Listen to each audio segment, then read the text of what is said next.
Chapter 1 Midnight Terror. On a stormy night, a black stand carry an edo winding mountain road, crashing through a Tigwar Drayland, colliding violently with the mountainside. Its front crumpled beyond recognition. The drive was killed instantly, while a blood-soaked woman in the seat lay unconscious, clutching a small girl protectively beneath her. And her litter, within the confines of a military hospital in the west, the emergency room door swung open, several doctors emerged, removing their masks, and Shunithir had solemnly a the military commander waiting outside. Please accept her condolences. Dr. Shen did not survive. Fielder Lehman, adorned with the insignia of a general, flinched, tightening his grip around the little girl, Sheloki Dupathim, bewildered, as if struggling to comprehend the gravity of the situation. The girl's name was Nian, and the victim's soft accident were her parents. Today was her 6th birthday. Her father, Huo Yan, and her mother, Shinjichio, were both esteemed engineers at the Weapons Research Institute. Despite their demanding careers, they had managed to carve out a meet to celebrate her birthday with a family outing.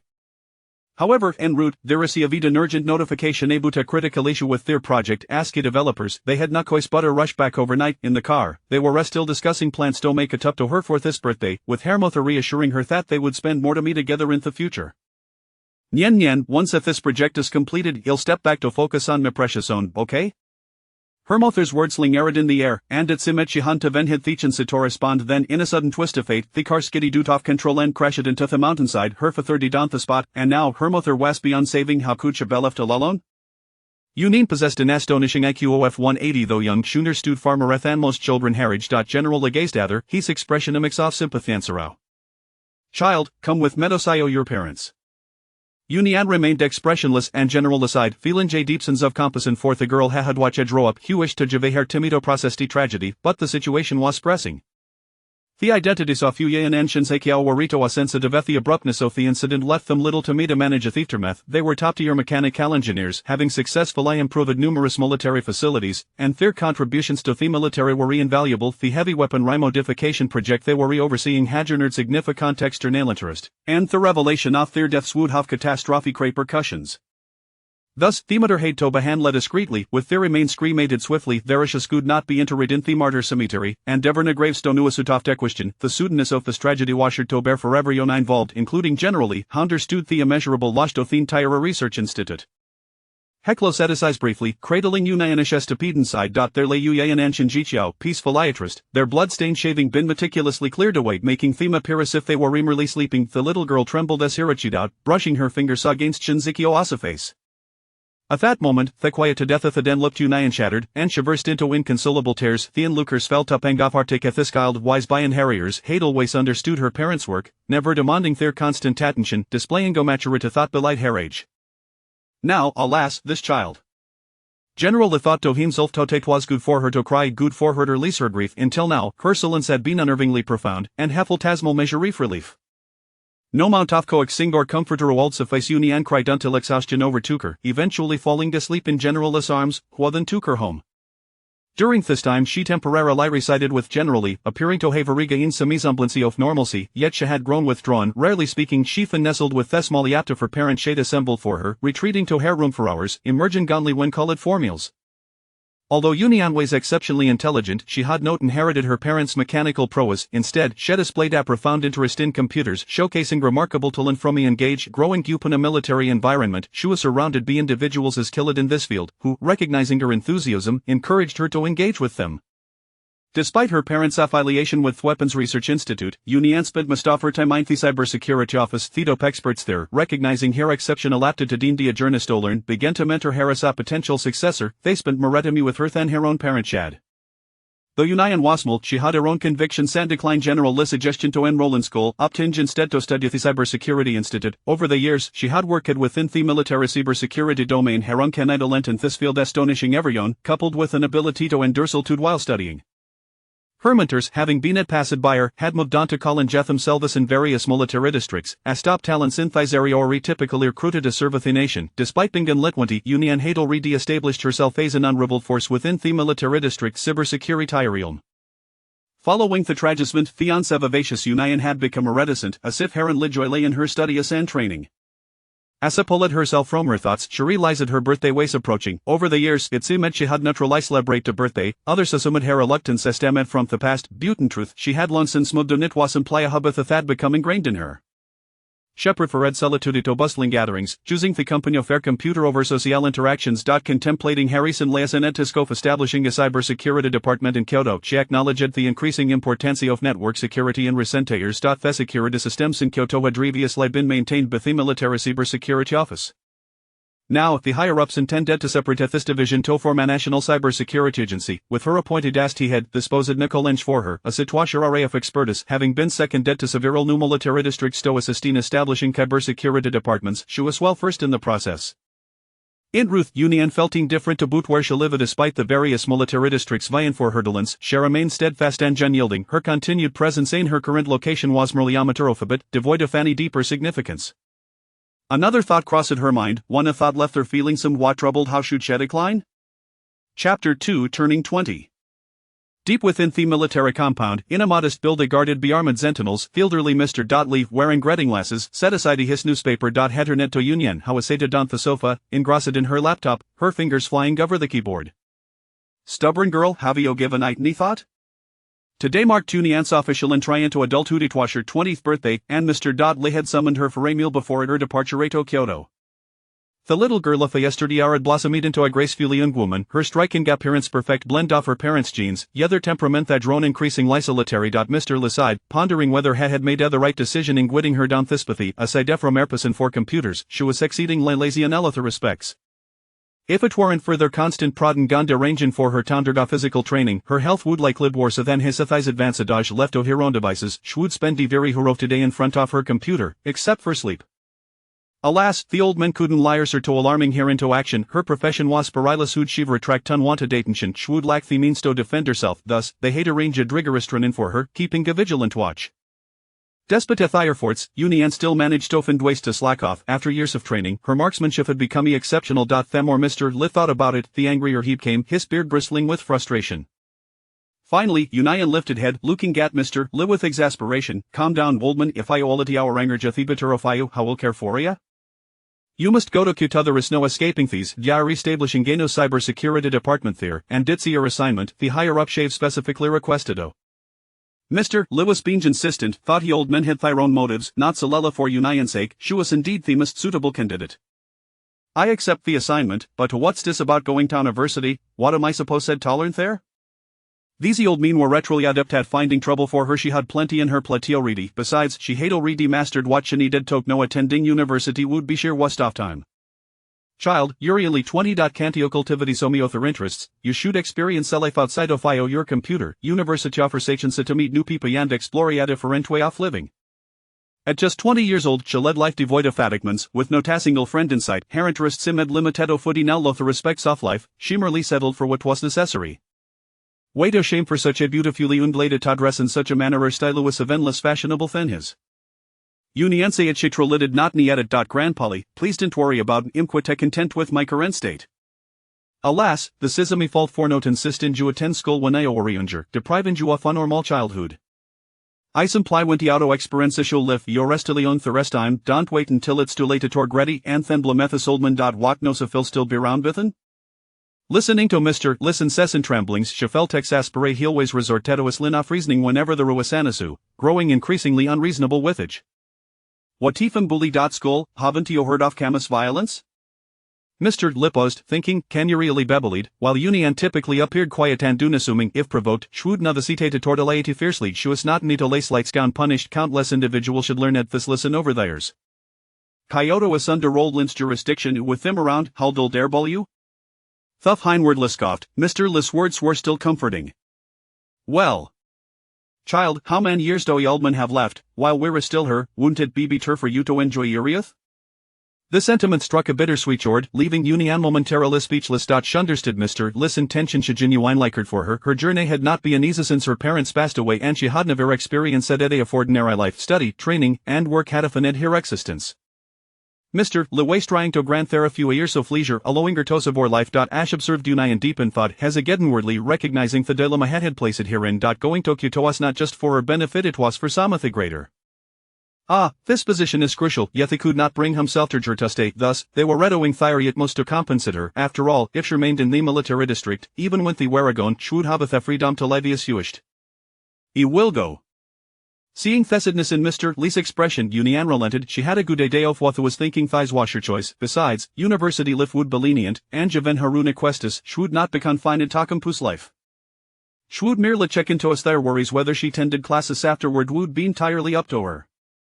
After finishing dinner at Mr. Le Shaozi and chitting with him for a while, Nian announced at her departure she was not in a todither having made her decision should return to prepare for her journey to Kyoto.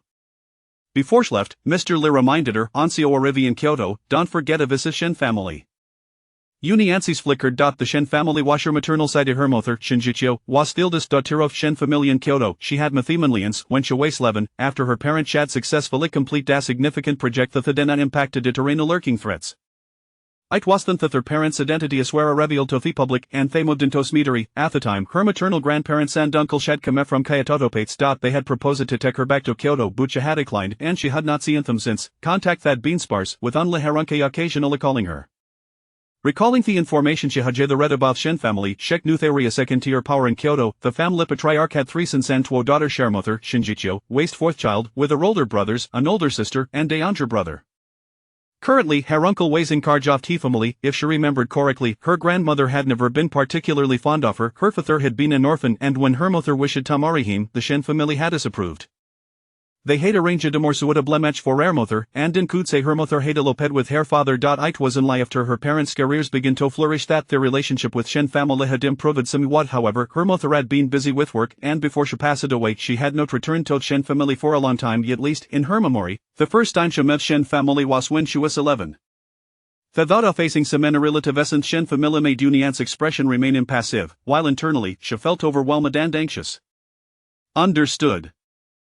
Chapter 3 of the first glimmer of brilliance. Nian boarded a military aircraft directly to the Kyoto military district, where a service personnel awaited her arrival, escorting her to the office of the district commander. Upon entering the office, Nian surveyed the room, noting the presence of several individuals seated on the sofa: a Commander Lin Hongjun of the military district, Chief of Staff Zhang Xiang, and an unfamiliar middle-aged man. Good day, Commander Lin, Commander Zhang. Nian is here to report for duty, she announced. Commander Lin, a comrade of the elderly, had witnessed Nian grow up, and he smiled warmly at her. Ah, my dear girl, you have finally arrived. Have you forgotten to call your grandpa? He said, gesturing towards the middle-aged man seated on the sofa. This gentleman is Wei Gang, the director of the National Security Bureau. Nian nodded respectfully at the middle-aged man. Greetings, Director Wei. Commander Lin patted Nian on the shoulder. Nian, this will be your immediate superior, as you are tasked with establishing the cybersecurity department under the National Security Bureau. Wei Gang observed the interaction between the elder and the young lady, noting the evident support from the old commander as he appraised the remarkably beautiful girl before him. Minister Yu, I have long admired your reputation. Truly, heroes emerge from the youth. Before Nian could respond, Commander Lin interjected. Old Wei, you have struck gold. This girl is rather lazy. Persuading her to relocate is no easy feat. Nian rolled her eyes dismissively at the old rogue, choosing to address Wei Gang instead. Director Wei, you flatter me. I hope to count on your guidance in the future. Commander Lin beamed with pride. Our Nian has matured, she can now engage in polite conversation. He then turned to Commander Zhang as if to complain. Those old friends of mine are overly concerned about her welfare. Their incessant chatter has worn my ears thin. Nian remained speechless. Her reluctance to engage in conversation did not imply ignorance. After all, Wei Gang chuckled, pondering the weight of Nian's connections. He dared not assume that the old comrades mentioned by Commander Lin were mere ordinary elders. Fortunately, he had no intention of putting this new subordinate to the test, otherwise, it might become unclear who truly held the upper hand. After the pleasantries, Commander Lin earnestly urged Nian to join him for dinner at his home before allowing her to leave with Wei Gang, as they made their way to the National Security Bureau to discuss matters concerning the cybersecurity department. The department was situated in a large building at the rear of the bureau, secured and isolated, functioning independently despite its affiliation with the National Security Bureau. Given Nian's youth, establishing a separate entity would attract undue attention, hence the decision to remain under the bureau's umbrella. Wei Gang was well aware of these intricacies and treated Nian with utmost courtesy, as if they were equals, rather than a superior and subordinate. In addition to Nian, 10 elite personnel had been summoned from various military districts, now positioned as the foundational staff of the cybersecurity department, which would later expand gradually. During the journey, Wei Gang delicately cautioned Yan about the batch of recruits, all of whom were exceptionally gifted individuals with considerable pride. He feared she might find it challenging to manage them.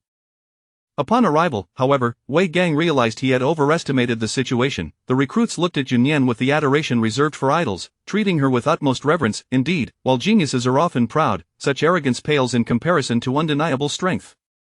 Most of these individuals had been overshadowed by Yan's prowess and were wholeheartedly devoted to her leadership. Kyoto, as the center of power, was rife with complexities and myriad affairs. Although the foundation laid by the military districts was substantial, there remained much to be refined. Having embarked on this endeavor, Yan was determined to excel. For over 2 months, she and her team worked diligently within the cybersecurity department, ensuring it was operating smoothly. While the cybersecurity department was officially part of the National Security Bureau, it was not subject to its direct oversight, opting instead to report online, minimizing the number of intermediaries involved. Yan first visited Commander Lin, who then took her to a heavily guarded compound where she was to meet the second-in-command of the nation, a testament to the significance placed on this department. In a small conference room, Commander Lin, the second-in-command, and Secretary-General Guo Zhongxiang reviewed the materials Yan had submitted. The speed at which she established the cybersecurity department and the extent of its coverage left many astounded, providing a deeper understanding of the young minister's capabilities. Following the meeting, as the attendees prepared to depart, the second-in-command rose. "The youth are formidable, Young Yu is exceptional, work diligently, and should you encounter any obstacles, do not hesitate to reach out to me."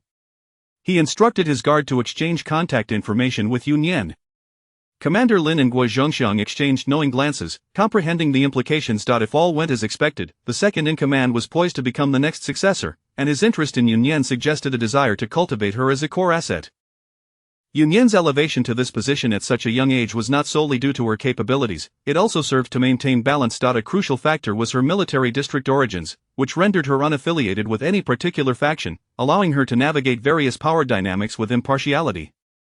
This explained why the cybersecurity department had previously been managed by the military district. The military was often insular, and certain individuals found it challenging to penetrate its ranks. In this digital age, those in control of the cybersecurity department held substantial power over the lives of many, making this position one of immense responsibility and caution, wary of potential manipulation by any faction.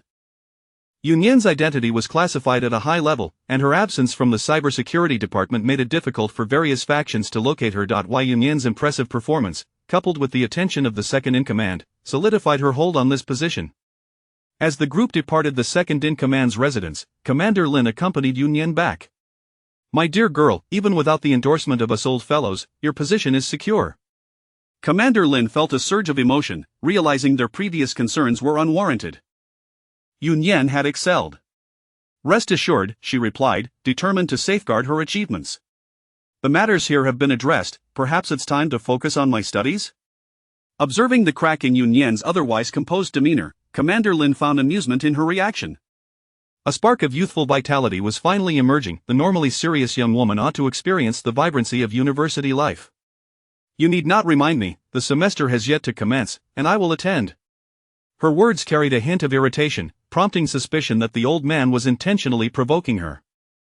After returning to the cybersecurity department and organizing her work, Yan prepared to visit the Shin family and subsequently seek accommodation. She preferred not to reside on campus. Living at the cybersecurity department was impractical, and the daily commute would be exhausting. Hence, she sought a residence near the university. Chapter 4 of The Old Acquaintance. Since a few days ago, Yan had a telephone conversation with her maternal uncle, Shin Wen, during which they arranged a time for her visit to the Shin family's ancestral home.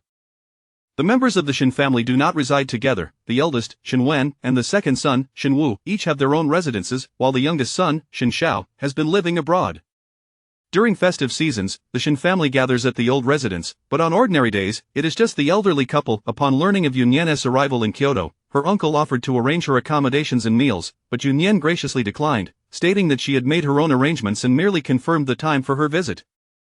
After receiving Yan's call, Shinwen promptly contacted the ancestral home to inform his parents about her impending visit. His younger sister has always been favored by their parents, and he presumed they would also take a liking to Yan, her daughter. He also notified his brother, Shin Wu, and another sister, Shin Jiyan, urging them to visit the ancestral home if time permitted. This was Yan's first visit to the Shin family, both to extend a warm welcome and to allow her to meet her relatives. Xinwen had good intentions, but unfortunately, events did not unfold as he had hoped. Why Huo Yan took a taxi to the villa district where the Shin family resided. Indeed, she did not own a car. Having previously lived in a military district where a driver was always at her disposal, she had no need for a vehicle during her time in Kyoto, as she had been engaged with the cybersecurity department. Now, she was contemplating whether it might be wise to purchase a car, as relying on taxis seemed rather inconvenient. Lost in thought, she found herself at the entrance of the villa district, only to be halted at the gate. Although this area was quite expansive, it housed only a handful of residences, each a separate estate set at considerable distances from one another. It was evident that the property was quite costly, and those who lived here were either wealthy or of noble birth. The security personnel at the entrance were well versed in the details of the few households, and they would typically register the license plates of any visitors in advance. It was the first time they had encountered someone arriving by taxi. Even to reach the nearest residence required a half-hour walk. The security staff, displaying impeccable politeness, approached Huo Yan with an inquiry. "Excuse me, miss, which household are you visiting? Would you like me to assist you in making an inquiry?" Huo Yan shook her head, standing outside the gate, lost in contemplation.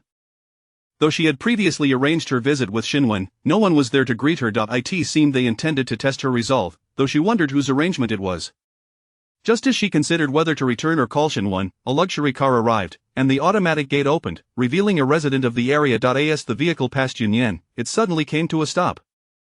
The window rolled down, and a strikingly beautiful woman in the back seat fixed her gaze upon Huo Yan, hesitating before speaking. "Are you Ji Qiao's child?" Huo Yan nodded in response but remained silent, pondering the identity of this woman. She had perused the Shin family's information but did not recall this individual. Upon hearing Huo Yan's reply, the woman exited the vehicle in excitement, circling around her twice in an almost nonsensical manner before seizing her hand. "You must be Nian, right?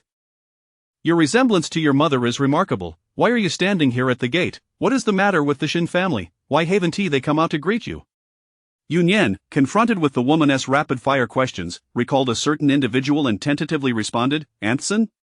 The beautiful woman, known as Xin, indeed resided in the same vicinity and had returned upon hearing that Ji Qiao's child was coming, never expecting to encounter her at the gate. Yes. I am Antson, do you remember me?" Xin was 5 years older than Ji Qiao, who had never been particularly close to her sister, Yan, but had instead followed Xin around as a child, growing up in her shadow. As an only child, Xin had regarded Ji Qiao as a younger sister. Their parents had often joked about their bond, lamenting that since they were both girls, there would be no opportunity for a marriage alliance between their families. As they grew older, Ji Qiao went away to study at university, and Xin married, causing their contact to dwindle over time. When she learned of Ji Qiao's untimely demise, Xin mourned for many days. Ironically, although Huo Yan had never met the Shin family members as a child, she had encountered Antson once. When Huo Yan was 4 years old, she visited Ji Qiao, and her sharp memory allowed her to retain a vague recollection of that meeting. Xin ushered Huo Yan into her car, instructing the driver to proceed slowly, and throughout the journey, she engaged Huo Yan in lively conversation. Though Huo Yan was not particularly talkative, she patiently listened to Xin's stories, responding occasionally. She could sense Xin's goodwill. After all, she was her mother's best friend's sister, and Huo Yan was more than willing to reciprocate her kindness. What should have been a 10-minute drive stretched into nearly half an hour, and just as they neared the Shin residence, Xin finally remembered to inquire about Huo Yan's situation outside. Huo Yan, with no intention of concealing her feelings, playfully remarked, "Perhaps someone does not welcome my arrival." Xin's fiery temperament flared in outrage. "What nonsense, the Shin family does not welcome you. Come, and we'll take you home, we do not need their approval." She immediately instructed the driver to turn around. Since Ji Qiao had left home, Xin had maintained little contact with the Shin family, and aside from Ji Qiao, she harbored little fondness for the others. The hypocritical Shinda, the foolish Shinair, and the simple-minded Yan, she had yet to meet the youngest, who remained an enigma to her. In her eyes, it seemed that Ji Qiao was the only normal person in an otherwise dysfunctional family, as if they were a product of genetic mutation. Xin had learned of Huo Yan's return through the family's domestic staff, who communicated amongst themselves in the same villa district. With a straightforward and fiery disposition, she had been pampered by her husband's family after marriage, her personality unchanged. Knowing that Xin genuinely cared for her, Huo Yan chuckled softly. "Antson, rest assured, I will definitely visit the Shin family, they cannot bully me." Xin regarded Huo Yan, recognizing that this child possessed a strong will, yet she remained concerned and wished to accompany Huo Yan inside, fearful that she might be mistreated by the Shin family. Nian, however, declined Xin Qing's offer, requesting the driver to stop a distance away from the Shen residence. She mentioned that she would visit Xin Qing afterward, implying that she did not intend to stay with the Shins. Xin Qing understood Nian's intentions. This child was perceptive, and her reassurance brought a measure of comfort. Why Nian seemed unwilling to let the Shen family know about her encounter with Xin Qing, perhaps to avoid unnecessary complications. Recalling Nian's earlier mention of attending Peking University, Xin Qing hatched a plan. After parting ways with Nian, she decided not to return home but instead instructed the driver to turn back. Truly, she thought, this child was indeed Ji Qiao's daughter. She felt a connection and resolved to find Nian a protector, ensuring she would not be bullied in Kyoto. While she was capable of safeguarding Nian herself, she could not be vigilant at all times, fearing that some ill-mannered individual might cause trouble. Her son's reputation was significant and could be quite advantageous. Xin Qing mused happily, entirely oblivious to whether her son would be willing to assist. Chapter 5 of the Shen family portrait. As Nian approached the entrance of the Shen family estate, the security personnel had already noticed her and swung open the grand gate. A subtle smile graced the corners of her lips. It seemed the initial display of authority was not entirely effective. Shortly thereafter, a middle-aged man emerged to welcome her inside, introducing himself as the family steward who would guide her into the Shen villa. Nian surveyed the few individuals seated in the living room, their profiles swiftly flashing through her mind. Present were the venerable patriarch and matriarch of the Shen family, her maternal grandparents, along with her aunt Shen Jiyan and her two daughters. The eldest, Du Yun, aged 25, was already married, while the younger, Du Yin, who was 1 year her senior, was studying at Beijing University. The occupants of the room regarded Nian with scrutiny, yet no one uttered a word, leading to a palpable tension in the air. It was the steward who finally broke the silence, repeatedly apologizing. "I sincerely apologize, Miss Yu. It was my oversight to neglect arranging for someone to greet you." Truly, a steward of a prominent family possesses discernment. Upon noticing the uncomfortable silence, he promptly offered his apologies, providing an escape for the others. Had she initiated conversation first, his apology would have been rendered moot. How amusing! Choosing to disregard the steward's incessant apologies, Nian concluded that if the Shen family was unwilling to extend her a warm welcome, even the pretense of civility was unnecessary. They had just attempted to assert dominance over her and now expected her to take the initiative. How naive! They all knew who she was, and it was perfectly normal for her, being a newcomer to the clan, to be unfamiliar with them. As Nian remained silent, the atmosphere grew even more peculiar, and the steward's one-man show could no longer continue. At that moment, her elder cousin Du Yun stood up and approached her, speaking gently. "So, you must be Nian." "I am your cousin, Du Yun. Please, let the steward attend to his duties. I am sure you won't mind these trivialities." The steward breathed a sigh of relief and quickly exited the living room. Nian cast a sidelong glance at Du Yun, a faint smile playing on her lips, but chose not to engage with her words. How adept she was at taking charge.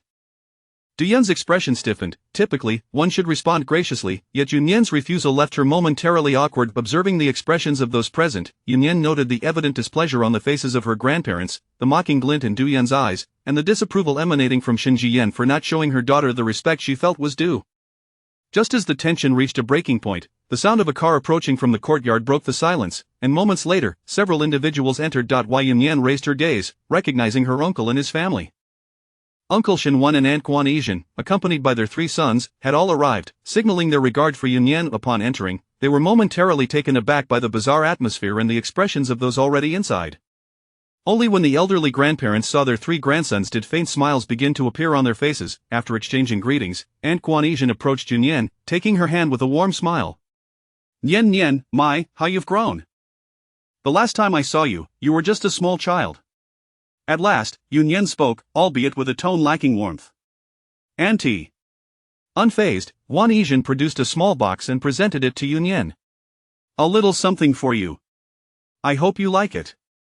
Nian opened the box to reveal a stunning diamond necklace, indeed beautiful, and likely quite expensive. Though she was not well versed in such matters, she could see Du Yun's eyes nearly turning red with envy upon catching sight of it, indicating its value. Nian closed the box without hesitation and replied coolly, "Thank you, Auntie." Aunt Guan's smile deepened as she introduced her 3 sons to Nian. Each of the cousins presented her with a token of their greeting.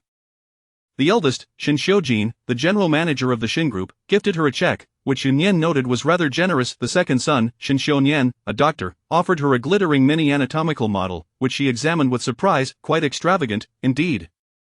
The youngest, Shen Xiuchen, appeared carefree and spoiled, handing her a stack of membership cards to various exclusive clubs. Nian accepted them with a slight twitch at the corner of her mouth, acknowledging the gesture. Having exchanged pleasantries with her three cousins, Nian had only spoken a handful of words since her arrival at the Shen household. After receiving gifts from her uncle's family, Shen Jiyan, seated on the sofa, awkwardly broke the silence. Nian, I must apologize for not preparing a gift for you in our haste. I shall make it up to you next time. With a shift in tone that feigned jest, she continued, your aunt is quite clever, having prepared gifts in advance. We have been sitting here for so long, and yet we have yet to hear a word from you. The implication was clear.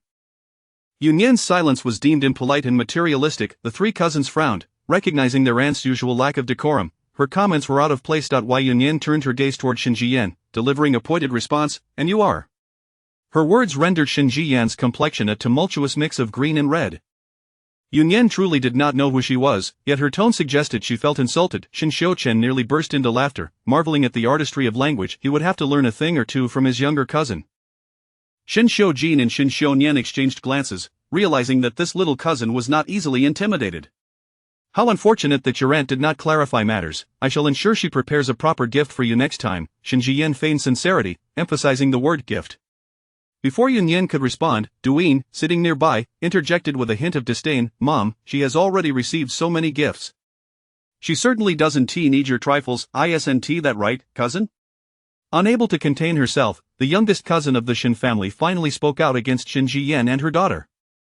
If you know they are trifles, then should you not prepare something more substantial? Is the Du family on the verge of bankruptcy and unable to afford a decent gift? Duyin's face flushed with anger, and it was then that Duyin stepped in to smooth things over. Nian, please don't take it to heart. Duyin isn't targeting you, she simply has a childish temperament, spoiled by our indulgence. Please, don't let it trouble you. Nian nodded solemnly, rest assured, I shall not hold any grievances against my cousin Duyin. The emphasis on cousin caused Du Yun to feel a twinge of discomfort, once again sensing Nian's unorthodox approach to the situation. Not only did she refuse to follow the social cue, but she also boldly asserted herself. Shen Xiuqian could not help but chuckle at the scene, while Shen Xiujin and Shen Xiunian exchanged slight smiles. I shall let it slide, Nian.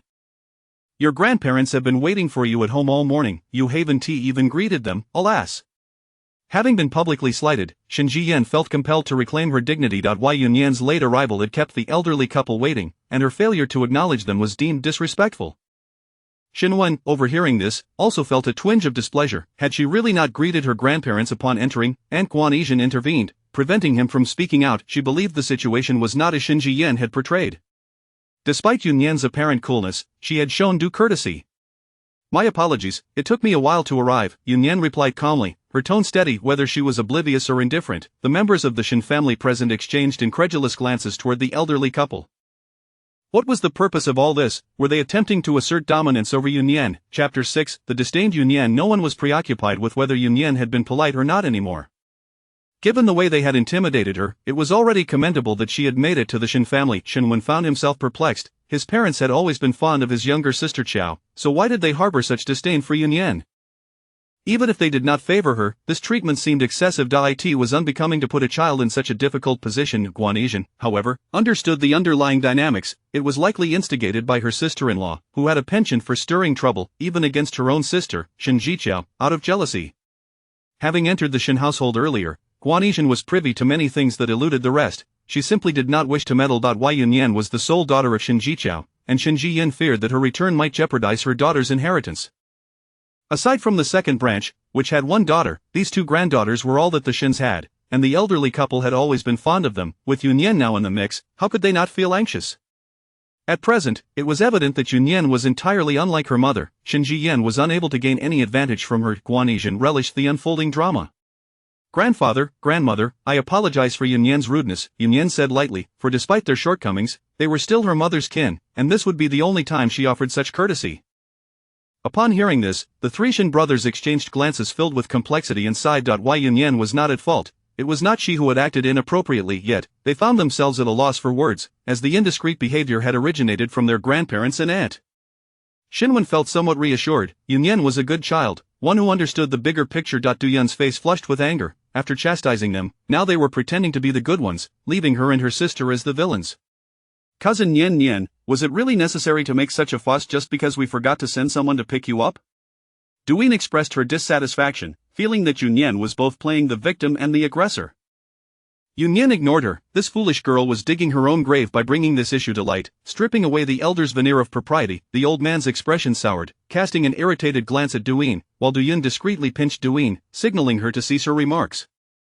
Duyin was on the verge of exasperation. Didn't they realize that Nian's temperament was not something they could manipulate? Yet, they still dared to provoke her. They ought to consider how their uncle's family perceived them. Would they still enjoy their days if they angered him? Cousin Nian, I sincerely apologize. Nian is not adept at speaking. Allow me to convey my apologies on her behalf. Faced with Nian's cold gaze, Duyin felt no desire to engage in conversation.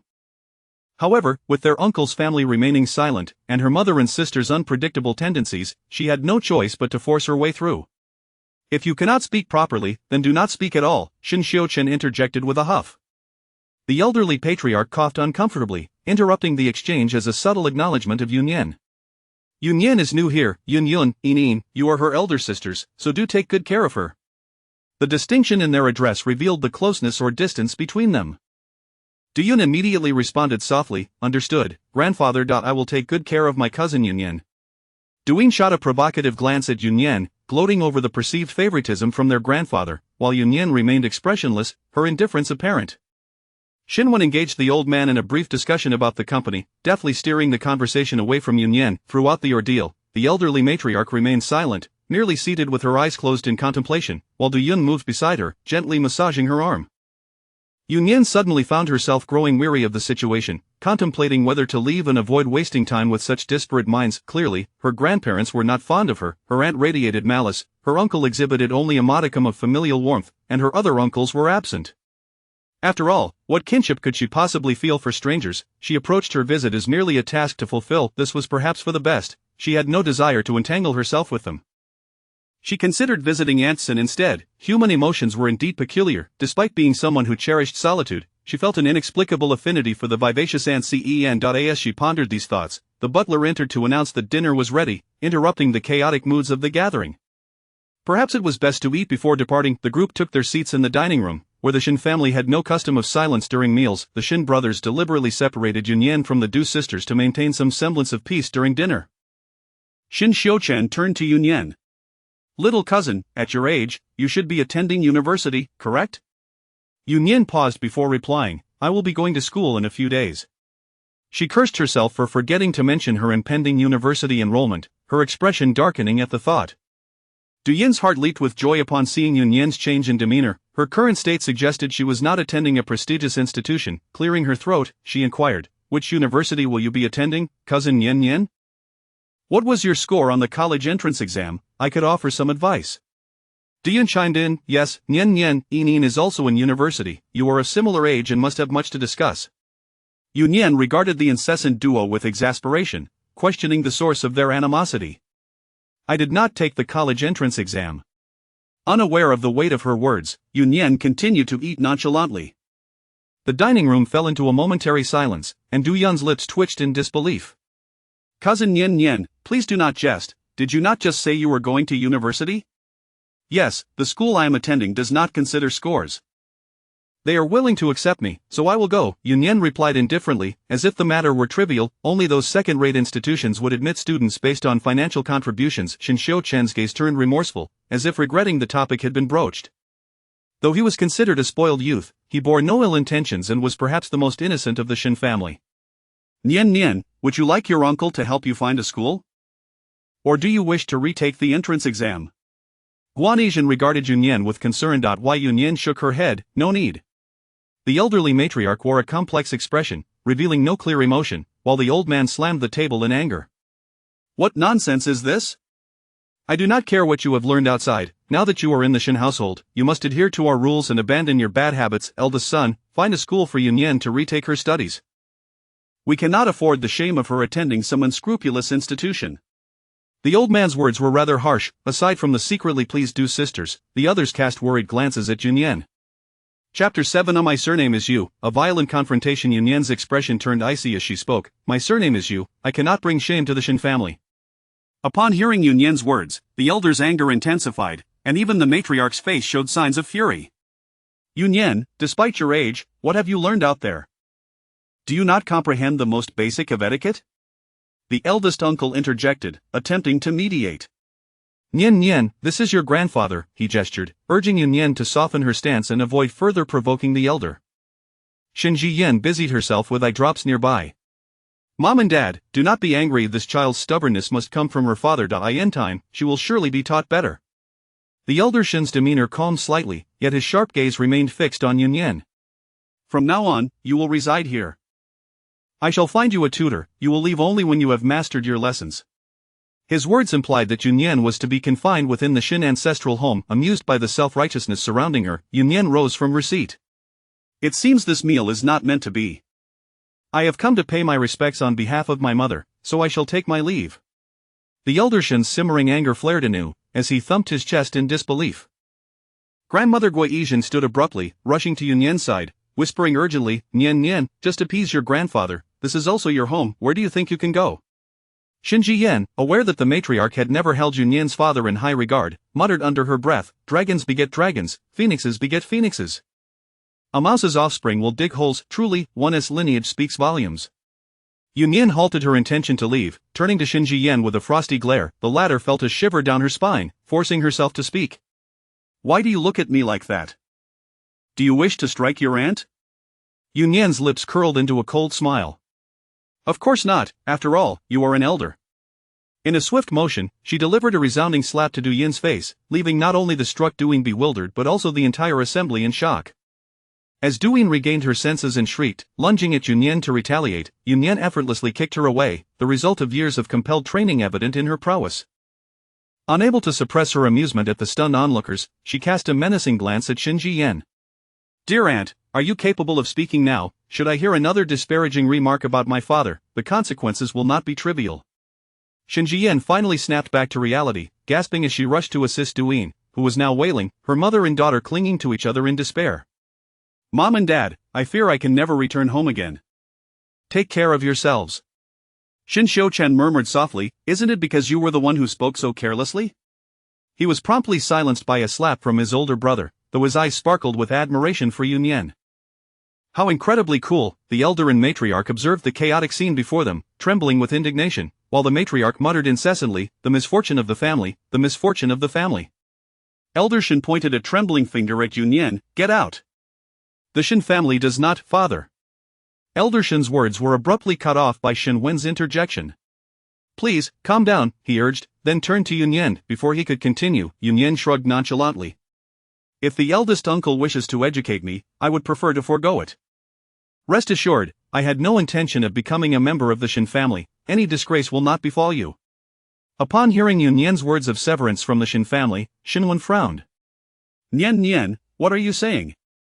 You are the daughter of Ji Qiao, my niece, how can you claim you are not a part of the Shin family? Elder Shin's ire flared. Let her leave, once she crosses the threshold, she shall never return. Nian, no longer interested in the farcical drama, turned to exit. Shin Xiuchen dashed out after her. Cousin, wait for me, I shall escort you. He pursued her, and Shin Xiujin and Shin Xiuyan exchanged glances before rising, claiming they had work to attend to. This left the remaining family members in a state of bewilderment, while Shin Wen rubbed his forehead in exasperation, contemplating the absurdity of the situation. Once Nian and Shin Xiuchen reached the car, they were soon joined by Shin Xiujin and Shin Xiuyan. We're coming too. We must leave together, they declared. Their family had arrived in 2 vehicles, and with the current upheaval, their parents were unable to depart immediately. Shin Xiuchen protested, let the driver take you home. I wish to cultivate a bond with my cousin. Shin Xiujin regarded him with a knowing smile. Ultimately, the 4 departed the Shen ancestral home together. Nian requested Shin Xiuchen drop her off at Jing University, prompting him to inquire, are you going to meet someone? While Nian attentively fiddled with her phone, she replied succinctly, to report. The gravity of her words resonated throughout the vehicle. Silence enveloped the car as Shin Xiuchen hesitated multiple times to speak. Knowing his inner conflict, Nian offered another terse response, through the back door. Her words were nothing short of shocking, even eliciting a rare expression of astonishment from the typically composed Shin Xiujin. Exchanging glances with Shin Xiuyan, they acknowledged the significance of Jing University. Even the Shin family would find it challenging to secure such favors. How had Nian achieved this? Shin Xiuyan inquired about Nian's chosen major, to which she furrowed her brow. I have yet to decide. This left the 3 Shin brothers utterly speechless. Selecting a major at this stage was unheard of. What sort of back door had she managed to slip through, and how wide was it? As they arrived at the gates of Jing University, Shin Xiujin asked, "Do you need me to accompany you? I am also a Jing University graduate and can guide you." Shin Xiuchen nodded vigorously, eager to join. Yun Yan, however, spotted a familiar figure. "No need, someone is here to meet me," she stated before exiting the car, instructing them to manage their own affairs regarding the gifts they had brought her from the Shin residence. After bidding them farewell and walking toward the university entrance, she approached a vehicle parked at the gate, exchanged a few words, and then entered the car, which drove into the campus. Back in the car, Shin Xiuchen scratched his head. "It appears our cousin possesses quite a bit of capability." Shin Xiujin chimed in, "Our cousin is not merely capable. Do you know whose car she just entered?" Shin Xiuchen teased, "Could it be the president of Jing University?" Upon seeing his brother's expression, he exclaimed, "Wait, is it true?" The three fell into silence, with Shin Xiuchen filled with admiration. "Our cousin is impressive. She managed to get through the back door right to the president's side." Shin Xiujin and Shin Xiuyan regarded their foolish brother, realizing that it was not simply a matter of walking through the back door to meet the president. Those unfamiliar with their social standing might not grasp the significance, but they were well aware of the stature of President Xi. His influence was considerable. Would he readily grant favors? It seemed their cousin was far from ordinary. Shin Xiujin made a call to the ancestral home, instructing them to retrieve the gifts intended for Yun Yan. After hanging up, he wore a cool demeanor. Had it not been for his call, the elder would have been poised to bestow the gifts upon the Du sisters. Shin Xiuchen scoffed, "What pettiness, they wish to lay claim to everything. With doing also at Jing University, she will undoubtedly seek to trouble our cousin in the future." Shin Xiujin chuckled softly. "Do you truly believe Yun Yan will be at a disadvantage? This girl was not of meek temperament. Otherwise, she would not have made that pointed remark earlier. Anything given to her would not easily be bestowed upon those who offended her. As for the Du family, if they dared to stir trouble with Yun Yan, they might find themselves facing unforeseen consequences." Chapter 8, Yan Yuan. While still at Peking University, Yun Yan received a call from Xin, who, upon learning of her presence at the university, mentioned she was nearby and would come to pick her up. At a quaint CAF near the university, Yun Yan briefly recounted the events that transpired at the Shin family. Though her account was succinct, Xin was stirred with fervor, exclaiming her commendation for Yun Yan's actions. The two engaged in lively conversation. Despite Yun Yan's naturally reticent disposition, she found herself speaking more freely with Xin. Xin held a fondness for Yun Yan. As a mother of only one son, she often wished she could bring Yun Yan home to nurture her. Xin husband, whose surname is Huo, is a politician. The patriarch of the Huo family is a prominent figure within the upper echelons of political circles, wielding considerable influence. The eldest son of the Huo family is also entrenched within this system, currently serving as a regional governor, with a promising future ahead of him. The Huo family is acutely aware of the scrutiny that comes with prominence. As the eldest son ascends, the second must pursue an alternate path. Fortunately, the second son of the Huo family proved his mettle by venturing into business, leveraging the family's connections to carve out his own prosperous niche. At a social gathering, he encountered the eldest daughter of the Zhen family. Xin. It was love at first sight, and nearly 30 years of marriage have seen their affection remain as fervent as ever. Upon learning that Yun Yan did not intend to stay in the university dormitory, Xin devised a plan. Her son's south residence was conveniently close to the university, and she could invite Yun Yan to live there for her protection. A young woman living alone in the city poses numerous dangers, and her relatives were more of a hindrance than a help, often causing distress. Yun Yan, amused, politely declined, assuring Xin that she had her own accommodations. Besides, living with Xin son would be rather inappropriate. Xin rolled her eyes, commenting that her son was becoming increasingly peculiar, and it wouldn't surprise her if he decided to renounce worldly ties. Renounce worldly ties? Xin words slipped out inadvertently, prompting Yun Yan to express surprise. Was Xin son truly a devotee of Buddhism? Feeling somewhat embarrassed, Xin coughed and explained that it was merely a slip of the tongue. "No, you'll understand once you meet him. Moreover, you will certainly appreciate his living arrangements," she added mysteriously. Having finally persuaded her son to allow Yun Yan to stay, Xin was determined not to miss this opportunity, genuinely concerned for Yun Yan's well-being, especially considering the unsavory nature of the Shin family. Staying with her son would at least ensure that no one would dare to cause trouble for Yun Yan, thus sparing her from many potential inconveniences. Intrigued by Xin's words, Yun Yan ultimately agreed to accompany her for a visit, deferring the decision of whether to stay or not. Xin son, named Huo Yan, is the third generation in the Huo family, which includes two other sons from his elder uncle's family. Huo Yan is rather enigmatic, rarely making public appearances. Many are unaware of his appearance or even his true name, yet the title Third Master Huo is well known throughout the circles. At the age of 16, Huo Yan enrolled at Stanford, earning a master's degree in finance in 3 years. He made a name for himself on Wall Street, excelling in stock trading and venture capital with an almost flawless record. Given the Huo family's background, it was inevitable that he would return home, and at the age of 22, he took the reins of the Huo family business, exponentially increasing its market value in just a few short years. Huo Yan seems to navigate any endeavor with ease, achieving what others might aspire to for a lifetime. However, as the saying goes, extreme wisdom can lead to downfall. He now appears disinterested in nearly everything, women included. In Sinqing's words, her son often bears a lethargic demeanor, and she would not be surprised if he suddenly chose to renounce his worldly life. It is not that Huo Yan possesses a profound faith, but rather that he may have developed an interest in such pursuits. She would not doubt his ability to become a monk, only to later return to the secular world. Outsiders may see Third Master Huo as a figure of elegance and grace, yet only those close to him are privy to the darker nuances of his character. Sinqing did not expect Huo Yan to care for Nian. Given the size of his residence, it was conceivable that they might not cross paths for an entire year. She merely intended to use his name as a shield for Nian. After boarding Sinqing's vehicle, they traveled for approximately 10 minutes before arriving at a straight, tree-lined avenue. An entrance booth with security indicated that they were entering a private area. Upon seeing Sinqing's car, the security personnel opened the gate. As they drove along the tree-lined road for several hundred meters, an exquisite cluster of traditional-style residences came into view. Indeed, it was not merely one, but an entire ensemble of architectural beauty, pavilions and towers, adorned with pink walls and dark tiles, exuding a poetic charm. Above the entrance hung a plaque inscribed with 2 grand characters. Yen Yuan. It appeared imposing, leaving Nian utterly astonished. It was difficult to fathom such an expansive private residence existing in this prime location. The vehicle rolled into a spacious courtyard, and upon disembarking, Nian gazed in wonder at the intricately crafted buildings, marveling at their exquisite artistry.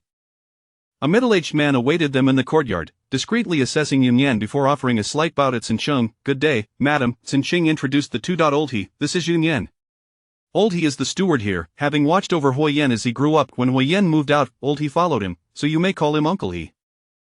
Uncle he warmly welcomed them inside, offering tea and snacks. "The third master has yet to return. Please make yourselves comfortable." Sinqing proudly informed Nian that first-time visitors are often left in awe.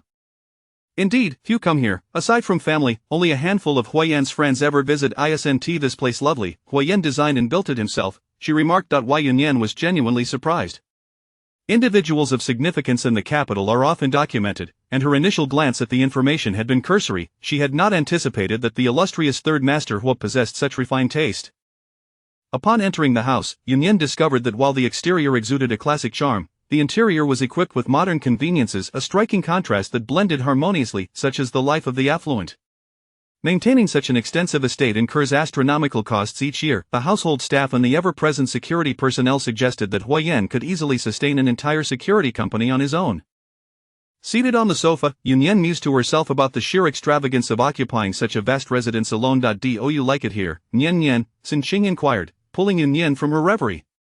"I do. If tickets were sold, I would certainly purchase one," Nian playfully replied, a rare display of whimsy. Chapter 9. Mr. was instant infatuation. With a burst of laughter, 2 individuals entered the room. Huo Yan, who had been summoned back by Sinqing, and a mischievous friend who insisted on tagging along for the spectacle. It was this very friend who chuckled upon hearing Nian's remarks about ticket sales, unable to contain his amusement. Nian immediately recognized Huo Yan. She had seen his photograph, but it paled in comparison to the impact of his real presence. Standing at approximately 1.85 meters tall, with an upright posture and a remarkably handsome face, she found herself unabashedly admiring his features, a pure appreciation for beauty. Indeed, his silence lent him an air of detachment, and it was no wonder Sinqing remarked he might as well be a monk. The other individual present was Xiao Mubai, the young master of the Xiao family, a prominent figure in the business circles of Kyoto. Sinqing, brimming with excitement, introduced Nian. Nian, allow me to introduce you. This is my son Huo Yan, you may call him brother. Xiao Mubai, with a lively disposition, swiftly approached and embraced Sinqing's arm as he settled down. "It's been a few days since we last met. Aunt Qing, you have grown even more beautiful."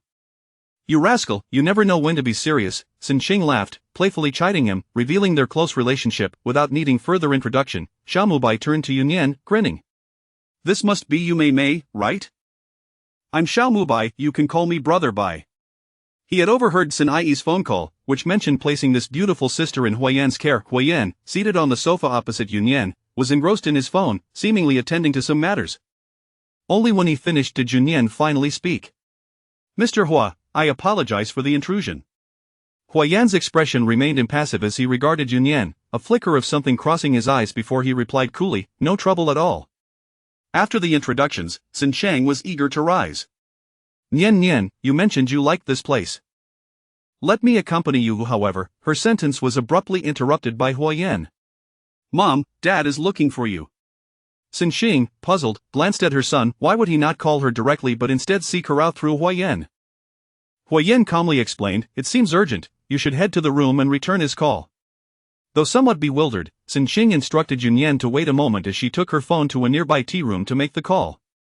Rest assured, Mr. Huo, I had no intention of staying here. I simply came to visit due to Ai's warm invitation, Nian stated, considering that Huo Yan had deliberately dismissed Xin Sheng for this reason. The rooms upstairs have been prepared. Would Miss Yu like to take a look?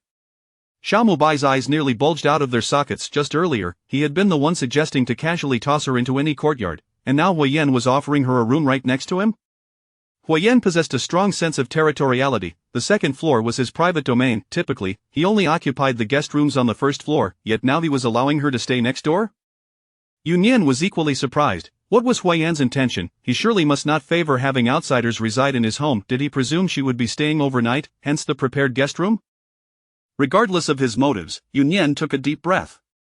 There's no need for such trouble, Mr. Huo. Once Ai finishes her call, I will take my leave. Huo Yan's response was somewhat evasive. As far as I am aware, Miss Yu is currently facing a few minor troubles, is she not? Nian regarded Huo Yan, somewhat perplexed by his intentions. It's not really troublesome. She spoke truthfully. The Shen family's elders were mostly reasonable, and the remaining matters were trivial, posing no real threat to her. Today's events cannot be concealed. Huo Yan's words were pointed yet restrained. Nian froze momentarily. She had indeed overlooked that it would not be long before rumors spread about the Shen family's recently reclaimed granddaughter being cast out. This circle was notorious for elevating some while disparaging others, and she still had to attend Kyoto University, where countless individuals awaited the opportunity to create trouble for her. Although she was unafraid, it did not mean she welcomed the hassle. And I can assist Miss Yu in avoiding these troubles. Xiao Mubai watched in astonishment as Huo Yan attempted to charm the young lady, internally scoffing at him yet maintaining a facade of composure. If he were to undermine Huo Yan's efforts now, that cunning fellow would undoubtedly retaliate later. Indeed, you may, if you stay at Huo Yan's place, I assure you no one will dare trouble you. In Kyoto, the name of Huo Sanyi carries considerable weight. Nian scrutinized Huo Yan. He did not strike her as someone who would be so altruistic. Why was he offering her assistance? Huo Yan seemed to discern her thoughts. My mother is quite fond of you. I typically am occupied with work and lack the time to accompany her. If you stay here, you could keep her company from time to time. Nian understood. Huo Yan was indeed quite filial, and thus they could mutually benefit from this arrangement. Xiao Mubai continuously exchanged glances, incredulous at Huo Yan's audacity. Ever since Huo Yan took over the company, his father had taken to lounging about, practically yearning to be around Ai, leaving little time for her. Disregarding Xiao Mubai's antics, Huo Yan rose, extending his hand with a gentlemanly demeanor.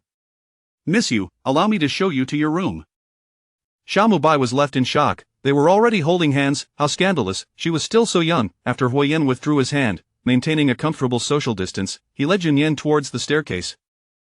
Nian hesitated momentarily. This was Huo Yan's residence, and it felt inappropriate for her to reside here. The courtyard appeared to have plenty of space. Surely she should be accommodated elsewhere. Xin Sheng had likely intended to show her around the various courtyards as well. Huo Yan silenced the eager Xiao Mubai with a glance, leading Nian upstairs and opening the door to a room on the west side of the corridor. Miss Yu, how does this room suit you?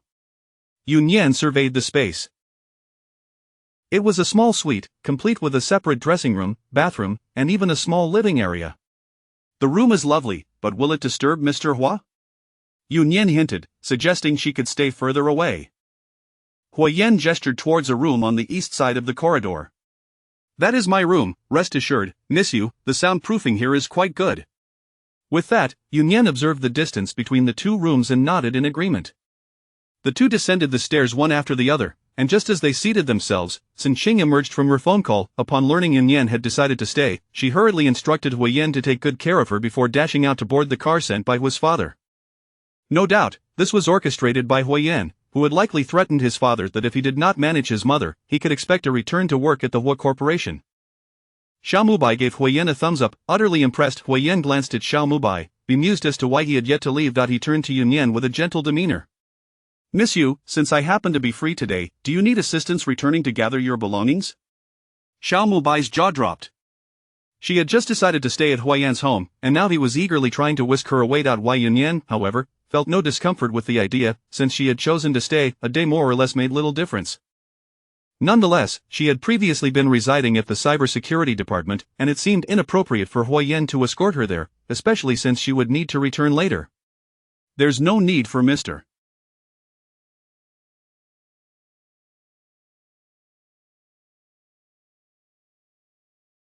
Was trouble, simply lending me a driver will suffice. I can go to the nearby mall to buy what I need.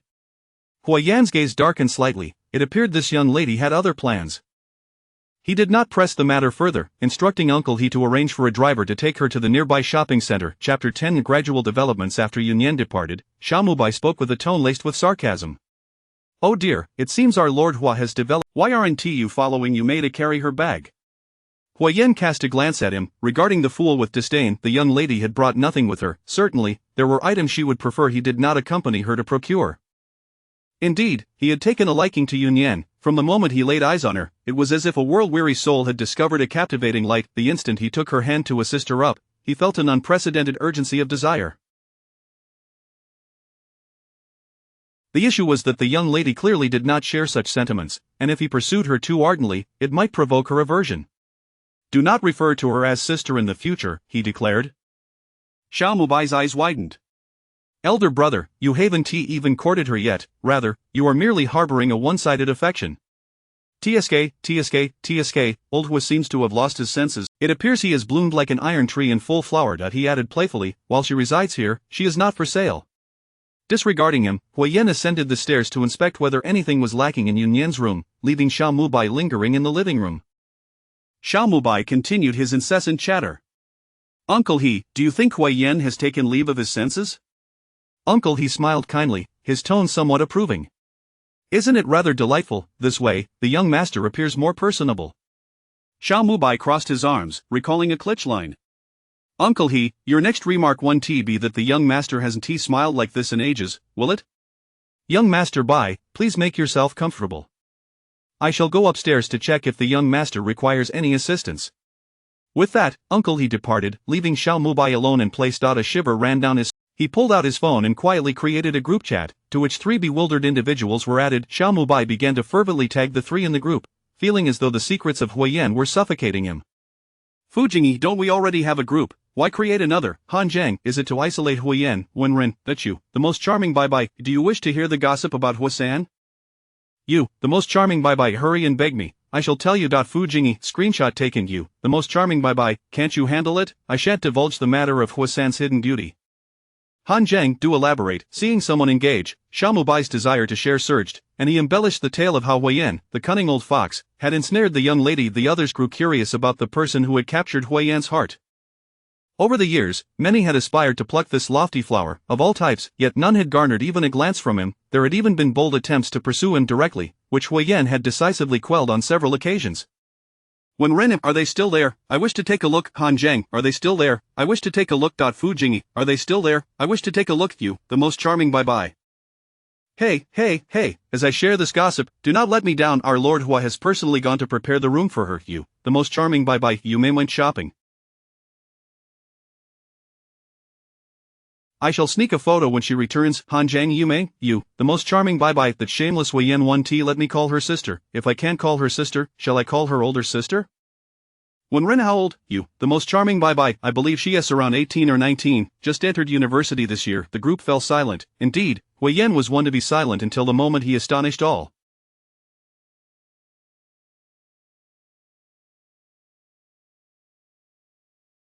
Xiao Mubai continued to vent in the group, while the others began to ponder what excuses they might conjure to visit Huo Yan's residence. Huo Yan descended the stairs, glancing at Xiao Mubai, who was engrossed in his phone, and disdainfully inquired, "Why haven't you taken your leave yet?" Xiao Mubai wore an expression of deep lament. "Am I not your most beloved? Bye. I am waiting for you, May." Under Huo Yan's penetrating gaze, he amended, "How about little fish?" "I shall wait for little fish to return and treat her to a meal." At this, he felt a surge of satisfaction. I must say, Huo Yan, in this regard you are at a disadvantage compared to me. Are you aware of which restaurants are delightful, and which ones are favored by young ladies? His expression was one of self-satisfaction, as if he were granting a favor. Huo Yan found him tiresome. Although he had not spent much time with Nian, it was clear she would not enjoy dining at the places Xiao Mubai suggested. He dismissed Xiao Mubai, who was reluctant to leave, and entered the kitchen. Huo Yan was adept at cooking. He had learned many skills, yet his interest waned quickly. His enthusiasm for any endeavor never lingered long. Cooking was no exception. He sent the kitchen staff home, ushering the bodyguards and servants to the other side, and set about preparing them. By the time Nian returned, Huo Yan had prepared 4 dishes and a soup. Miss Yu, shall we dine? Nian was taken aback. Was he inviting her to join him for a meal? Were they so familiar? However, she was indeed hungry, and given the host's invitation, she did not hesitate to wash her hands and approach it. They sat across from each other at the table. After tasting a few bites, Nian's eyes lit up with delight. She had few passions, but culinary delights were among them. Huo Yan observed her, feeling he had made the right move. The young lady was quite the foodie. Nian looked at Huo Yan and sincerely praised, Mr. Huo, your chef's skills are quite impressive. Huo Yan chuckled lightly. Then I must thank Miss Yu for the compliment. Nian sensed a slight awkwardness in the conversation and suddenly recalled that upon her return, there had been no one else in the kitchen. Did Mr. Huo prepare this himself? Receiving an affirmative reply, her curiosity was piqued. Does Mr. Huo usually cook for himself? Perhaps to guard against poison? Generally, the chef does the cooking. Today, it is to welcome Miss Yu. Does it suit your palate? Nian nodded enthusiastically. Mr. Huo, your cooking is delightful. In light of this meal, may I propose a request to Miss Yu? Although she did not believe she could be of assistance to Huo Yan, she nodded. Please, Mr. Huo, go ahead. Do not address me as Mr. Huo, let us use a different appellation. Nian was taken aback. That is your request? Indeed, that is the request. Then, shall I call you Third Master? Third Master is for outsiders. Nian pondered. She was not an insider, after all. If Mr. Huo was unsuitable, and Third Master was also inappropriate, could she simply call him by his name? Would that be too impolite? Huo Yan observed Nian's furrowed brow as she contemplated. Just as he was about to speak, he heard her softly call out, Brother? Huo Yan's entire body jolted. He tightened his grip on his chopsticks, took a deep breath to compose himself, and could not help but chuckle at his own lack of composure. Just a single utterance of brother nearly caused him to lose his poise and embarrass himself before Nian. Nian noticed Huo Yan's prolonged silence and wondered if he was displeased with the address. She had only just recalled that Aunt Sin had suggested calling him brother earlier that afternoon. Huo Yan gazed at the young lady across from him, who was clearly conflicted.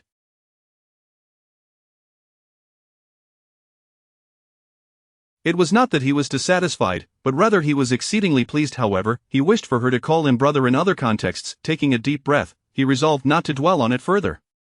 At home, you may call me San. Nian can refer to me as San Good.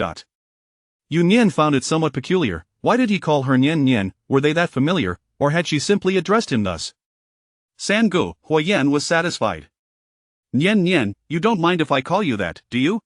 I heard my mother refer to you in that manner. After all, if you call me San Gu, wouldn't it be too distant for me to still address you as Miss Yu? Nian dazedly nodded, feeling that something was amiss, yet unable to pinpoint what it was. Chapter 11. Moving to the banquet garden. Seizing the moment when Nian was momentarily unresponsive, Huo Yan deftly shifted the topic. Have you had enough to eat? Shall I accompany you upstairs to tidy up your Huo third brother, I can manage the few items myself. It felt oddly shameful for her to address him in such a manner, far less comfortable than calling him brother. Huo Yan, however, pronounced it with ease. Then I shall wait for you downstairs, Nian. Once you're finished, I'll take you on a little tour of the place. Nian hesitated before speaking. If third brother has matters to attend to, please go ahead. It's perfectly fine for someone else to show me around. Huo Yan gestured for her to look around. Nian widened her eyes in confusion. Where had everyone gone? Uncle, he had just been here, along with the servants and Huo Yan's bodyguards. The house had been bustling with activity just moments ago. That day, Huo Yan successfully lingered with Nian until past 9, watching her return to her room before he too retired to his quarters in good spirits. Lying in bed, Nian couldn't shake the feeling that Huo Yan's enthusiasm towards her was perhaps a bit excessive, or maybe he was simply an inherently warm-hearted person. Unable to resolve her thoughts, she decided to sleep instead. The following day, Nian woke early. She had no habit of being finicky about beds and had slept quite soundly, descending the stairs in high spirits. By chance, she encountered Huo Yan returning from his morning exercise. Nian, good morning. Morning. Nian found it somewhat difficult to utter the term of endearment. I'm going to take a shower. Please have breakfast first. Nian settled onto the sofa when Uncle He approached her. Miss Yu, are you having breakfast now? I can have it prepared. Let us wait for third master. Huo Yan had just finished exercising. He likely hadn't eaten yet. Uncle He nodded with a warm smile. As you wish, Miss Yu. Huo Yan soon descended and, upon seeing Nian waiting for him to join her for breakfast, a smile graced his face. Uncle He discreetly ushered everyone out of the dining room, leaving the two of them alone, convinced that there was a spark between them. How did you sleep, Nian? Huo Yan asked gently. Quite well, the room is very nice. Nian pondered whether there had been a misunderstanding. Huo Yan was evidently quite easy to get along with. That is wonderful to hear. Please, don't be shy out if you need anything, just let Uncle He know. Nian nodded, tentatively speaking. May I add a few things to the small? She referred to the one adjacent to her bedroom. She adored that space, with a large window offering a view of the garden behind, though it was somewhat rigidly decorated, making it a bit tiring to sit in for long periods. Huo Yan chuckled softly, pleased that she had requests, as he feared Nian might be too distant. Of course, you can treat that area as your private domain, feel free to arrange it as you wish. I generally won't intrude. After a brief pause, he added, if you find it inconvenient, we can install a door in between. Nian quickly shook her head. No need, it's already perfect. Since you agree, shall I go ahead and purchase the items? Nian beamed. Since she would be residing here and didn't have to maintain her previous hectic pace, she certainly wanted to make herself comfortable. Let Uncle He handle the purchases, you needn't go out yourself. Everything will be delivered. He preferred to accompany her personally but understood the importance of moderation. Being overly forward might scare her away. Nian smiled, genuinely appreciating him. You truly are a good person. Huo Yan was momentarily taken aback. Should he say thank you? After breakfast, Nian sought out Uncle He while Huo Yan retreated to his study to read. The social distance brought Nian a sense of reassurance. In the days that followed, Nian found her stay at the banquet garden exceedingly pleasant. The chef's meals were delightful, and the desserts were equally exquisite. For a foodie, it was an immense joy. After satisfying her appetite, she strolled in the garden by the pond and then worked in the refreshed small living room, her computer having been returned to her. During this time, Xin called to inform her that she had to travel abroad for matters concerning Huo's father, urging her to treat the banquet garden. If Huo Yan dared to bully her, she would ensure he faced the consequences upon her return. Nian's interactions with Huo Yan over these few days had been quite harmonious. He never disturbed her while she worked, and upon returning from outings, he would bring her various treats, solidifying her belief that Huo Yan was indeed a wonderful person. Yet, this wonderful person seemed to have rather ample free time?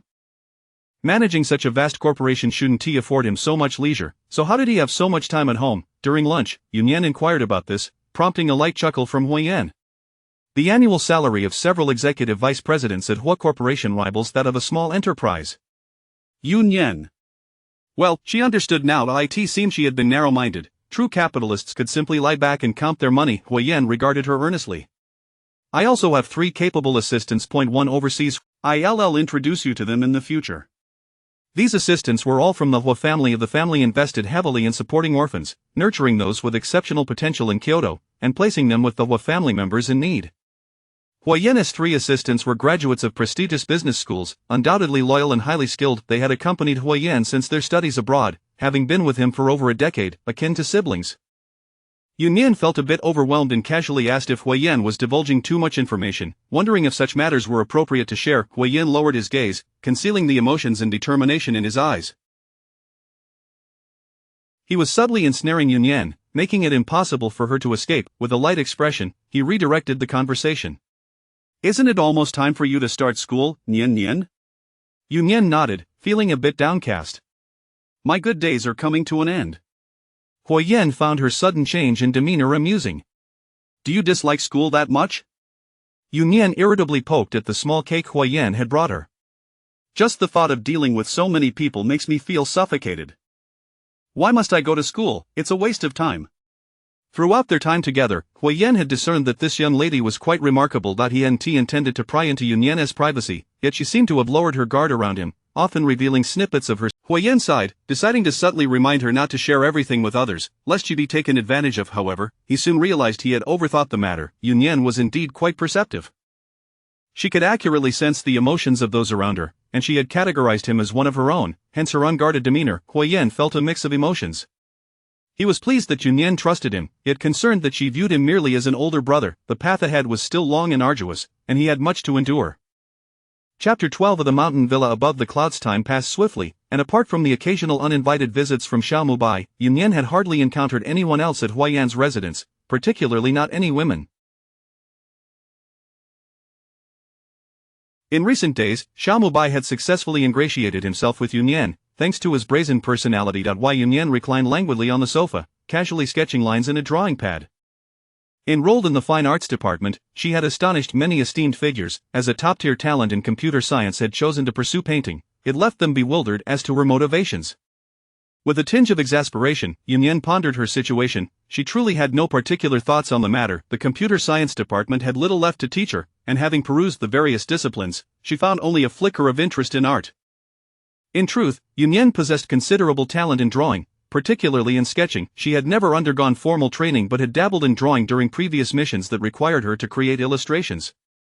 Most importantly, Nian was acutely aware that her purpose in attending this university was merely to pass the time, and the arts programs were comparatively more lenient regarding time management. Curious, Xiao Bai leaned over to glimpse Nian's artwork, exclaiming, "Is this Huo-san? Hey, it actually resembles him quite a bit. Huo Yan, come take a look." Huo Yan, who had been engrossed in his laptop, felt a jolt of interest upon hearing that Xiao Bai was referring to him. He looked up, his expression darkening instantly. Setting down his notebook, he approached and tugged at Xiao Bai's collar, pulling him aside before taking a seat himself. This fool should simply admire the artwork without encroaching so closely. Xiao Bai was left speechless. The jealousy emanating from Huo Yan was rather excessive. And never mind, he thought, not wanting to bicker with a man who had yet to experience romance. Huo Yan, his gaze softening as he looked at the drawing in Nian's hands, gently inquired, Nian, would you be willing to part with this piece for me?" Nian hesitated momentarily before nodding earnestly. "It's just a piece of paper. After all, this sketchbook is yours." Indeed, the art supplies Nian used were all provided by Huo Yan. After learning of her major, he had prepared a complete set of tools for her. Xiao Bai nearly burst out laughing at Nian's obliviousness. It was as if Huo Yan were casting flirtatious glances at a blind person. Remembering his own intentions, Xiao Bai cleared his throat. "Ahem, little fish, would you like to go out for some fun?" He was on an important mission, as several individuals were quite curious about little fish. Though the others were indeed intrigued by Nian, Huo Yan had no intention of taking her out, nor would he permit them to do so. Lacking the audacity to cling as Xiao Bai did, they sought to persuade him into coaxing Nian outside. Nian, however, did not reciprocate his enthusiasm. "Not interested. Come on, Huo-san and I, along with a few others, have co-founded a summer retreat that hasn't yet opened to the public. You should come and experience it first." Xiao Bai, aware of Nian's dislike for crowds, attempted to appeal to her preferences. "On such a sweltering day, wouldn't it be delightful to escape to the mountains? Once school starts, you won't have the time to go." Huo Yan, discerning Xiao Bai's intentions, knew that Nian would soon be starting school and wouldn't remain cooped up at his place indefinitely. If she were willing, he thought, it would be beneficial for her to meet a few of his friends, as it would provide her with some support in case of any unforeseen circumstances. They were all protective of their own, and regardless of their true thoughts, they would certainly look out for Nian. Directing his attention to Nian, Huo Yan asked, Nian, do you wish to go?" "There won't be any outsiders, just my 3 friends." Nian appeared somewhat hesitant, prompting Huo Yan to add, "If you prefer not to meet them, we can act independently. The facilities are quite comprehensive, and I haven't had the chance to visit since the villa was completed. Would you accompany me to take a look?" Ultimately, Nian decided to join them. The villa was situated on a mountain in the outskirts of Kyoto. They had purchased the entire mountain, and the grand entrance at the foot of the mountain bore the elegantly inscribed words, "Mountain Villa Above the Clouds," carved upon a massive stone. The security system was robust, and the villa was adorned with exquisite decor, indicating that its future patrons would undoubtedly belong to the upper echelons of society. Once officially operational, it was destined to become a lucrative establishment. "You truly know how to make money," Nian remarked, her astonishment palpable. The wealth in Kyoto seemed insufficient for their ambitions. Xiao Mubai swelled with pride upon hearing her words. "Isn't it impressive, all thanks to my efforts?" This statement held a grain of truth. After all, their venture had begun on a whim. The group had initially intended to purchase a mountain to erect a few villas for leisure. They pooled their resources, with Xiao Mubai volunteering to oversee the project. Given his penchant for amusement, he insisted on adding some entertainment facilities, for what would be the point of a vacation without them? With their financial backing, they allowed him to indulge in his whims. As the project expanded, they ultimately decided to open it to the public, culminating in its current scale. They had cordoned off a section at the mountain's summit, constructing a few villas that remained private, reserved solely for their own use. Nian marveled once more at the disparity between the rich and the poor. The affluent truly knew how to enjoy life. Purchasing a mountain for leisure, after disembarking, they transferred to the villa's tour vehicle, which offered a breathtaking view of the scenic landscapes. Apart from the villa's staff, there were no other visitors. The vehicle arrived at a building in the heart of the village, Jinwei Zhai, presumably the establishment's restaurant. The trio ascended to the top floor via the elevator, entering the largest private room, where 3 individuals were already seated. Observing the guests within, Nian deduced that these must be the friends Huo Yan had mentioned, those who had co-invested in the villa. Surveying the room, she recognized that, much like Huo Yan and Xiao Mubai, these individuals were at the pinnacle of society, with files in the National Security Bureau documenting their backgrounds. In her mind, she matched their faces to the profile she had previously perused. Han Zhang exuded an aura of brawn over brain. A current military officer from a prestigious lineage, his family boasted a remarkable legacy of valor. His father was allied with Huo Yan's father, one in politics and the other in the military, their families maintaining a close relationship. They were of the same age, having grown up together. Fu Jingyi presented himself as a refined gentleman with an air of cultured mischief. The Fu family, akin to the Xiao family, had been engaged in commerce for generations, with profound roots. Notably, Fu Jingyi's mother, Qi Ruxin, was a renowned author and a literary luminary of contemporary times. The Qi family was steeped in scholarly tradition, producing countless distinguished individuals. The current president of Peking University hailed from their lineage. When Renlin was the one who left the deepest impression on her, he could be described as the uncrowned king of Kyoto's underground realm. His family primarily operated overseas, dealing in arms. Due to some unspeakable collaborations with the military, he had drawn the attention of the National Security Bureau. With his comings and goings meticulously documented among the younger generation in Kyoto, the only one who could be acknowledged as a lord, apart from Huo San, was him. The two, one dark and one fair, presented an intriguing contrast. Chapter 13. Ambiguity at the racecourse. The atmosphere at the resort was palpable, revealing the intricate dynamics of their relationships. The small group of individuals was a subtle amalgamation, seemingly encompassing all facets of society, yet it remained uncertain whether this was a mere coincidence or a deliberate arrangement. As they observed her, she appeared both alluring and aloof. Beyond this, little else was discernible. One could only wonder at how Huo Yan had become so bewitched. However, their curiosity merely lingered, for ultimately, this was Huo Yan's personal affair. They were simply intrigued, and their desire to witness was satisfied. Huo Yan introduced them to one another, and they took their seats to dine. Watching Huo Yan serve dishes to Nian, peeling shrimp and deftly removing fish bones, was almost akin to feeding her directly. Nian accepted these attentions with remarkable ease, suggesting that such gestures had become a common occurrence. A shared glance among the group revealed a complex array of emotions. Huo Yan's experience in romance was indeed a convoluted matter. Huo Yan exhibited a keen understanding of Nian's preferences, selecting only her favorite dishes. Engrossed in her meal, Nian had little else on her mind. All she could think was how extraordinarily delicious it was. The resort had designated an area for raising edible poultry and game, and a vast pond nearby offered opportunities for fishing. For those inclined, one could catch their meal fresh, emphasizing the delight of freshness. As the meal progressed, Nian gained a more vivid impression of her companions. Han Zhang was blunt and sharp-tongued, often leaving others at a loss for words, when Renlin exuded an air of cool detachment, embodying the archetype of a ruthless arms dealer. Fu Jingyi was refined and poised, possessing a diplomatic charm, though what lay beneath the gentle facade remained a mystery. Why Nian had no intention of probing deeper into their lives. It was irrelevant to her, as they bore her no ill will, and that was sufficient. After satiating her appetite, Nian settled onto a small balcony on the other side of the private room, allowing the mountain breeze to envelop her, her entire being relaxing in the moment. The others soon joined her, and they sat in silence, savoring the rare tranquility. "Would you like to go for a stroll, Nian?" Xiao Mubai suddenly chimed in. "I can take you around. This is my brainchild, haha, I guarantee you'll be pleased." Huo Yan's expression darkened as he fixed a glare on Xiao Mubai. Realizing that Huo Yan wished to have Nian all to himself, Xiao Mubai awkwardly chuckled, about to offer a retraction, when Fu Jingyi interjected with a smile. "This is our first visit. Let us explore together. Huo Yan was typically a stoic figure, his demeanor consistently placid. It was a rare sight to witness such a spectrum of emotions on his face. Today was clearly an eye-opener for them, and they resolved to accompany him. Nian, however, was indifferent. After their meal, she had formed a basic judgment of these individuals. She sensed that they harbored no malice toward her, and that assurance was all she needed. Any further involvement was of little concern. Thus, what was initially intended as a private outing for Huo Yan transformed into an excursion for Six.I in the car. Nian leaned against the window, gazing outside, while Huo Yan cast a disapproving look at the spectators behind him, urging them to scram with his eyes. Suddenly, Han Zhang spoke up.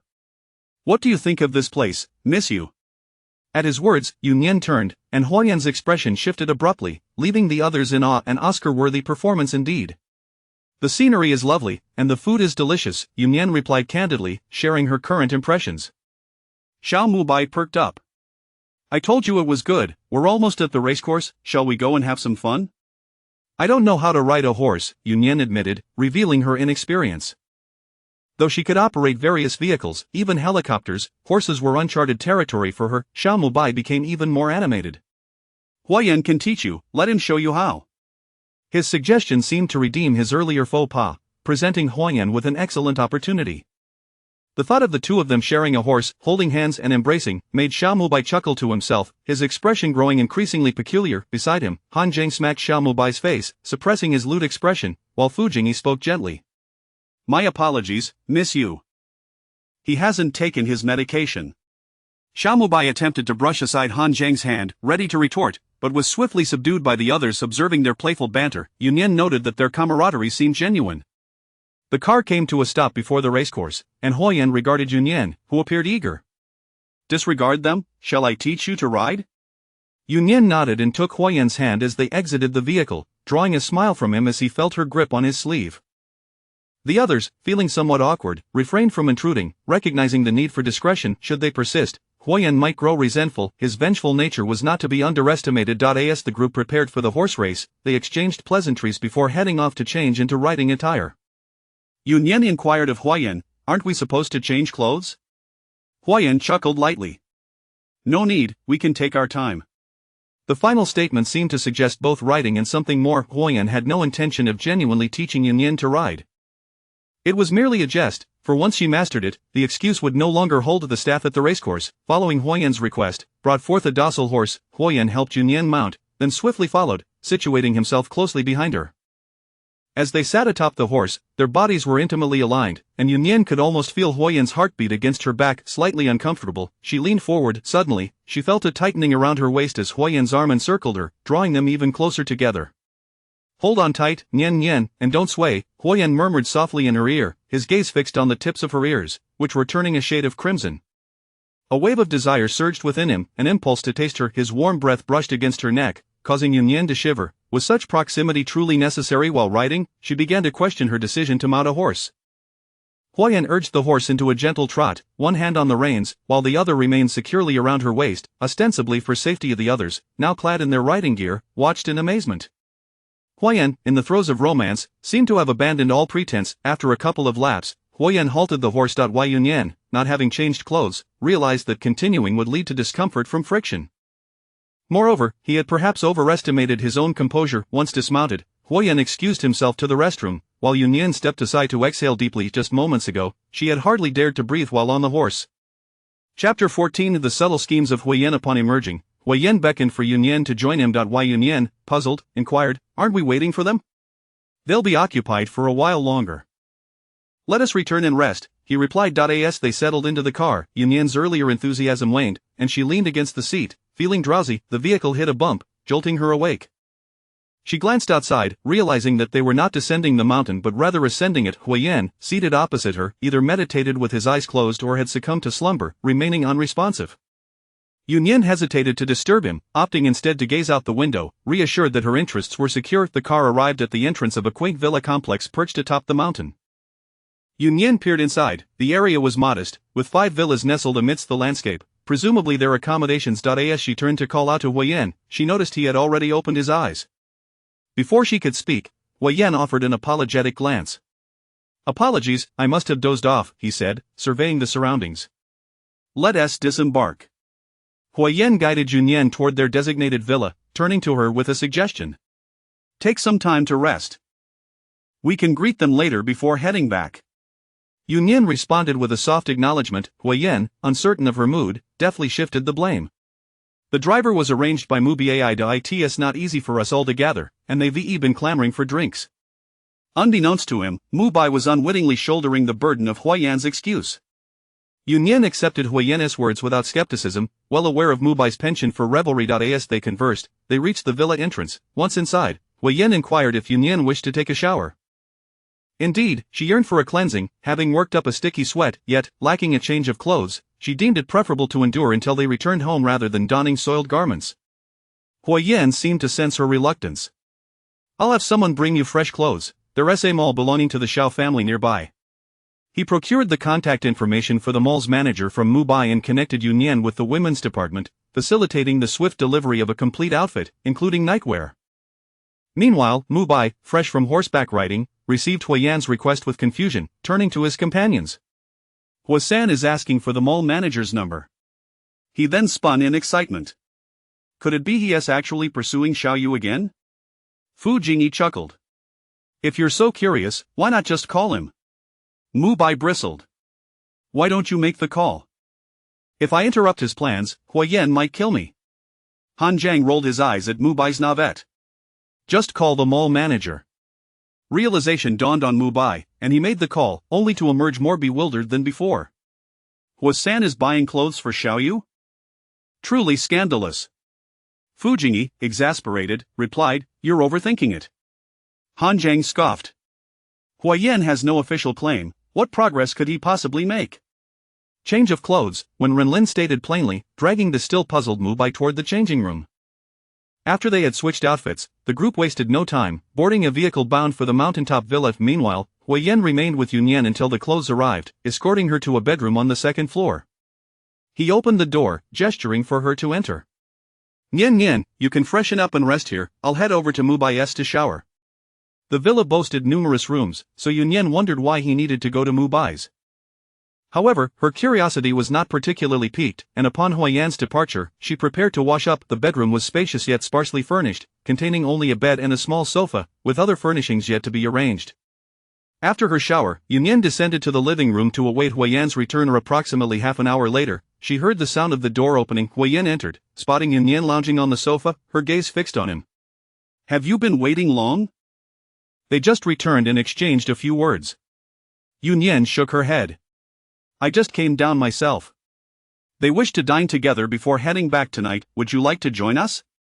Sensing her potential discomfort, he added, if you prefer not to, we can leave right away. Reflecting on their esteemed positions, Nian understood that it was indeed a rare occasion for them to gather. Huo Yan likely desired to spend time with them. You should go, I'll wait for you here. She simply did not relish engaging with others, and attending would inhibit her from speaking freely. Upon hearing her response, Huo Yan regarded her earnestly. Then I shall also abstain, we can return together. Nian felt a twinge of gratitude mixed with exasperation. Huo Yan was treating her as though she were a child. She felt compelled to clarify, I'm not upset, just a bit fatigued. You should enjoy dinner, I could use a nap. Huo Yan recalled her listlessness during their return journey and considered that a brief rest would do her good. I'll arrange for a meal to be sent to you. Eat before you sleep. After instructing the restaurant to deliver food, Huo Yan ensured Nian finished her meal before escorting her to the upstairs bedroom, then departed for Mubai's quarters. As Nian lay in bed, a smile crept upon her face. She found herself amused by Huo Yan's attentive care. His parting words echoed in her mind, promising a swift return. She couldn't shake the feeling that Huo Yan resembled a doting father, preoccupied with her well-being. Meanwhile, a concerned Huo Yan arrived at Mubai's residence, the only one among them fully equipped, even boasting a wine cellar. The other villas remained minimally furnished, with occupants yet to personalize their spaces. Upon Huo Yan's arrival, the others were already present, gathered around the dining table awaiting him. Ignoring their teasing glances, he took his seat calmly. We thought you might not show, Mubai remarked, gesturing to several bottles of wine on the table. My prized collection, dear friends, tonight you are in for a treat. As Mubai poured the wine, he cheekily nudged Huo Yan. Huo-san, one tea you partake? Drinking is a gain. Everyone knew Huo Yan rarely indulged in alcohol, and Mu Bai was merely jesting, not genuinely expecting him to drink. Huo Yan pushed the cup forward, leaving Mu Bai momentarily speechless, holding the bottle in confusion. Huo Yan spoke coolly, "What, reluctant to share? Say, Huo-san, what has got into you? Did Xiaoyu turn you down?" Mu Bai exclaimed, his voice rising in dramatic surprise. Huo Yan dismissed him with indifference, taking the bottle from Mu Bai's grasp and pouring himself a drink. Han Zhang scoffed, "You truly are relentless." Fu Jingyi, attempting to clarify for the still befuddled Mu Bai, added, "If you drink too much, you won't be able to return." Aside from Mu Bai's villa, the others were likely similar, with only a bed in the master suite and other rooms left empty. "Huo-san, you are utterly shameless," Mu Bai exclaimed, raising his voice. Chapter 15. Pretending to be drunk for advantage. Huo Yan remained blissfully indifferent to the barbs directed at him by the others, leisurely raising his glass towards Wen Renlin. "Have you resolved matters on your end?" Han Zhang, too, found his attention diverted. "Just let me know if you need assistance." Someone was scheming to undermine Wen Renlin, aiming to usurp his position. Should anything befall Wen Renlin, it would not bode well for them. Maintaining his composure, Wen Renlin took a sip of his drink.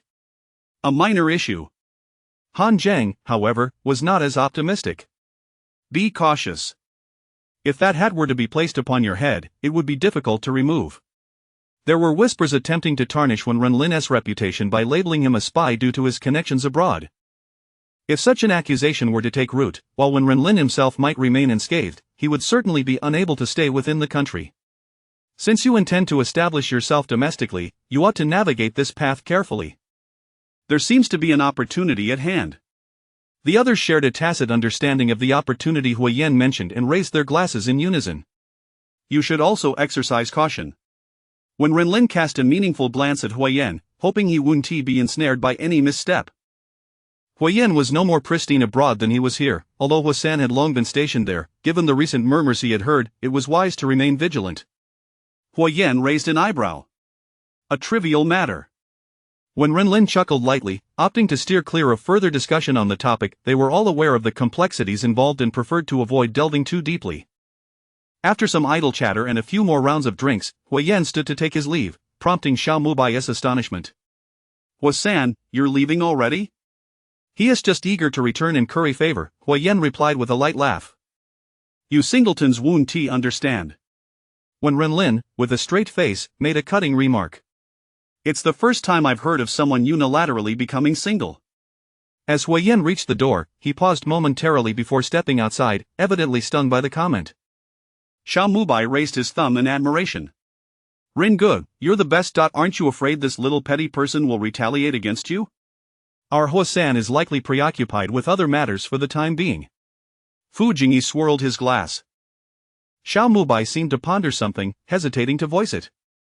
"What do you think about Huo-san?" When Renlin turned to him, his expression earnest. "Mind your own business." Fu Jingyi and Han Zhang regarded Xiao Mubai with equal scrutiny, causing him to wilt under their gaze. "Why are you all looking at me like that?" He was no fool. He understood what was appropriate to say and what was not. Huo Yan maintained a fleeting enthusiasm for any matter, often capriciously favoring something only to lose interest just as swiftly.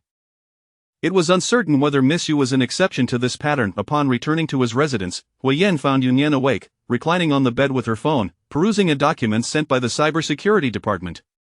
Hearing the knock at the door, she recognized Huo Yan's return and hurried to open it, nearly getting caught by the door as it swung open. While Nian steadied Huo Yan, noting the smell of alcohol wafting from him and the slight flush on his face. "Have you had too much to drink?" Huo Yan shook his head, pulling Nian into the bedroom and sitting beside her on the bed, his tone tinged with a hint of grievance. "Why aren't you calling me Sangu anymore?" Nian regarded him, realizing he was genuinely tipsy. Huo Yan typically wouldn't speak in such a manner. She acquiesced to his request. "Sangu, how much have you had to drink?" In truth, their interactions were manageable when alone, but in the presence of others, she found it somewhat difficult to utter the title. Huo Yan leaned closer, resting his forehead against hers and nudging gently. "Just a little bit." This was indeed the truth. The proximity, coupled with the scent of alcohol, enveloped her, leaving her slightly lightheaded. Feeling uncomfortable, Nian instinctively leaned back, only for Huo Yan to follow suit. Given their position on the edge of the bed, her retreat would soon lead her to lie down. Suddenly, Nian sprang to her feet, intending to exit. Sensing the potential danger posed by the inebriated Huo Yan, however, she felt a firm grip from behind, and as he drew nearer, Nian couldn't help but grab Huo Yan in an attempt to subdue him with a hold. Underestimating the strength of the person behind her, she found herself swiftly pinned to the bed, staring up at Huo Yan, who loomed above her. Huo Yan leaned in closer. Are you trying to challenge me, Nian? In their circles, self-defense was an essential skill cultivated from a young age, far beyond the capabilities of someone like Nian, who was merely an amateur. Nian's face flushed crimson as she pushed against the weight on top of her, only to have her hands captured and pinned beside her head. What are you trying to do, Nian? Nian felt exasperated. He was the one pressing her down yet questioned her intentions. After several futile struggles, Huo Yan tightened his grip on her hands, his voice low and hoarse. Don't move. At the same time, Nian felt an unmistakable sensation against her thigh, causing her neck to flush with embarrassment. You need to get off me. Huo Yan remained steadfast, even daring to nuzzle closer into the crook of her neck. It's uncomfortable. Let me hold you for a moment, just a moment longer. Nian felt her entire body tingle from his caress, paralyzed by the fear of provoking him further. After what felt like an eternity, Huo Yan rolled off her, lying beside her on the bed. Just as Nian prepared to rise, he caught her wrist again, his voice pitiful. Nian, my head hurts. A part of her wished to throttle him. He deserved the headache for drinking too much and acting foolishly. Nonetheless, she couldn't bring herself to abandon him. Sighing, she decided not to hold the drunken behavior against him, especially since he hadn't crossed any lines. Huo Yan was still a person of good character. Nian adjusted Huo Yan's position, gently massaging the pressure points on his head to ease his discomfort. Feeling better? Is your hand tired, Nian? Huo Yan seized her hand, kneading it gently. Nian, feeling uncomfortable, withdrew her hand, intending to rise. You should rest now that you're feeling better. You won't be able to go back in your current state, so I'll move to another room.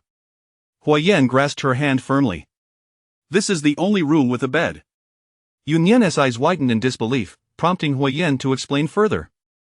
Mubai intended for us to decorate according to our preferences. This bed is merely a temporary arrangement. Nian was at a loss for words. It was no wonder Huo Yan had gone to Xiao Mubai's place for a shower earlier that afternoon. What were they to do? Surely, they couldn't share the same bed. After the tumult of the night, her mind was in disarray, and she had completely forgotten that there was a market nearby where they could purchase a bed. Huo Yan looked at her with a wounded expression. Do you not trust me, Nian? Was this truly a matter of trust? Was it appropriate for an unaccompanied man and woman to share a room? Just as Nian prepared to suggest she head downstairs, Huo Yan rose unsteadily from the bed, his steps wavering. If you don't want to stay here, then let us go back. Nian caught his arm, exasperated. This was no time for games. He could barely stand, let alone return relenting. Nian acknowledged that the bed was spacious enough, allowing them to lie down with a considerable distance between them. She glanced at Huo Yan, who was now breathing steadily, likely asleep, expecting to be unable to sleep herself since she had never shared a bed with anyone before. She was surprised when exhaustion overtook her, and she gradually drifted off. After some time, once Nian had succumbed to slumber, the man next to her, who should have been asleep, opened his eyes, lowering the air conditioning by 2 degrees. He quietly shifted closer to her side, waiting for his prey to unwittingly come into his grasp. Sensing a chill in her dreams, Nian instinctively gravitated toward the warmth beside her. The victorious Huo Yan wrapped his arms around her, pulling her into his embrace, planting a gentle kiss at the corner of her lips before contentedly closing his eyes. Chapter 16. Encountering Duin again in the dead of night, Huo Yan gazed at the little girl who occasionally nuzzled against his chest, enduring the restlessness of his body. It was truly a self-imposed torment. Yet, he found it hard to let her go, secretly laughing at his own plight. His calm demeanor crumbled into dust the moment he encountered Nian Dai. In the past, there had been women who attempted to seduce him. Even when they bared themselves before him, he could hardly be bothered to glance their way. His tranquility was infuriating, but now, with just a gentle nuzzle, he felt as though he might explode. Taking deep breaths to regain his composure, Huo Yan endured a sleepless night, truly suffering through the hours. When morning arrived, Nian awoke to find herself alone. After washing up, she descended the stairs and spotted Huo Yan returning with breakfast in hand. Recalling the events of the previous night, she felt a twinge of unease upon seeing him, though he appeared entirely oblivious to her discomfort. Good morning, Nian, did you sleep well? Huo Yan greeted her. Why? Nian swallowed hard. It seemed she had indeed drunk herself into a stupor, conveniently forgetting the details and sparing herself from any embarrassment. Relieved, she cast aside her worries, as she was not one to dwell on such matters, and greeted him with a smile. Good morning, third brother. Upon hearing this address, Huo Yan's mood visibly brightened, and his good spirits persisted until he met up with a few acquaintances to descend the mountain together. The group observed the spirited Nian and the faint shadows of fatigue under Huo Yan's eyes. Out of respect for Nian's presence, they refrained from commenting, but exchanged knowing glances at Huo Yan, clearly amused by what they perceived as his self-inflicted predicament.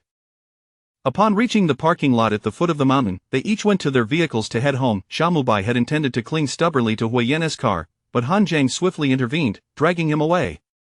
That foolish man, a ravenous old bachelor, was quite the sight, daring to approach with such audacity. Only someone like Han Zhang could be so kind as to rescue him. After returning from the mountain villa, the two resumed their usual dynamic, and Nian felt quite content. Before long, the day of Nian's school reopening arrived. During this time, Xing, who had just returned from abroad, came to visit Nian. With Huo Yan absent, the two chatted for an entire afternoon. Recently, the elder Hua had been preoccupied with numerous social engagements, and Xing had been flying about as well, leaving her little time to care for Nian. Learning that Huo Yan treated Nian well, Xing felt reassured. Their conversation continued until dinner time, at which point Xing had to leave for another engagement, departing reluctantly. Nian was not naturally talkative, but she found comfort in Xing's chatty nature, who willingly listened and engaged, ensuring that their dialogue was not a one-sided affair. Were those elderly gentlemen to witness such a sight of Nian, they would likely feel a sense of relief, having feared she might turn into a recluse. Apart from the elderly gentlemen, Nian's closest companions were her subordinates. The Shin family was not included in this circle. Since her mother's passing, Xing was the first elder to show concern for her from a maternal perspective, a sentiment Nian cherished, and she willingly spent time with her. When with Xing, Nian would soften, appearing just like any ordinary young girl. Huo Yan also benefited from Xing's influence, otherwise, he would not have been able to draw so close to her. Nian maintained a strong sense of vigilance around others. During this period, her three cousins from the Shin family reached out to her, having exchanged contact information when they dropped her off that day. However, Nian was not particularly warm towards them, often responding with minimal engagement. Shin Xiujin and Shin Xionian were both busy individuals, and upon receiving little response, they ceased to bother her. Only Shin Xiuchen would occasionally message her, and she typically ignored him. The day before school commenced, Nian finally decided to venture out. Rejecting Huo Yan's offer to accompany her, she requested only the driver to take her to the largest shopping mall. Upon alighting, she gazed at the enormous sign before her. Xiao family. The Xiao family had built their reputation on consumer goods, their logo ubiquitous and widely recognized. Nian wished to buy a gift for Huo Yan, having stayed at his home for quite some time. He had taken good care of her, and with school about to start, she whimsically resolved to present him with a token of appreciation. Wandering aimlessly through the mall, she was uncertain of what to purchase.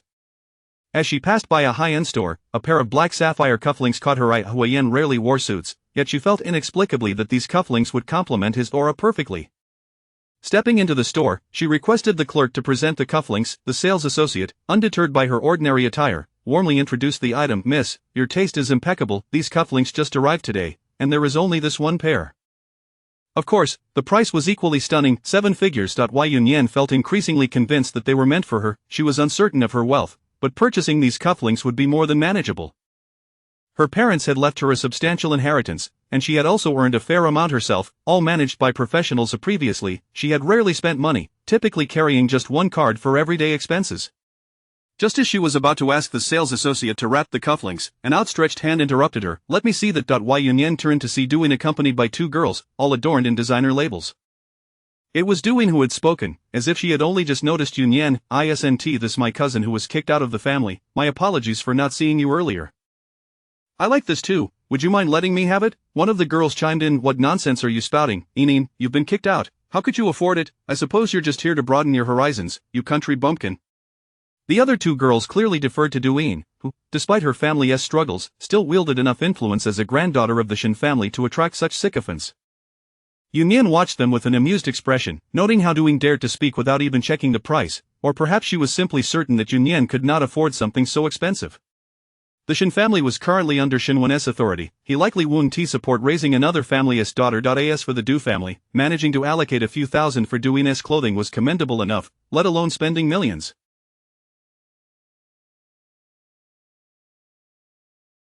They couldn't afford to buy Duin out. The sales associate looked at Nian with a troubled expression, and Nian simply uttered 2 words. "Let her." Then she stepped aside, seemingly genuinely intimidated by Duin. Duin proudly lifted her chin. "Miss, please swipe your card. The total is 6.68 million. Duin turned in shock, her voice faltering. "What? 68 million, the two girls beside her were equally astonished. Such an expense. Doing turned her gaze back to Nian, her tone sharp. Are you mocking me? The sales associate, unable to remain silent any longer, interjected. This young lady was the first to express interest. The implication was clear, it was Nian who had laid claim to the cufflinks first, and they were the ones attempting to snatch them away, unable to afford them. Though the latter part remained unspoken, the mocking glint in the clerk's eyes said it all. Nian had no intention of entangling herself with Duin. She instructed the clerk to wrap the cufflinks, swiftly swiped her card, and left, leaving Duin and her companions to endure the judgmental glances as they scuttled out in embarrassment. Chapter 17 Confrontation. Miss Zhang of the Zhang family. Nian, stop right there. Duin shouted furiously as she chased after Nian. Ignoring her, Nian remained unfazed, having already acquired what she desired, and was disinclined to engage in a futile dispute.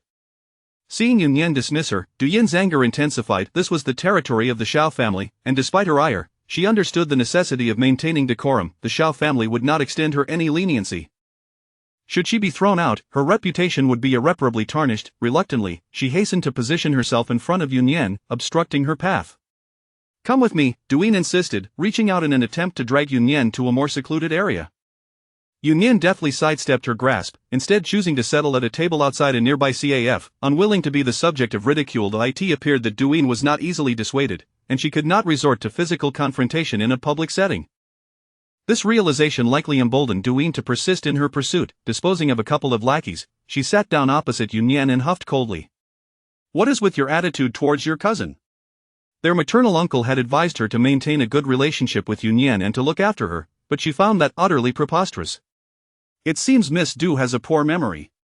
Had she not already clarified that she had no connections to the Shin family? Duin slammed her hand on the table, ready to erupt, only to catch sight of figures emerging from the CAF. Just you wait, Duin muttered under her breath, a newfound confidence evident as she approached a man and woman stepping out from the CAF. Nian, still present, was curious to observe what Duin was up to. Duin resembled an irritant. While she posed no real threat, her presence was bothersome, and Nian was keen to avoid her entanglements. Sister Min, what a coincidence to find you here. The sweet, high-pitched voice was a stark contrast to her previous demeanor, leaving Nian astounded at her acting prowess. The woman nodded, exuding an air of arrogance. Duin leaned closer, whispering something, while the woman cast a few glances in Nian's direction. Subsequently, she followed Duin over, accompanied by a man who appeared rather lackadaisical. The trio took their seats, and upon noticing Nian, the man's gaze became somewhat lecherous. Why? Nian frowned, feeling an urge to gouge out his eyes. Nian, allow me to introduce you. This is my sister, Zhang Min'er. Zhang Min'er, the granddaughter of Chief of Staff Zhang from the military district. Why? Nian pondered how Duin could possibly be acquainted with her. Has your mother been cheated on? This introduction felt overly familiar. After all, her mother had only given birth to her in Duin. If another sister were to emerge, it would imply that their father had fathered a child elsewhere. You are quite uncouth. My family is related to Sister Min's maternal grandfather, Duin retorted, her face nearly turning purple with rage. The man laughed without restraint, finding the young lady amusing. Zhang Min'er, however, looked displeased. This sharp tongue was indeed formidable, and it was no wonder Duin found herself at a disadvantage. Miss Yu, one ought to tread carefully. Not everyone is someone you can afford to offend. Hey Min'er, why intimidate a young girl? The man chimed in with a playful tone as Zhang Min'er shot him a glare, her disdain evident. She had not missed the way he had looked at Nian moments prior. Unfazed by the glare, the man continued to smirk. Miss Zhang, perhaps you could teach your younger sister the meaning of those 4 characters. Nian's expression remained unchanged, unperturbed by the implicit threat. Upon hearing younger sister, Zhang Min'er felt a sting of humiliation at the mention of your mother. Is Miss Yu refusing to show me any respect? Backed by the Zhang family, she was accustomed to deference from those around her. Never had anyone dared to undermine her in such a manner. Fearing Zhang Min'er's anger would also implicate her, Duin hastily interjected, Sister Min, my cousin has just arrived in Kyoto and is still unfamiliar with the ways here. Feigning helplessness, she added, otherwise, she wouldn't have been expelled by my grandparents. Zhang Min'er's expression softened slightly. She found it somewhat amusing. The Shin family's newly arrived impoverished relatives were hardly worthy of consideration in their circle. It would be beneath her dignity to engage in a dispute with such individuals. Handing Duin a bag emblazoned with the logo of a high-end jewelry brand, she remarked, just bought this, you can wear it for fun. Thank you, Sister Min, this must be quite expensive, right? Duin exclaimed with delight, opening the bag to reveal a bracelet. This brand was notoriously pricey, something she could only admire from afar, and the sudden gift left her ecstatic. A fleeting look of disdain crossed Zheng Minera's face as she observed Duina's exuberance. "It's decent enough, not even $1 million," she replied nonchalantly, aiming to enlighten the rustic girl across from her about the disparities between people. Nian watched the scene unfold, realizing that Duin had not disclosed the value of the cufflinks she had purchased, otherwise, she would not be inclined to flaunt the bracelet as a means of humiliation. Clearly, Duin possessed a modicum of cunning, having successfully swindled a bracelet worth $1 million. Zheng Miner stood up, unwilling to linger in their company any longer. Had it not been for Duin's ability to somewhat endear herself to her, she would not have deigned to approach them, only to find herself in an awkward situation. "Miss Yu, allow me to offer you a word of advice. Kyoto is not like other places, being overly arrogant is ill-advised." With that, Zheng Miner departed, dragging the man who had been about to speak along with her. Wei Yunyan watched Zheng Miner's retreating figure and retorted pointedly, "That advice is equally applicable to Miss Zhang." Zheng Miner paused momentarily but did not turn back, continuing her exit. "Offending Sister Min will not bode well for you," Duin said with a gleeful tone. "Do not expect the Shin family to come to your aid. They will not risk offending the Zheng family on your behalf." "Oh, is the Zheng family wealthy?"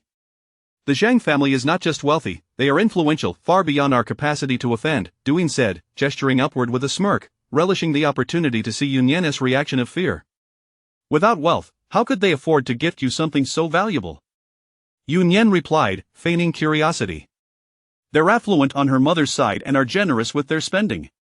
"It's perplexing," Duin said, her tone dripping with a mix of sarcasm and envy. Unlike the Shin family, who were miserly, treating their granddaughters as if they were thieves, it seemed Duin had exhausted her repertoire of information, her expression revealing her ignorance on the matter.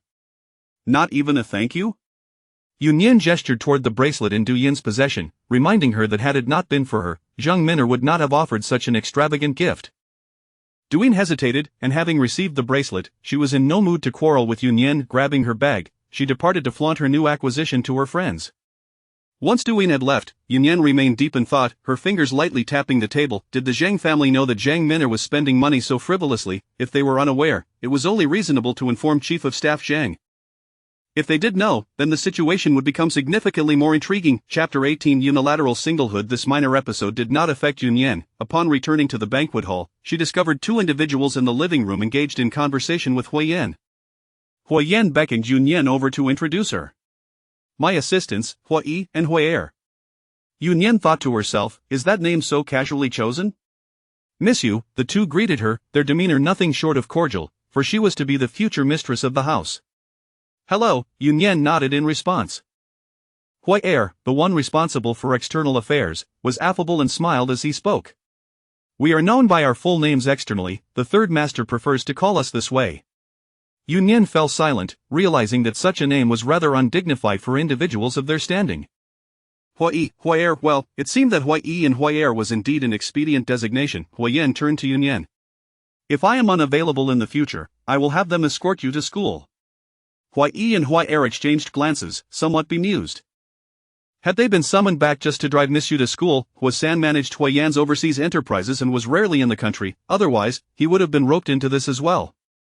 Yunyan felt equally perplexed, she was not a child in kindergarten. Is that really necessary?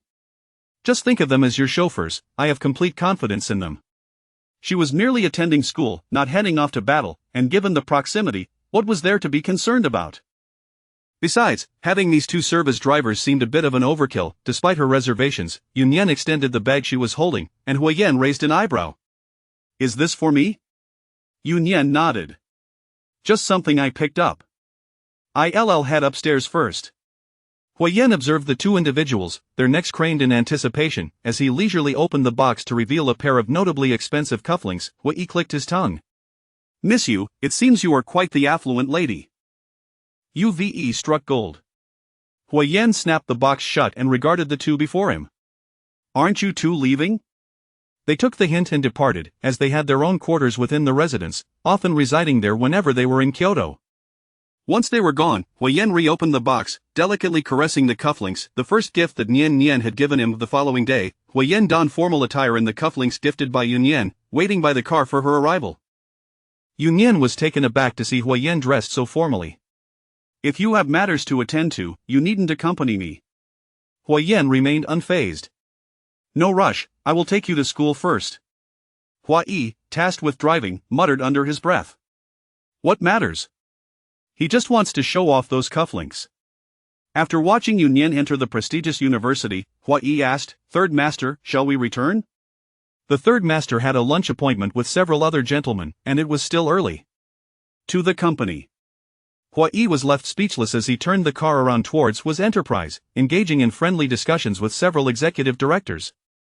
By noon, when Huo Yan finally departed, the others were still in a state of confusion. What had their boss been doing there? After leaving the company, he proceeded to the previously arranged venue, a club owned by Wen Renlin, which had recently encountered some troubles, leaving Wen Renlin unable to extricate himself, hence their decision to meet there. By the time Huo Yan arrived, everyone else was already present. Upon seeing his attire, Xiao Mubai whistled. Are you attending as a best man?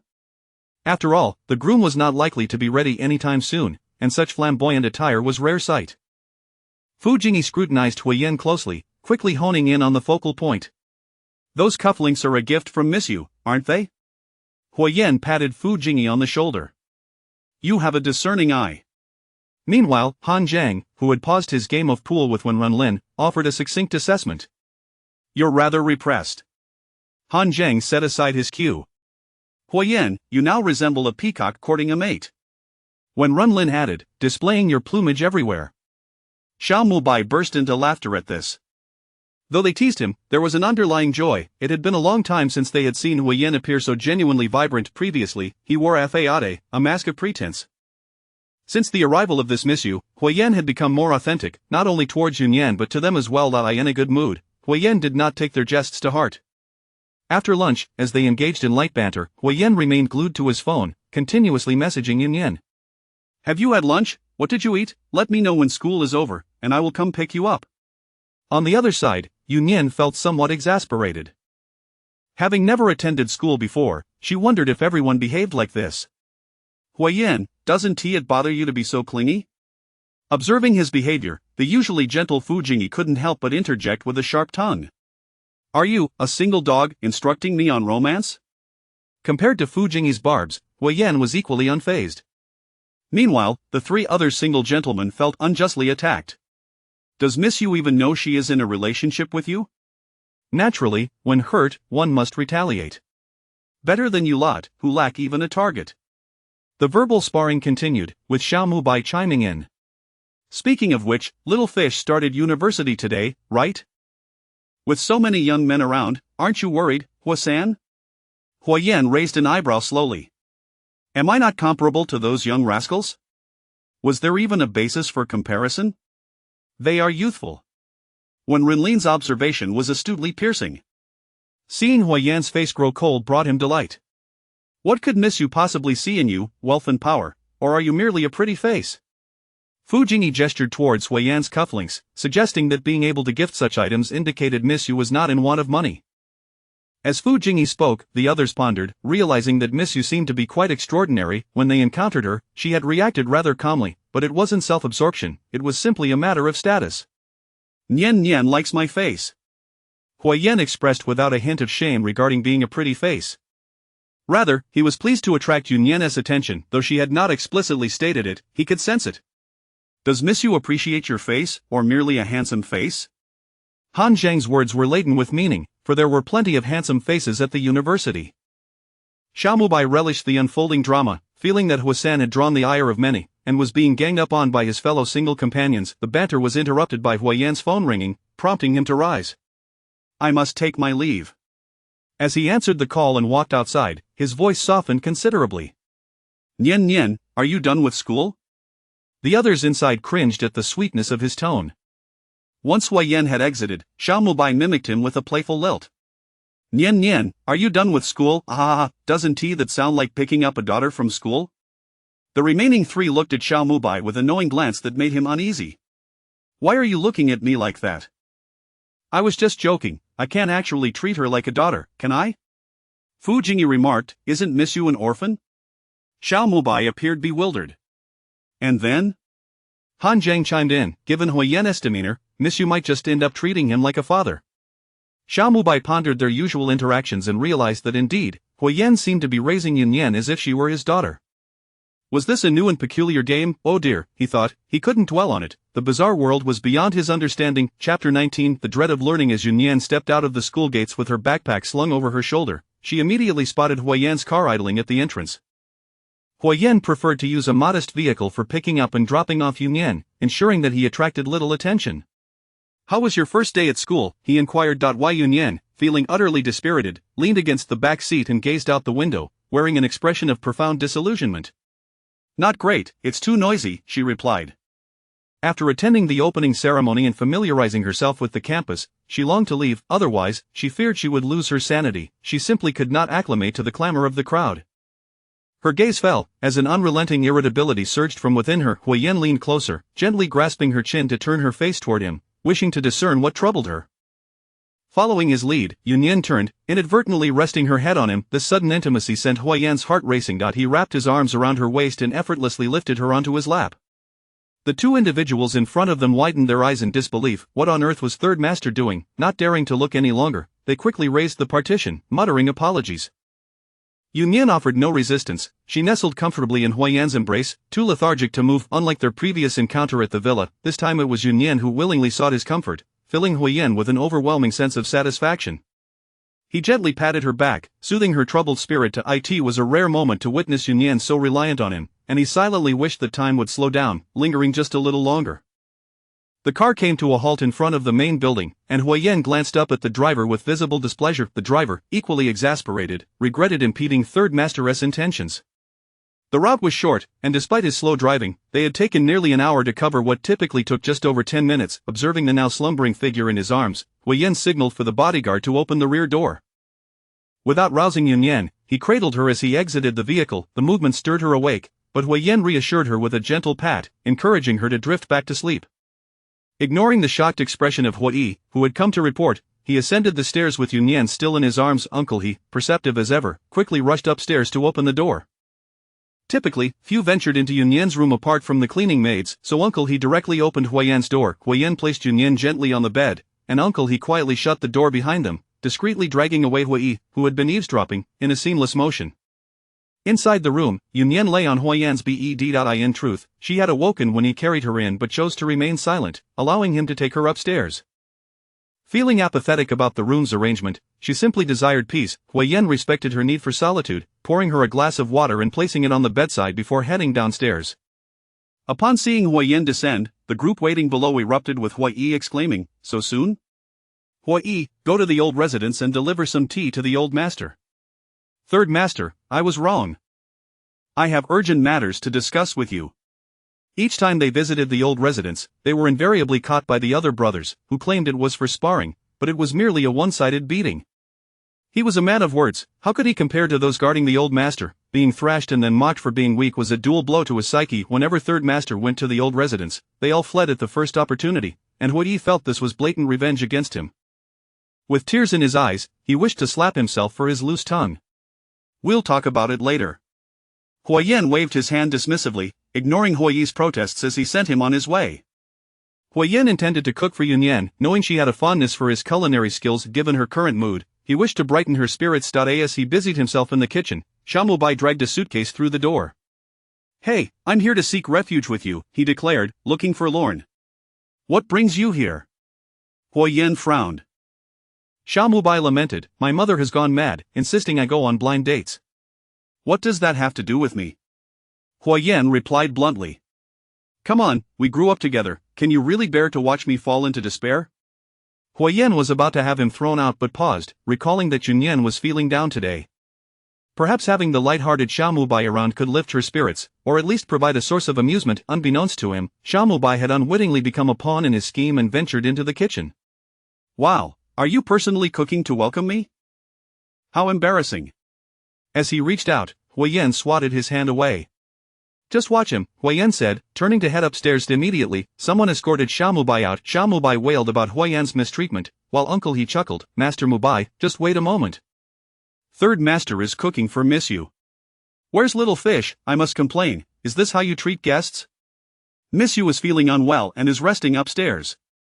Uncle He dared not reveal that Huo Yan had brought Nian into his own room. Huo Yan entered the bedroom, finding Nian curled up in the blankets like a little caterpillar. He approached and tugged at the covers. Are you planning to transform into a butterfly, Nian? Nian rolled around in bed, her muffled voice emanating from the blankets. I want to spin a cocoon. Huo Yan held her and the blanket down, pulling away the fabric that obscured her face, revealing her delicate features. Leaning closer, he teased, is the little girl in her cocoon hungry? Nian shivered. What was wrong with him? Her initial desire to remain in bed dissipated, and she pushed Huo Yan away. I'm hungry. Let's eat. Huo Yan rose, stepping back as he observed her emerge from her cocoon. Do you need me to carry you downstairs? Nian shot him a disdainful glance before getting out of bed, and Huo Yan followed leisurely behind her.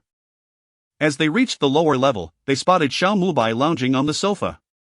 Hey, little fish, he greeted as Nian regarded him and the two people flanking him. Hey, what is going on here, being held hostage? Xiao Mubai's expression fell as he prepared to denounce Huo Yan's unscrupulous actions, but before he could speak, Uncle, he interjected. Miss you, shall we eat now? Third Master has personally prepared a meal for you. Nian's attention shifted entirely, no longer concerned with Xiao Mubai, as Huo Yan guided her to the dining room. Let us see if it suits your palate. Once Nian was seated, Xiao Mubai was released and, without needing an invitation, followed suit. This time, he had learned his lesson, fearing Huo Yan would expel him, for not everyone had the privilege of tasting Huo Yan's culinary creations. Little fish, feeling down, did Huo Yan upset you? I don't want to go to school, Nian sighed, her lack of energy evident, even the prospect of delicious food failing to uplift her spirits. Ah, I feel the same way. School is such a drag, Xiao Mubai empathized, recalling his own unpleasant experiences with schooling. What should we do? Nian appeared genuinely curious, seeking Xiao Mubai's counsel. Xiao Mubai was momentarily at a loss for words. If he encouraged little fish to skip class, he might find himself on the receiving end of Huo Yan's fury. It's a tough situation, how about we play some games after dinner? Xiao Mubai grinned sheepishly, attempting to divert the conversation. Chapter 20 involved in game development. I had thought he might possess a brilliant idea. After their meal, the trio shifted to the living room, where Nian expertly sprawled across the sofa. Shall we play a game? Nian inquired listlessly. What game? Xiao Mubai responded, unlocking his phone and presenting it to Nian. Look, this one, a recently popular shooting game. Want to join me? Nian regarded the familiar icon. Is it really that popular? Noticing Nian's interest, Xiao Mubai excitedly elaborated, absolutely, although this game has only been out for a few years, it has surged ahead of others in its genre. My skills are top-notch, how about it, let me guide you through. Nian was somewhat reluctant. The game had posed several technical challenges during its development, leaving her in a state of distress as she sought assistance. At the time, she was on loan to the local military district and lent a helping hand. She ended up staying a few extra days until the internal testing was successfully completed. After a moment's contemplation, Nian decided to see how the game had evolved. Lacking it on her phone, she downloaded it. Her account from the internal testing should still be valid, and upon logging in with her phone number, she discovered that it indeed was, albeit with a modest level, as she had not logged in since the testing concluded. Xiao Mubai leaned closer to examine. You played this before, what does this name mean? Observing the letters, he wondered if it was an abbreviation. I couldn't be bothered to think of a name, so I just typed a few random letters. Xiao Mubai was at a loss for words. That was rather lackadaisical, Huo Yan chuckled, finding it quite in line with her style. He, uninterested in gaming, picked up a book nearby. Come on, let us add each other as friends and team up. Wait, little fish, how do you have that skin? I couldn't even buy it. Xiao Mubai, having spent a considerable sum in the game, was a legendary spendthrift. He had essentially acquired all the purchasable skins and equipment, save for the limited editions. Nian nonchalantly replied, it was a gift. She had noticed earlier that the game rewarded her account with new equipment upon every update, despite her never having played. Just as Huo Yi returned from a bout of sparring, he overheard Xiao Mubai's exaggerated exclamations. Limping slightly, he approached Nian, who wondered if he had been in a fight. How could he return in such a state? Noticing Huo Yan's unfazed expression, she refrained from asking further. Huo Yan escorted Huo Yi to the study, and upon their discussion of work, Huo Yi emerged just as they concluded a game Huo Yi also played, joining their trio as they began gaming together. Miss you, do you have this too? Huo Yi gawked at the glimmering golden gun wielded by Nian's character, nearly drooling onto his phone. It was an early weapon, long since discontinued, and unobtainable even with wealth. If you want it, I can give it to you. After finishing a match, Xiaomubai began changing his character's attire on his phone. Little fish, players can't trade items, otherwise I would have completed my collection by now. Choose whichever you like. I'll gift it to you. Ignoring him, Nian tossed her phone to them and rose to head to the bathroom, leaving them to peruse at their leisure. Upon exiting the study, Huo Yan observed the two with lewd expressions as they stared at Nian's phone, pondering whether he should reclaim it. The two were transfixed by the profile page, exchanging bewildered glances. Could it be true? Region 1, Rank 01, the game's registration process automatically generated a numerical code indicating the player's rank upon creation. Was Nian the very first player upon the game's launch? Nian returned to find the two in a state of shock. Have you made your selections? Xiaomubai eagerly handed the phone back to her, with Huo Yi quickly following suit. Miss Yu, what does your account code signify? Nian glanced at it. Oh, I was the first to log in during the internal testing. Huh? What? Both were utterly baffled. The first player, was the game truly that casual? Do you know each other? Huo Yan interjected, aware that internal testers were typically staff members. Although he had no interest in gaming, he sought to learn more about Nian. Seeing her nod, the two suddenly understood. It made sense that she had connections. I was involved in the development, she added, downplaying the significance. This revelation left not only Huo Yi and Xiaomubai speechless but also Huo Yan, who regarded Nian with astonishment, recalling that Xiaomubai had been playing for 2 or 3 years. Miss Yu, how old were you at that time? Huo Yi asked, not out of skepticism but sheer amazement. 16, Nian recalled, realizing it had been 4 years ago. Huo Yi and Xiaomubai exchanged glances, recognizing that they were a peculiar pair. One had entered Stanford at 16, while the other had participated in game development at the same age. It was as if they were defying the norms of existence. Are there any other games? Xiaomubai asked, his voice trembling slightly. From their company. This was their debut game, which had been quite successful. Subsequently, they released several others, for which she had tested for bugs. Little fish, do you know the owner of Dongyang? The company behind this game, Dongyang Games. Nian nodded, considering herself acquainted. Not well, but I hold a small stake. Not well? A stake? Xiaomubai's voice pitched an octave higher, disbelief evident as he nearly fell to his knees, longing to grasp Nian's leg.so. She was a big shot after all. Little fish, from now on, you shall be my half-sister. What was this? Nian regarded his enthusiasm with confusion. Surely, he wasn't this excitable over such a trivial matter. Given his status, would he truly care about that? Mubai once sought to invest in Dongyang but was turned down, Huo Yan clarified. That was a good call? He indeed has a keen eye, often leading us in our investments, Huo Yan affirmed, acknowledging Xiaomubai's discerning judgment, as his chosen projects were typically profitable. Nian raised an eyebrow, surprised at the apparent depth of character in someone who seemed so frivolous. It appeared that fate had closed one door but opened another for him. After all, one would need some merit to mingle with such a crowd. Could he rely solely on his wit? Ultimately, the heir of the Xiao family was his elder brother, placing him in the same social circle as Huo Yan and the others, albeit with a significant age gap limiting their interactions. It was no wonder that this young master managed to navigate so well among them. Though he generally refrained from meddling in the family business, his personal assets were undoubtedly vast, with him possessing the most liquid cash among them. Upon hearing Huo Yan's rare compliment, Xiaomubai's confidence soared, and he began to boast unabashedly.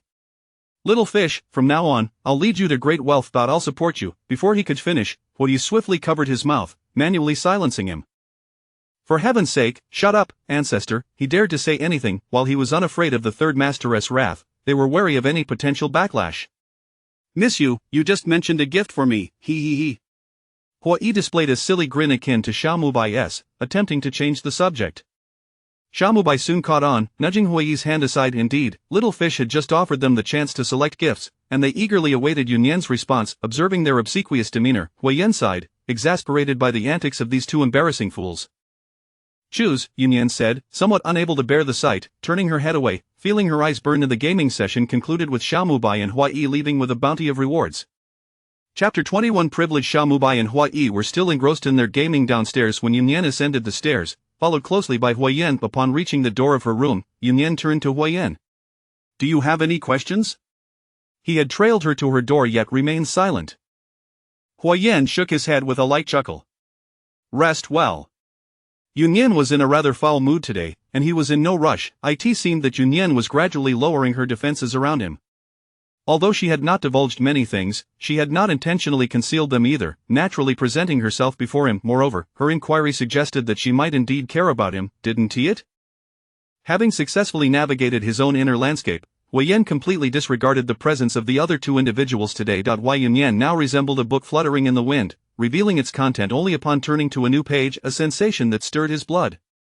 He had always been patient with what he desired, taking his time. Today deepened his understanding of Nian, and in high spirits, he returned to his room the following day. Huo Yan picked Nian up from school as usual, but this time, the unrelenting Xiao Mubai insisted on joining them. He claimed he wanted to take Nian out to unwind, and Huo Yan, acknowledging that Xiao Mubai was indeed more knowledgeable about leisure and entertainment, thought it might be beneficial for Nian to relax her spirits. The car came to a halt in a familiar spot, and Huo Yan glanced at Xiao Mubai. "Is this the place you referred to for relaxation?" To his astonishment, it was the same venue where they had dined the previous day. Was Xiao Mubai itching for trouble? "Come with me, I guarantee you'll unwind." 10 minutes later, the three stood at the entrance of a massage parlor. "The techniques here are quite commendable. A good need will leave you feeling utterly relaxed. I frequent this place, ha. His primary aim was to coax Huo Yan inside, as he had a personal masseur at home. In the past, Huo Yan had declined Xiao Mubai's invitations, but with Xiao Yu here, he was determined to get him in. Nian furrowed her brows, uncertain about this place. "You two go ahead. Come on, Xiao Yu, it's mainly for your relaxation." Nian remained unmoved. Lying there for a massage felt tantamount to entrusting her life to strangers. There was no way she would go. Huo Yan, without uttering another word, grasped Nian's hand and turned to leave. Hey, don't go. If you're not going to get a massage, at least share a meal with us." Huo Yan halted, casting an inquiring glance at Nian, who nodded, recalling the adage, "Since we're here, we might as well." They had a private room here, not open to the public. In the end, Huo Yan found himself speechless as he regarded the uninvited guests. They were typically busy individuals, and encountering one was already a rarity. The frequency of these recent meetings seemed excessive. Coincidentally, Han Zhang was on leave lately and had happened to be here with a few friends, promptly abandoning his previous company to join them, when Ren Lin had also been here for several days. Although the place outwardly appeared to be a club, it served as a significant stronghold for when Ren Lin in Kyoto. The saying goes that great talents often hide in plain sight, and he had been keeping a close watch here due to some recent occurrences, having heard they were in the vicinity. Once they were all gathered, they decided to summon Fu Jingyi as well, thus reuniting the group. As Fu Jingyi entered, he bypassed the others and offered a polite greeting. "Miss you, it's a pleasure to see you again." Xiao Mubai, observing the courteous Fu Jingyi adorned with spectacles, clicked his tongue. "Xiao Yu, don't be deceived by his outward appearance. He is nothing but a black-hearted dumpling, a refined scoundrel, a well-dressed beast." Nian raised an eyebrow at his words. She was aware that Fu Jingyi was a smiling tiger, yet she was somewhat taken aback by Xiao Mubai's candidness. Fu Jingyi did not refute this, taking a seat in the vacant spot. The others exchanged glances, clearly noting Xiao Mubai's fondness for Miss Yu. In truth, Fu Jingyi was not as mild-mannered as he projected. Anyone mingling with their group would hardly possess a good temper. Moreover, at their status, there was no need to compromise oneself to appease anyone. However, Fu Jingyi had always put on a facade in public, and they were not about to expose him. Xiao Mubai's remarks indicated that he had already regarded Nian as one of his own, prompting the others to glance at Huo Yan with knowing smirks, as if to say that Xiao Mubai had beaten him to the punch in his affections. Huo Yan chose to ignore their antics, dismissing them as unwelcome guests. Naturally, he served Nian delicacies, engaging her in conversation as if no one else were present. "In good spirits today?" Nian nodded, her eyes brightening momentarily, a rare childlike smile gracing her features, her tone imbued with a hint of excitement. "We're about to start military training, for half a month." "You're quite cheerful about military training?" "The training at Peking University is not conducted on campus, it's at a nearby military base, exposed to the elements, with poor conditions and demanding routines. I nearly lost my skin back then." Xiao Mubai, a Peking University alumnus himself, was still featured on the university's honor wall, a goal for many students. "Indeed, it's grueling. There are plenty of mosquitoes over there. Miss, you should prepare adequately." Han Zhang chimed in, recalling his own multiple visits to that training camp, where conditions left much to be desired. "I won't be participating," Nian declared. The group was taken aback by her statement. Peking University had regulations mandating military training to bolster students' physical capabilities and foster camaraderie among newcomers, facilitating their integration into the collective. Thus, unless health conditions prohibited participation, all were expected to attend. As the pinnacle of academic institutions, Peking University's military training was not only closely monitored by the school but also reported directly to the training military district, leaving no room for deception. Generally, regardless of one's status, even the offspring of the privileged would join the ranks to uphold their reputations. For instance, Bai, a pure hedonist, had still gritted his teeth to partake. Huo Yan's expression revealed his surprise. He evidently had not been aware of this development. This raised intriguing questions about the privileges Yan wielded. They bore no disdain for such behaviors, nor would they feign moral superiority in criticizing those who received special treatment. After all, they were often direct beneficiaries of privilege themselves. Why not take advantage of it? Miss Yu, might you enlighten us? Fu Jingyi inquired with a seemingly insatiable curiosity. Huo Yan frowned, visibly displeased, but was restrained from speaking by Yan's gentle grasp. She met Fu Jingyi's gaze directly. Is it not obvious? It's through the back door of your uncle. Her words sent shockwaves through the room. Fu Jingyi's uncle, Lin, was the current president of Peking University. They were all familiar with the old scholar, known for his stubbornness and integrity. Bai, in particular, had a vivid recollection of his own experiences at Peking University, having often found himself at the receiving end of the president's reprimands, frequently getting into trouble. Chapter 22. Your friend curiosity piqued. Why not inquire with your uncle when you return home? Bai retorted on behalf of Yan, for little fish was now his half-sister. Indeed, he had audaciously transformed his biological sister into a sister of a different parentage. Although he was consumed by insatiable curiosity, he understood the necessity of presenting a united front with his sister. Fu Jingyi remained silent. The consecutive jibes from the duo had left his pride in tatters. However, he was unperturbed, for there were no outsiders present. His curiosity regarding how Yan had persuaded her uncle was genuine, as there was no reason for her to deceive them. They harbored no suspicions of Huo Yan facilitating her, given that the old man would likely not grant even his own nephew any favors. Even Fu Jingyi, as her direct nephew, would likely be met with resistance. How had Yan accomplished such a feat? Noticing her reluctance to elaborate further, he deemed it inappropriate to pry. Huo Yan, wishing to divert attention from Yan, observed that she had nearly finished her meal and thus set down his chopsticks to refill her glass. He then shifted the topic. Lin, have you found anyone? When Renlin shook his head, explaining that his presence here these past few days was solely to address this matter, beneath this establishment lay a concealed base station, connected to his main stronghold in our country.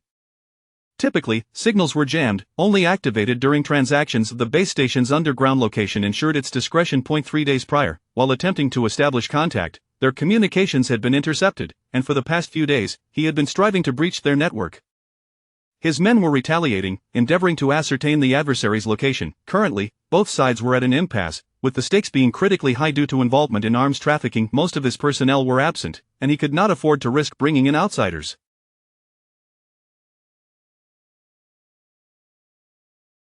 Ultimately, he might have to abandon this location, which had consumed considerable effort and resources. Rebuilding would not be a swift endeavor, and countless matters would be delayed in the interim.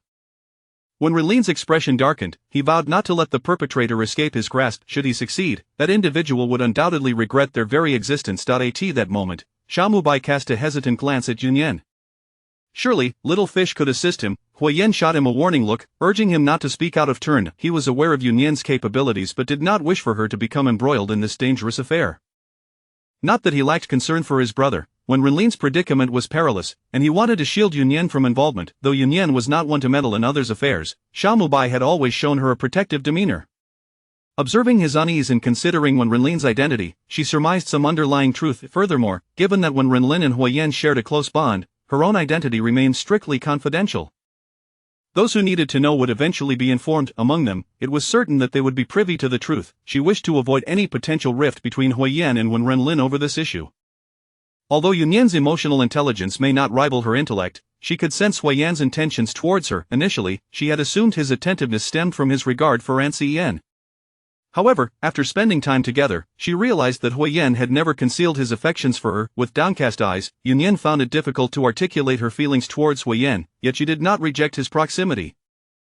For this reason alone, she was inclined to assist his friend, which would also create a debt of gratitude from Renlin and their social standing. Relationships were inextricably linked to interests, often dictated by which side bore more weight.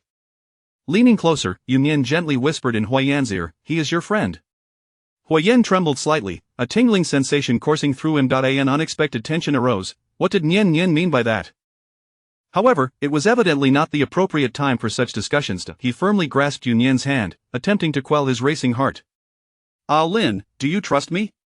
Was such a question necessary? They had forged a bond during their youth abroad, akin to brothers. Among them, he held the utmost faith in him. Nian can assist you. Xiaomubai's face lit up with delight, while Fu Jingyi and Han Zhang exchanged glances, realizing the gravity of the situation.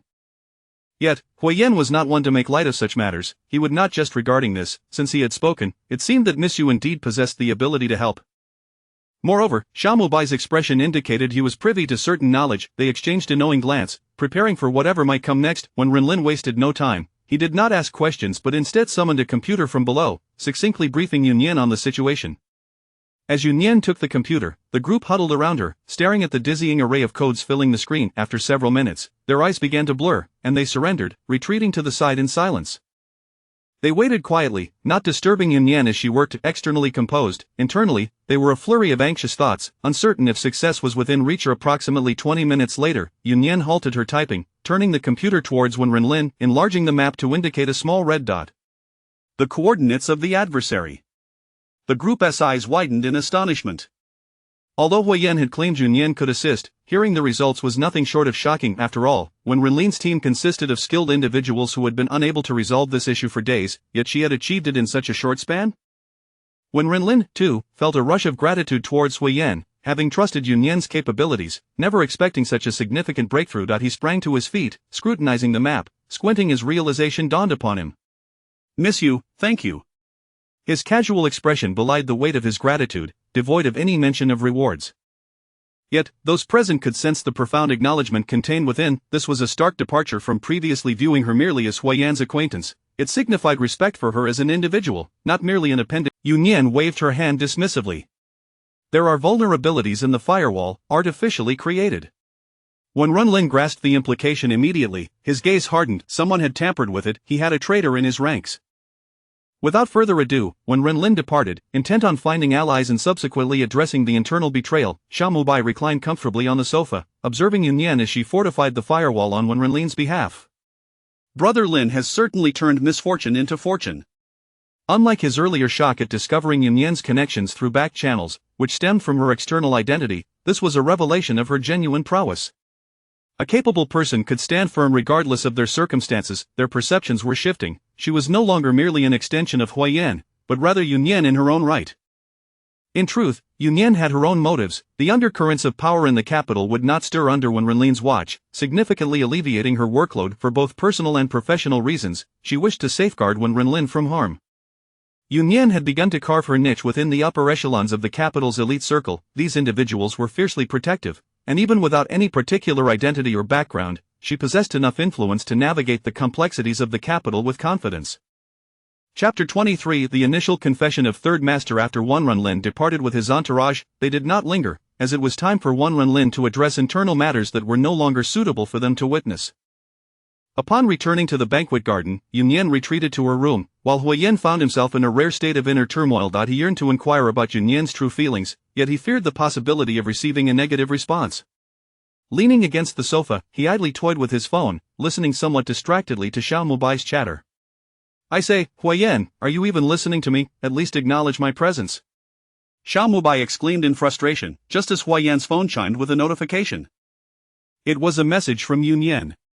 "Shall we chat?" Huo Yan abandoned the incessantly talking Xiaomubai and, without further hesitation, ascended the stairs. Nian had made a choice for him amidst his indecision. In the small sitting room on the second floor, Nian lounged lazily, cross-legged in a hanging chair, gently swaying. It seemed that since her arrival, aside from the cozy little sitting room she had arranged, Huo Yan had taken it upon himself to furnish the second floor with numerous items tailored to her tastes. There was a study for her, as well as an art studio. Being somewhat indolent, she had adorned every nook of the second floor with her favorite lazy sofas. She preferred to walk barefoot, and thick carpets lined every corner. Her fondness for food was evident, as the refrigerator was perpetually stocked with fresh fruits and delectable desserts. Huo Yan was earnestly transforming his home into her sanctuary, gradually infiltrating her life, and in this subtle nurturing, she was slowly acclimating to his presence. What do you like? Nian asked, gazing at the man seated across from her. Huo Yan seemed to possess a profound understanding of her preferences, taking great care of her. While she felt rather unfamiliar with him, was she, perhaps, seeking to know him better? Aside from you, nothing particularly stands out, Huo Yan replied candidly, then chuckled lightly, teasing, so, are you finally interested in me? With the conversation reaching this point, he no longer wished to conceal his feelings, openly expressing his affection. Huo Yan, Nian uttered his name for the first time. I enjoy spending time with Anson, but I am uncertain if your relationship with her resembles that. Her words were somewhat enigmatic, yet Huo Yan grasped her meaning. Nian harbored feelings for him. The uncertainty lay in whether those feelings mirrored the affection she felt for his mother or were of a romantic nature. Huo Yan chuckled wryly, pondering the jokes made by others about him treating Nian as a daughter. Could it be that they had unwittingly foretold the future? Regardless of Nian's apparent maturity, she was merely a 20-year-old girl, blissfully naive about many matters, unlike the average young woman. Reflecting on his own age, he felt a pang of heartache. Nian, we have ample time to explore this question for now. Tell me, do you despise me? Huo Yan leaned closer to Nian, taking her hand in his. As she stared at her hand enveloped in his grasp, she felt a momentary daze and shook her head slightly. Did she loathe him? Surely not during this time. Their physical interactions had been numerous, not merely hand-holding, but even more intimate exchanges had occurred under various circumstances. Yet, she had always abhorred being touched by others. In her military days, she had once retaliated violently against someone who dared to place a hand on her shoulder. Yet now, not only did she not recoil from his proximity, but during moments of anxiety, she even sought solace in his closeness. So, was it her body that had first grown accustomed to Huo Yan? Nian, I merely wish for you to know that I like you, and this will not become a burden for you. You need not provide me with an answer at this moment. Huo Yan held her hand against his chest. Do you feel it? Nian placed her palm over Huo Yan's heart, which raced rapidly. Why was that? He typically exuded an air of composure. Could he truly be nervous or fearful? Was he perhaps suffering from a heart condition? Is your heart not well? Observing Nian's bewildered expression, Huo Yan chuckled softly. What to do with this oblivious young lady? If he did not clarify soon, they might as well be discussing his heart ailment. I am quite healthy. Feeling nervous in the presence of someone you like is entirely normal. Its rapid beating is solely due to you. Nian appeared somewhat dazed, and Huo Yan seized the opportunity to gently guide her. Since Nian does not reject me, it indicates that being with me brings you joy, does it not? Nian nodded hesitantly, then shook her head. She was utterly lost when it came to matters of the heart. But, she truly could not articulate what her feelings for Huo Yan were. Nian, I do not expect you to promise me anything right now. Huo Yan took a deep breath. I have but one request. Just like before, do not push me away, alright? He feared that once they laid everything bare, Nian might distance herself from him or even choose to leave, a prospect he could not bear. Everything else could be approached gradually. Nian, please? He tightened his grip on her hand, his gaze unwaveringly fixed on her. For the first time, the usually unflappable Huo Yan experienced a rush of anxiety, as if awaiting a verdict that would shape his destiny. Nian blinked and slowly nodded. After all, she stood to gain nothing from this arrangement. As long as he did not mind her potential inability to reciprocate in the future, she remained quite satisfied with their current state. Other matters could be addressed in due course. Nian was not one to worry unnecessarily. Seeing Nian nod, Huo Yan felt a wave of relief wash over him. As long as she did not distance herself, he was content. There was ample time ahead. Even if her feelings for him did waver, he was confident in his ability to steer her back on course. An idea struck him. Nian, in a few days, I will be traveling abroad. Would you care to join me for a little adventure? With the military training being skipped, he had nearly half a month of free time. Nian shook her head. I have matters to attend to. The cybersecurity department had intercepted a transaction on the dark web, unraveling threads that led to the military district. They could not make decisions without her oversight, and she needed to be present. Furthermore, her identity precluded her from traveling abroad without prior approval. Huo Yan was well aware that Nian had her own commitments. He had never pried into her privacy and had never asked. What a pity, I had hoped for the chance to spend a few days with Nian. We live together, Nian reminded him, as if implying that their paths crossed daily. Huo Yan chuckled lightly, not bothering to explain. Could a trip compare to the comfort of home? It's getting late, you ought to get some rest. He patted her head and gently urged her to rise. Don't pat my head. I'm not growing any taller. Nian retorted childishly, a rare moment of whimsy escaping her lips. Huo Yan bent slightly to meet her gaze. Little girl, you still wish to grow taller? Nian pouted in displeasure. Her height was indeed a sore point, standing at 162 centimeters, she was passable alone, but in the presence of Huo Yan, who towered at 185 centimeters, she felt rather childlike. Huo Yan took her hand and escorted her back to her room. Early to bed, early to rise, and you may yet grow taller. Nian made a face at him before slamming the door shut. Huo Yan, left outside, chuckled softly that he could sense that Nian had relaxed considerably in his presence, a delightful development. Indeed, Chapter 24. A brief separation after the commencement of military training at Kyoto University, Nian embarked on her vacation. Huo Yan, determined to prevent Xiaomubai from pestering Nian in his absence, dragged him onto the plane. Before departing, he advised Nian to seek assistance from Wen Rinlin if any issues arose. Among their group, Wen Rinlin appeared to be the most difficult to approach, a thought that puzzled Nian. Though she was too indifferent to dwell on it, she assured Huo Yan, allowing him to depart with peace of mind, without mentioning her own impending assignment to the cybersecurity department or any potential need for his assistance. Upon arriving at her office, Nian was promptly interrupted by a knock on the door. A man with crimson hair entered, presenting her with a dossier. This man, codenamed Duke, was one of the earliest members to join the cybersecurity department alongside Nian. For security reasons, colleagues in the department only knew each other's codenames, while Nian held their true identities. The cybersecurity department had undergone a remarkable transformation, expanding exponentially since its inception, now bustling with diligent personnel. The initial few members had since grown capable of operating independently, reporting matters directly to Nian. This current issue had been uncovered by one of Duke's subordinates, revealing intercepted communications indicating an impending transaction, yet subsequent contact had ceased, leaving uncertainty as to whether it had been cancelled or if alternative arrangements had been made. Nian tapped her fingers on the desk, scrutinizing the circled area on the document. Suddenly, the thought of the extravagant Zhang Min'er crossed her mind, prompting her to reflect for a moment. Deploy a comprehensive surveillance operation in this area, with focused monitoring of the Zhang family. Assign personnel to observe the internal networks of the railway and aviation sectors, and intercept them immediately if they attempt to leave the country.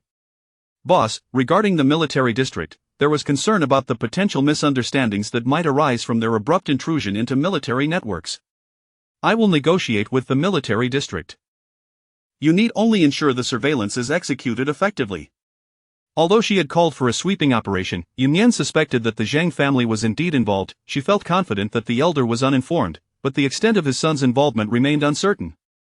After arranging the follow-up tasks, Nian proceeded to meet with Old Lin of the military district to discuss the matter. Upon hearing her concerns, Old Lin sighed. Nian, if this is true, Old Zhang is likely unaware. I've known this old colleague for decades, I can vouch for that. Nian's expression remained unchanged. I do not doubt Zheng Can's intentions, it is Zheng Chenggang that requires close scrutiny. Understood, I will arrange for monitoring, Old Lin replied, shaking his head. Fortunately, we discovered this early. Otherwise, if something were to happen, Old Zheng's reputation would be irreparably damaged. The information they handled was essentially state secrets. A leak from Old Zheng's side would lead to dire consequences. Not only Zhang Chenggang, but all members of the Zhang family. It was merely that Zhang Chenggang's involvement raised the most suspicion. Nian pondered for a moment, feeling uneasy, and decided to call Wei Gang, requesting a few individuals to keep an eye on Zhang Chenggang's wife. The personnel from the National Security Bureau were particularly adept at this task.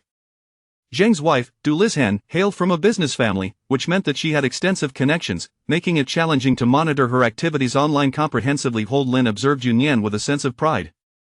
She exhibited a calm demeanor and meticulous thought process, truly embodying the spirit of a leader. After spending some time conversing with Old Lin, Nian returned to her leisurely routine, having delegated all necessary arrangements, and now awaited the proverbial fish to take the bait.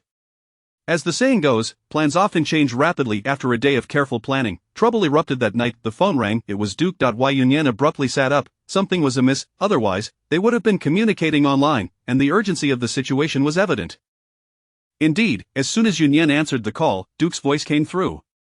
Boss, Du Lizhan has left the country, her flight just took off. Send me the details. With that terse instruction, Nian hung up and dialed Wei Gang. She urged him to investigate quickly. How had she managed to leave the country while under surveillance? While waiting for Wei Gang's response, Nian examined the information Duke had sent. Du Lizhan had utilized a false identity, which had hindered their ability to receive timely alerts.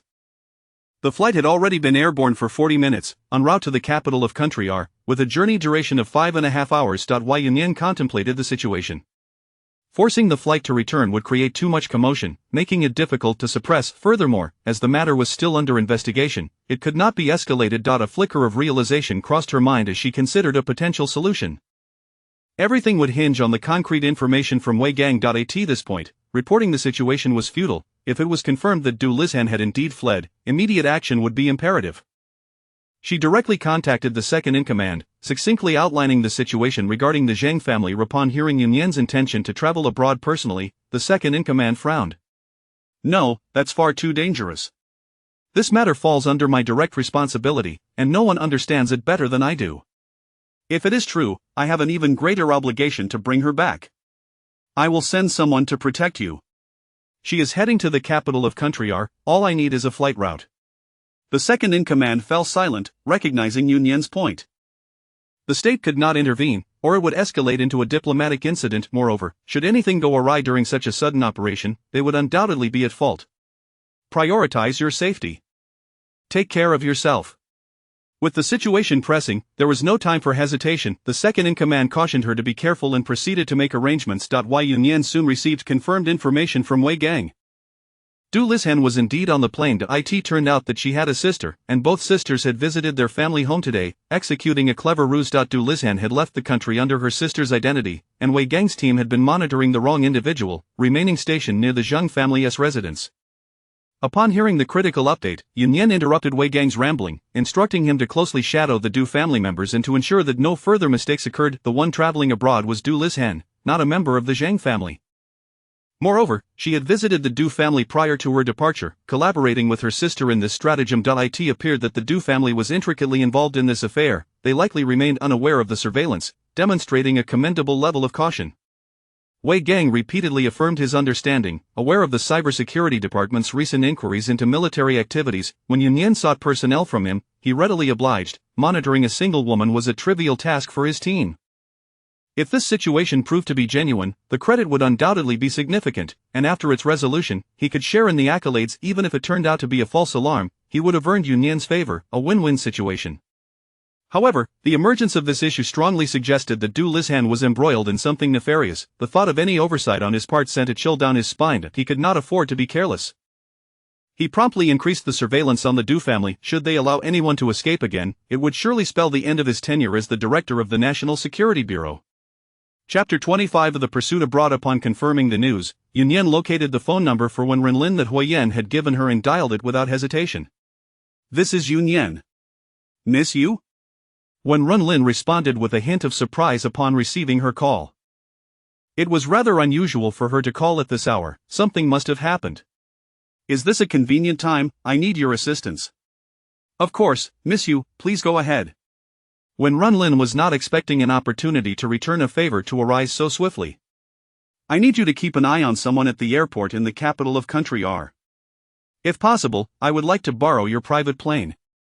Huo Yan stated her request directly, without preamble. Given that country R was Wen Renlin's stronghold, no one was more suitable for this task. No problem, he readily agreed. I've sent you the information. Her flight will land at the international airport in the capital of country R in 4 hours. Wen Renlin quickly forwarded the details to his team, arranging for them to stake out the airport. Should we apprehend her? Just follow her. I'll be there in 10 minutes, I have to hang up now. Huo Yan glanced at the address Wen Renlin had sent. Fortunately, it wasn't too far. He did not inquire about the reasons behind Huo Yan's urgent request, nor did he question how she knew so much about him, his connections in country R and his private plane. 10 minutes later, Huo Yan arrived at Wen Renlin's private villa in the outskirts of Beijing, where his plane was parked. He was already waiting for her. Please take a seat for a moment. They are conducting checks, flying to country R? The aircraft required a security inspection before takeoff, and Huo Yan's call had come rather abruptly, prompting them to expedite the process. Yes, I appreciate your help. The flight route has been approved, we can depart once everything is ready. Huo Yan followed Wen Renlin inside. Miss you truly act with remarkable decisiveness. The fact that a flight route could be arranged on such short notice suggested that Huo Yan's identity was not as simple as it appeared. 20 minutes later, the plane was prepared, and they were informed that it could take off at any moment. Observing Wen Renlin boarding the plane alongside her, Nian raised an eyebrow in silence. One must escort a Buddha to the west. Venturing alone while having him keep watch implied that there would be no assistance waiting for her on the other side. If anything were to go awry on his turf, how would he explain it to his associates? Grateful for his goodwill, Nian acknowledged that having him involved would indeed facilitate matters. How long will it take to arrive? Wen Renlin, being a frequent traveler, should have been well acquainted with the duration. 4 hours, he replied. Nian calculated the timing, noting that she would arrive an hour later than Du Lizhan. Du Lizhan was flying in normally, and exiting the airport would also take some time, so she would arrive in time. Nian exhaled, feeling somewhat relieved as she leaned back in her seat. Thank you. She was genuinely grateful to Wen Renlin for his assistance today. You're welcome, miss. You also helped me last time, he replied. Throughout the journey, Wen Renlin seemed to have no questions regarding her actions, displaying considerate restraint and allowing her a moment of rest. Upon landing, they boarded the vehicle that Wen Renlin had arranged, listening as his subordinates reported updates. Du Lizhan had exited the airport 15 minutes prior and had entered a business vehicle, which was now heading towards the suburbs, with their team following closely behind. Nian observed the moving red dot on the tablet. It indicated the location of the vehicle tracking Du Lizhan, and they were not far behind. As Nian gazed outside the window, the late hour had left the streets eerily deserted. How long until we catch up with them? 10 minutes, the driver replied. Wen Renlin seemed to have anticipated Nian's intentions and spoke slowly. We will act once we are out of the city. He was more confident in wrapping things up this way. Stopping them in the city posed a risk of exposure, better safe than sorry. Nian nodded in understanding, not bothering to be polite. He was in charge of the arrangements, and there would undoubtedly be more that required his assistance in the aftermath. Before long, their vehicle caught up with Du Lizhan's. After following for a while, they accelerated past the vehicle she was in. They halted after passing an area where streetlights had been damaged, and immediately, a few small roadblocks were set up ahead. Soon, Du Lizhan's car approached, speeding into the roadblocks, resulting in a tire blowout that caused it to skid uncontrollably and crash into a tree by the roadside. Smoke billowed from the front of the vehicle, indicating it was totaled. Judging by the damage, the occupants likely emerged unscathed. Indeed, a man exited the driver's seat, followed by another man and a woman who got out to assess the situation. Nian lowered her night vision binoculars. Aside from the three who had exited, Du Lizhan was the only one left inside the vehicle. Wen Renlin made a hand signal, and several individuals stealthily moved in. The unsuspecting trio was swiftly incapacitated by tranquilizer darts, collapsing to the ground in an instant. A few well-trained individuals in black swiftly dragged them into another vehicle while Nian took the panicked Du Lizhan into hers. Inside the car, Nian toyed with a small USB drive in her hand, tossing it up and down, while Du Lizhan, huddled in the corner, felt her heart race in tandem. Since boarding, her captors had not uttered a single word. She had no idea who they were. Had her actions been exposed, or were they enemies of those she had just seen? She silently prayed for the latter. She understood that if her deeds were discovered, the consequences would be dire. Nian remained silent as the vehicle came to a stop in a desolate mountainous area. The occupants from the other vehicle were unceremoniously tossed out, and Nian donned the headphones that Wen Renlin had passed her, attuning herself to the sounds outside. Her distinctly Chinese appearance alongside Wen Renlin's made her stand out, and his English-speaking local subordinates were interrogating the three. She needed to ascertain their true affiliations. Observing the trio who had been awakened, the initially disoriented driver clearly appeared frightened, while the man and woman who followed seemed relatively composed. The woman, eyeing the our-country locals before her, whispered something in Russian to the other two, appearing to be the leader of the three. Wen Renlin's subordinates, using our-country official identities, subtly probed for information. Upon hearing that they were official personnel, the trio visibly relaxed, even the panicked driver regaining his composure. They were, in fact, representatives of the E-country government, and in their view, revealing their identities would mitigate any issues. Despite being in our country, their activities weren't related to it, and they assumed the authorities would likely turn a blind eye. This was an unspoken rule. As long as one did not harm their own country's interests, such matters were generally overlooked. Who would want to unnecessarily create enemies? After listening for a while, Nian had largely determined their identities and intentions. Finding no useful information to extract, she picked up a steel pipe lying in the vehicle, opened the door, and stepped out, preparing to wring out whatever last value those individuals might possess. Du Lizhan, witnessing Nian's actions, felt her heart plummet. She had an ominous premonition that her deeds had been uncovered. In the vehicle, Wen Renlin remained still, while Du Lizhan dared not move, curling up in the corner in an effort to minimize her presence.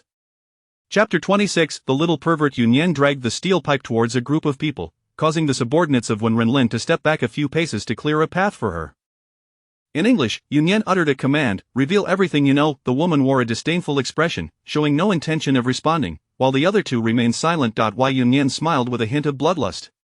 Their unwillingness to cooperate was simply splendid. She pulled out the man and swung the steel pipe, striking his arm. A piercing scream echoed through the air, accompanied by the unmistakable sound of bones fracturing, leaving the others nearby in shock. The previously contemptuous woman's complexion shifted dramatically, while the driver beside her was so frightened that he collapsed to the ground. The woman shouted defiantly, "We are soldiers of country E.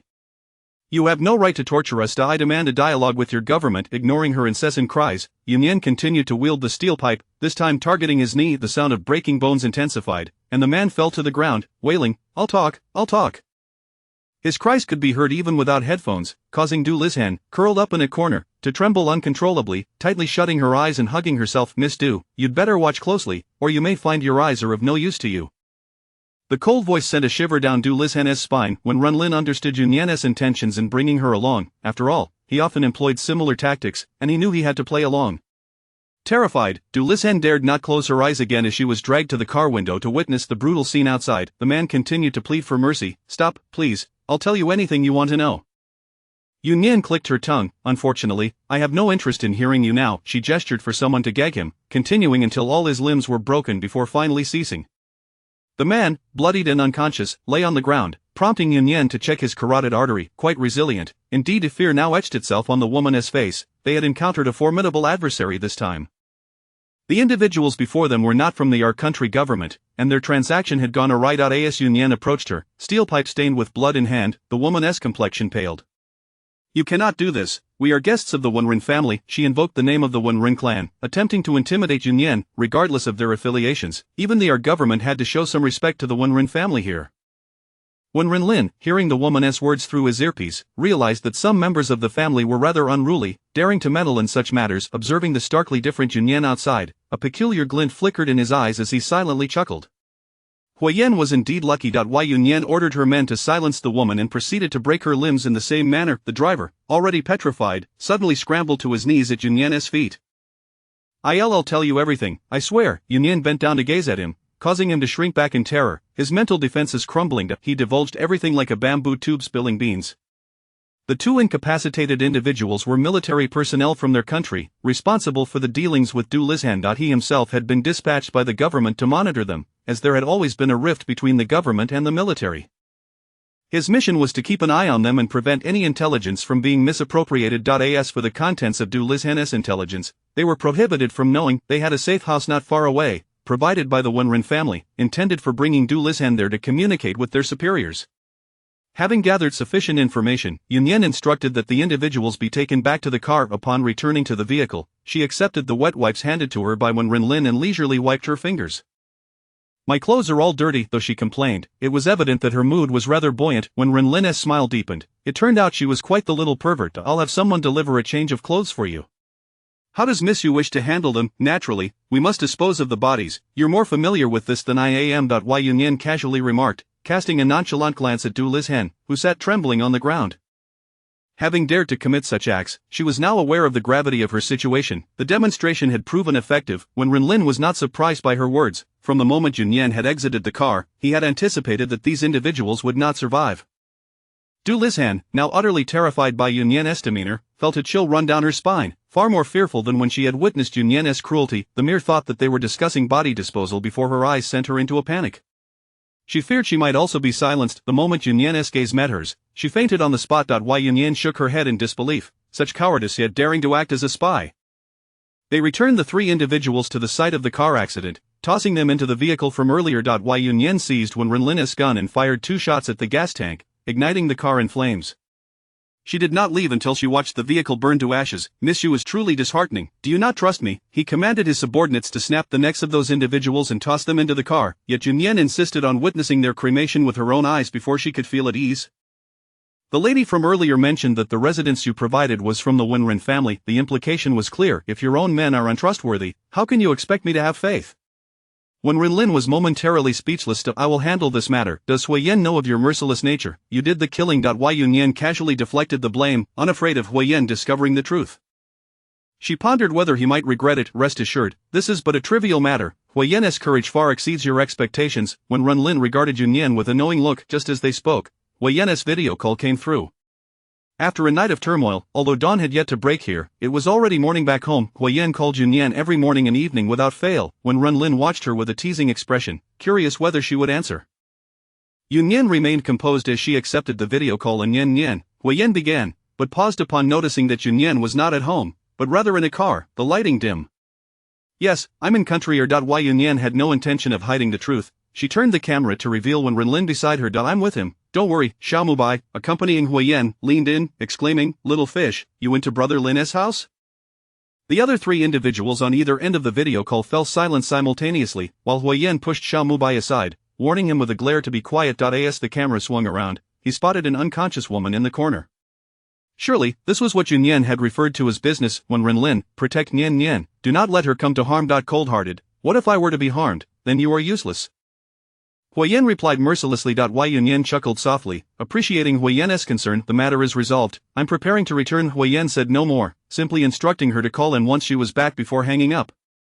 Chapter 27. A triumphant return and interrogation. The vehicle arrived at the helipad, unceremoniously depositing the still unconscious Du Lizhan into the rear compartment. She had no intention of delving too deeply into this matter. Merely retrieving the individual and handing them over would suffice for her to withdraw with her accomplishments intact. Nian observed as when Renlin reappeared aboard the aircraft. Are you not going to attend to your family affairs? I fear that if I do not ensure your safe return home, Huo Yan will come after me with a vengeance. Your base station could facilitate a smoother passage. Nian stroked her chin, contemplating that this issue should not pose significant difficulties. It would be unreasonable for Renlin to assist her without due recompense. Although Ren could surmise that Nian was affiliated with the government, the specifics of her identity remained elusive. Nevertheless, her capability to undertake such tasks independently, coupled with her rather unorthodox methods, suggested a position of considerable influence. Is this your token of gratitude? A gesture that left him with no option for refusal. Originally, he had simply intended to repay a favor owed to Nian. This was an unexpected boon. Are you dissatisfied? Not at all. It merely occurs to me that I have yet to express my gratitude for the assistance you provided during my recent predicament. Nian shook her head, aware that the nature of these two matters was worlds apart. The issue Renlin faced could lead to personal losses, but if they failed to capture the individual this time, it would be the interests of the nation that would suffer.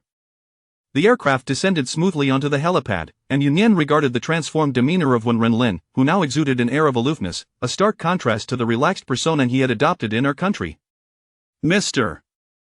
Wen, are you proficient in Sichuan opera? His ability to change masks was astonishingly swift. When Renlin, upon hearing her words, did not take offense but instead regarded Nian with a knowing look. Who among us does not wear multiple faces? Nian scoffed softly, bidding farewell to Renlin. She boarded the vehicle that had come to retrieve them, having already arranged this prior to their departure. At this moment, the conference room of the National Security Bureau was populated with numerous individuals awaiting Nian's return. Such matters traditionally fell under the purview of the National Security Bureau, and given the involvement of high-ranking military officials, several leaders from the military district were also present. As Nian's report was relayed back to the country, members of the Du and Zhang families had already been detained, now awaiting the escort of Du Lizhan back for further proceedings. Upon her arrival in the conference room, Nian presented her report, earning the satisfaction of several high-ranking officials, with Wei Gang unable to suppress his admiration for Nian's decisiveness. Nian added, Du Lizhan's psychological defenses have crumbled, she should be readily amenable to interrogation now. Of course, she refrained from mentioning that it was her intimidation that had rendered the woman so pliable. As she prepared to leave, Director Lin, with a resigned expression, stopped her. Wait for the results of the interrogation before departing. Should any significant revelations emerge, the magnitude of the contribution would be undeniable, inciting envy among many for this military merit.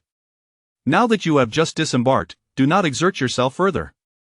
Please take a moment to rest. Director Han, who happened to be Han Zheng's grandfather, observed Nian's nonchalant demeanor inside. This girl was far too composed. They, the older generation, needed to safeguard her interests.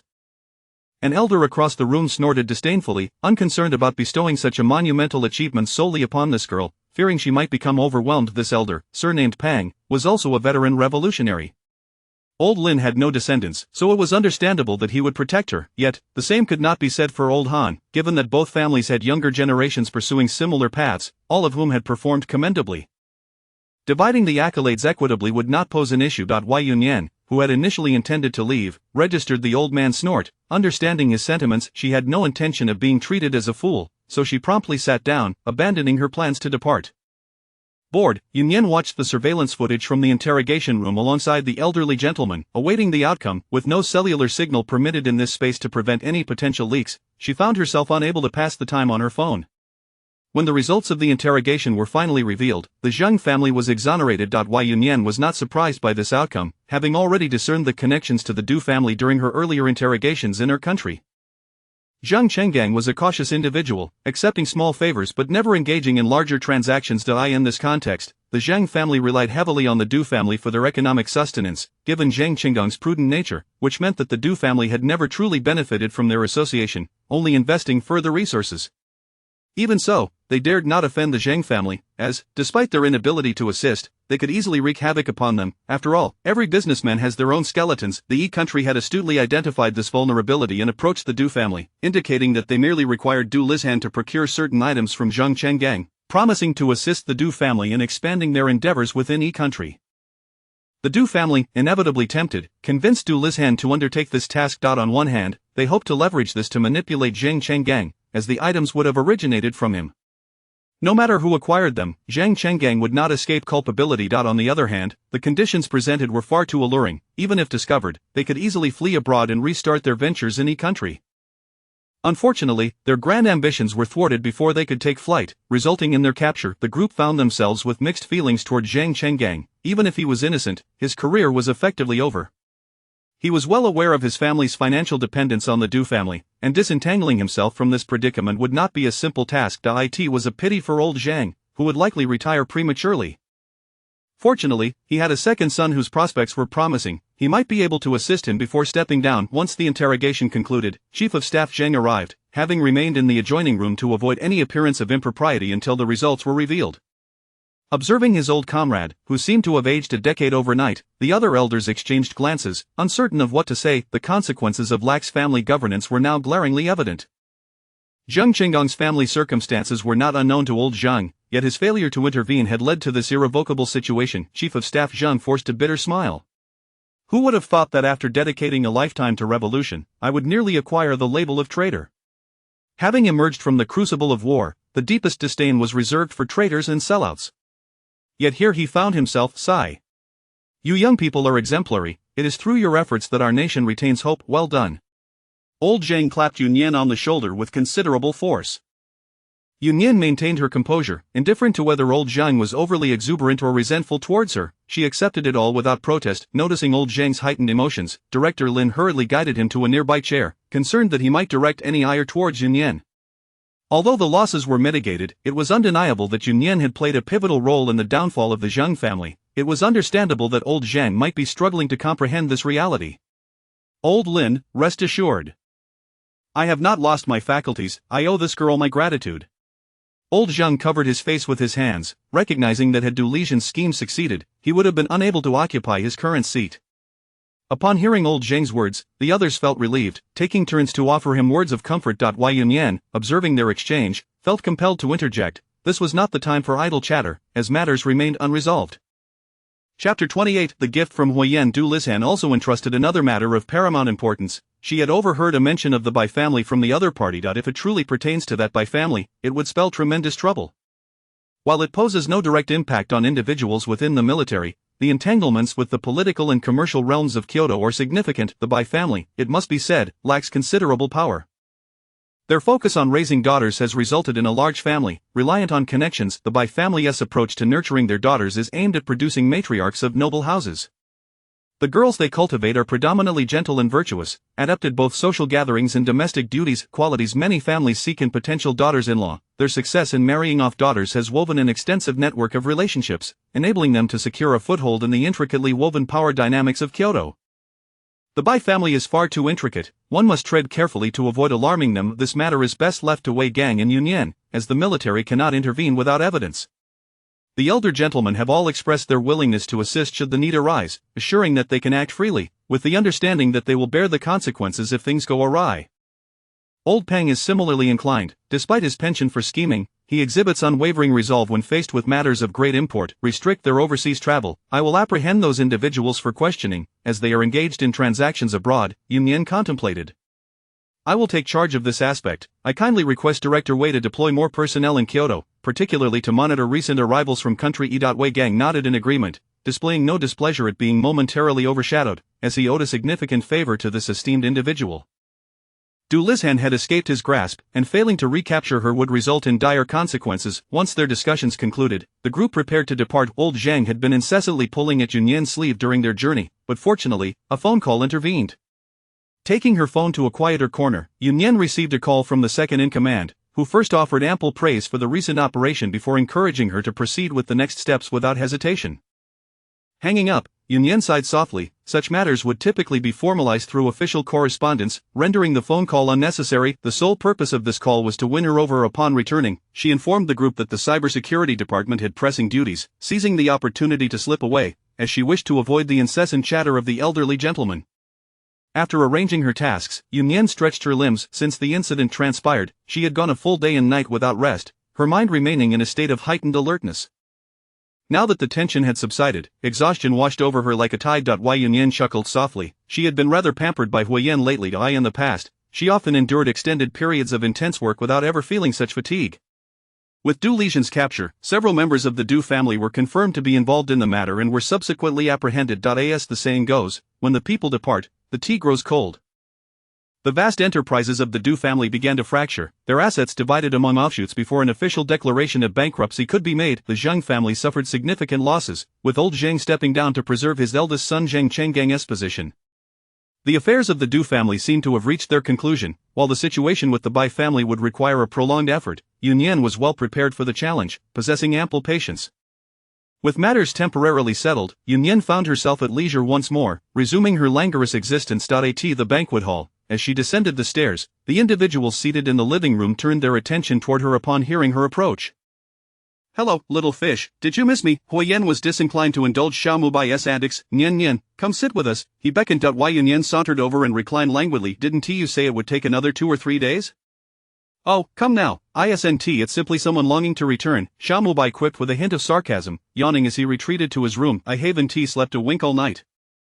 I am off to catch up on some rest. You all carry on. Huo Yan gazed intently at Yunyan, remaining silent. Since discovering her association with Wen Renlin and country R, his heart had been unable to find peace until this moment. It was not jealousy over her relationship with Wen Renlin that troubled him, but rather concern for her safety. After all, if there were no dangers involved, she would not have needed to trouble Wen Renlin. These past days, Yunyan had remained at the banquet hall, seldom venturing outside. Upon learning of her international travel, his worries had been accompanied by a profound sense of panic, the fear of losing her at any moment.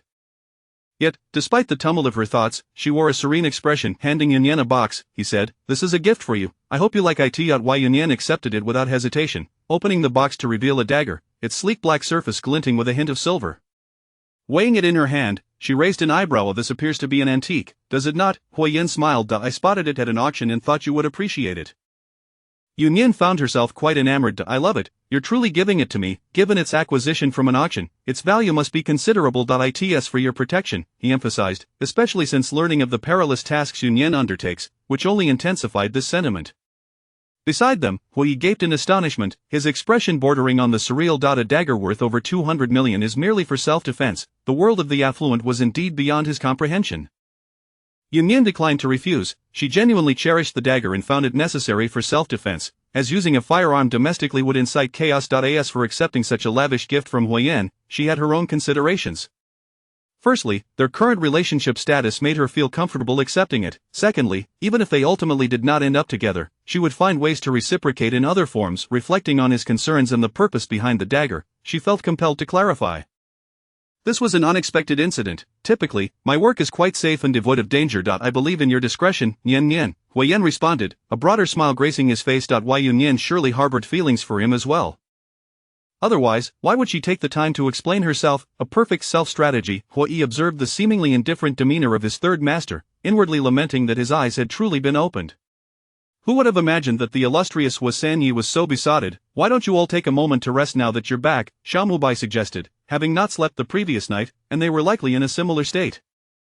Huo Yi rose, fatigue evident. His master had scarcely rested over the past few days to return quickly, and as his assistant, he had inevitably followed suit. Third master, miss you, I'll take my leave now, Huo Yi announced.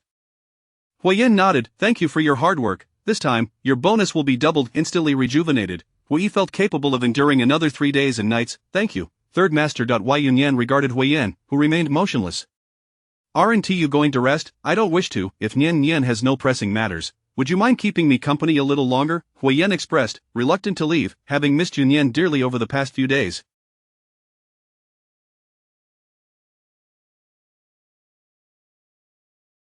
Chapter 29. The grand opening of the villa. This brief separation has profoundly deepened his awareness. Unbeknownst to him, the significance of Yan in his heart has become unparalleled. Feelings arise inexplicably and run deep.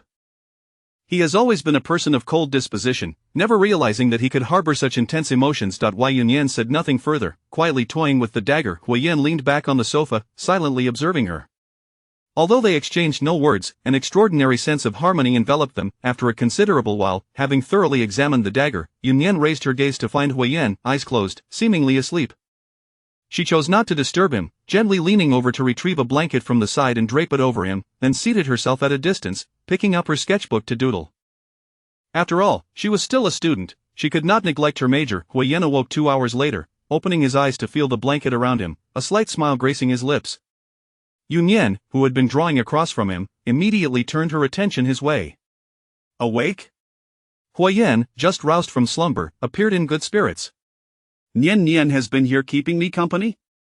Yan remained silent, contemplating the implication of his words. After they finished their lunch, Huo Yan, at Yan's insistence, retreated to his room for some rest. Yan also headed to the study to attend to her own matters. It was not until dinner time that the others began to emerge from their rooms. At the dining table, Xiao Mubai inquired of Yan, little fish, our villa is set to officially open in a couple of days. Since you're not in school, why not join us for some fun? Cleverly, he refrained from asking Huo Yan directly, knowing full well that little fish would accompany him. Yan shook her head. You all go ahead. The villa's grand opening promised to be a lively affair, and she had no desire to partake. I shall not attend either, Huo Yan stated calmly. Xiao Mubai rolled his eyes, having anticipated such a response. Come on, you are one of the owners, this is rather irresponsible. Huo Yan offered him not even a glance, focusing instead on peeling shrimp for Yan. They had previously agreed that, on the surface, only Xiao Mubai would be associated with the villa, the others were essentially silent partners. You sister, little fish, please go, don't you find it tiresome staring at Huo Yan's face every day? Young people ought to venture out more, he remarked, chuckling nervously at the murderous glare from Huo Yan. I misspoke, he quickly added, then began to feign distress. Little fish, pity me, despite it being a joint venture, I'm left to shoulder all the work. How unfortunate I am. He exaggeratedly mimicked sobbing as he spoke. The meal concluded amidst Xiao Mubai's incessant chatter, prompting a resigned sigh from Yan as she finally acquiesced with her agreement. Huo Yan naturally decided to join as well. Xiao Mubai, satisfied, commenced to contact the others. Aside from Han Jiang, who had already returned to the army, he successfully rounded up the rest. However, they all agreed to wait at the mountaintop villa, avoiding the bustling crowd below. Xiao Mubai readily consented, planning to distract them for the time being. With the opening approaching, as the ostensible owner, Xiao Mubai felt it necessary to oversee things, departing early the next morning. The others intended to join on the day of the opening. As they traveled the road leading to the Cloud Villa, Yan sat in the car, gazing at the luxury vehicles passing by, marveling, so many people. The Cloud Villa was positioned as an ultra-high-end establishment with a membership system. She had heard Xiao Mubai mention that the asset verification for members was quite stringent. Applicants included members of affluent families, dignitaries, and celebrities, and the villa's high standards had disqualified numerous individuals. Yan had assumed such rigorous requirements would deter many, as seeking a membership card might seem beneath those prominent figures. Huo Yan chuckled softly. Mubai certainly knows how to conduct business. The stricter the selection, the more appealing it becomes. Furthermore, they possessed ample capital to ensure the villa's operation, unperturbed by potential troubles from various sectors. These owners could be said to navigate both the shadows and the light. Who would dare to cause a ruckus here, knowing they would face dire consequences? Ensuring safety while showcasing status naturally drew people, and their vehicle entered through the rear entrance leading to the mountaintop villa area. bypassing the lively festivities at the main entrance. Upon reaching the villa's door, Huo Yan did not rush inside but instead extended his hand toward Nian, who looked at him inquiringly. What was this about? Did he truly need to hold her hand just to enter? To register your fingerprint, Nian can open the door herself, he explained. Nian complied, feeling that Huo Yan was somewhat overzealous. He could simply open the door himself, as she would not typically come alone. Before long, her fingerprint was registered, and with a beep, the lock clicked open. As she stepped inside, she was momentarily taken aback. Unlike her previous visit, the villa had been beautifully decorated and organized. Most importantly, it had been arranged according to her preferences, creating an atmosphere that felt distinctly like her own home, unlike the renovations at Yin Garden, which had only altered her living area. Do you like it? Huo Yan inquired. Since leaving the last time, he had been working on the renovations, ensuring the place was pleasant and serene for Yan's occasional stays. Why Yan found herself at a loss for words, her gaze reflecting a complex array of emotions. Huo Yan gently nudged her shoulder, guiding her further inside. Upon entering the foyer, adorned with thick carpets, Yan preferred to go barefoot in her own space. During her stay at Yin Garden, Huo Yan had noticed this little quirk, carpeting the entire second floor. Here, it was even more pronounced, with carpets laid in every corner. As her bare feet made contact with the soft fibers, Yan struggled to articulate her feelings. Ascending to the second floor, she entered the room she had occupied on her last visit, which bore a similar decor to her room at Yin Garden. You should rest for a while. I will go greet Jingyi, Huo Yan said. Yan nodded, settling onto the bed as she watched him leave. Once she reclined, a long sigh of relief escaped her. After a short while, her phone chimed with a message from Huo Yan. There are clothes in the dressing room. Let me know if you need anything else, and I can have them all send it over. He followed this with a string of phone numbers. Rising from her spot, Yan walked into the dressing room, which was filled with an array of garments and accessories. Her fingers brushed over several dresses. It seemed she had yet to wear any. She had never been particularly interested in such attire, always prioritizing convenience and comfort over aesthetics, resulting in a lack of beautiful clothing. Yan chuckled softly, pondering if Huo Yan was treating her like a daughter, attending to her every need meticulously. She was inherently adaptable, capable of thriving under both modest and lavish circumstances. In the past, she had merely gotten by, willing to settle for anything. Now it wasn't that she was pretentious, rather, she had been too lazy to invest time and energy into what she deemed trivial matters.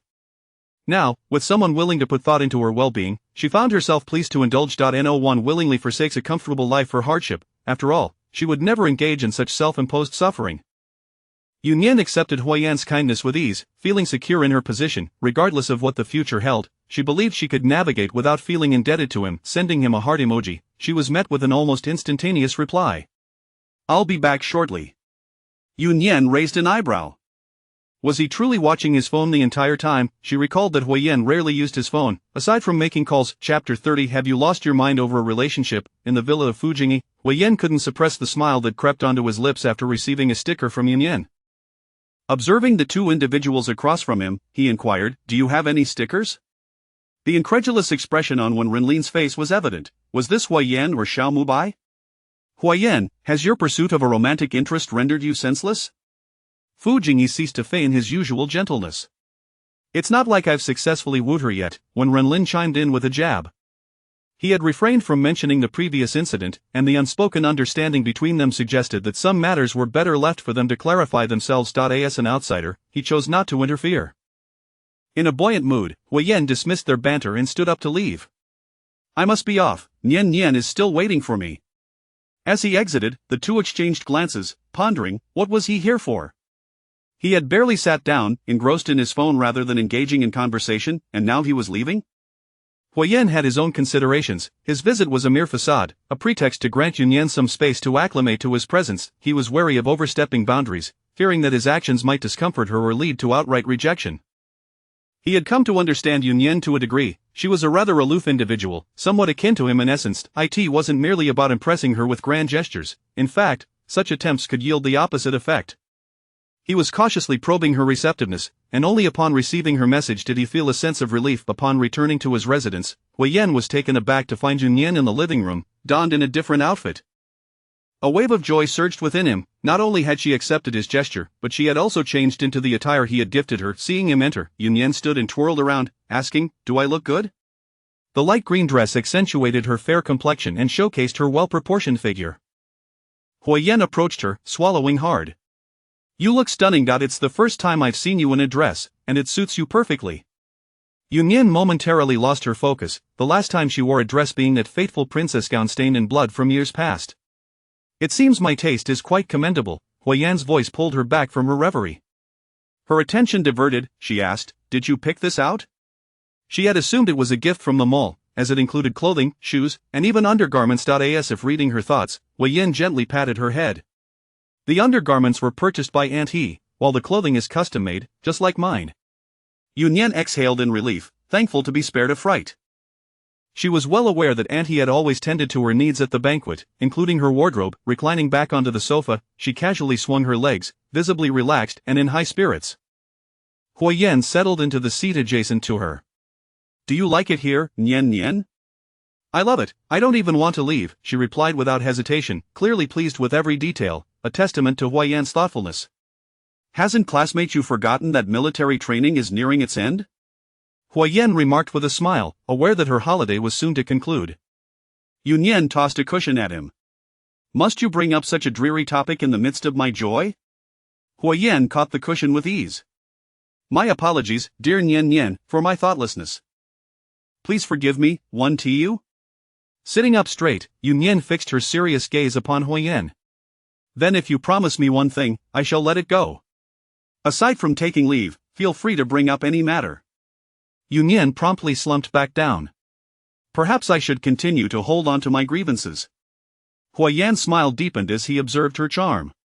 How utterly adorable she was. Choosing not to dwell on her sorrows, he shifted the topic. Mubai has invited us to lunch at the restaurant, would you like to join us? Nian nodded, recognizing that if she declined, Huo Yan might not go either. It wouldn't be fair to constantly have him accommodate her. Let us enter through the back door and head straight to the private room when Rin and Jingyi will be there too. With that, Nian felt entirely at ease. Dining with them was acceptable, as they were familiar acquaintances who understood boundaries well enough not to make her uncomfortable. After exchanging a few more pleasantries, Huo Yan received a call from Jingyi, prompting them to head out together. As they approached the entrance, Huo Yan grabbed an umbrella, while Nian looked up at the glaring sun. Is it going to rain? It's for shade, Huo Yan sighed, concerned about her being exposed to the harsh rays. All right then, how exquisite.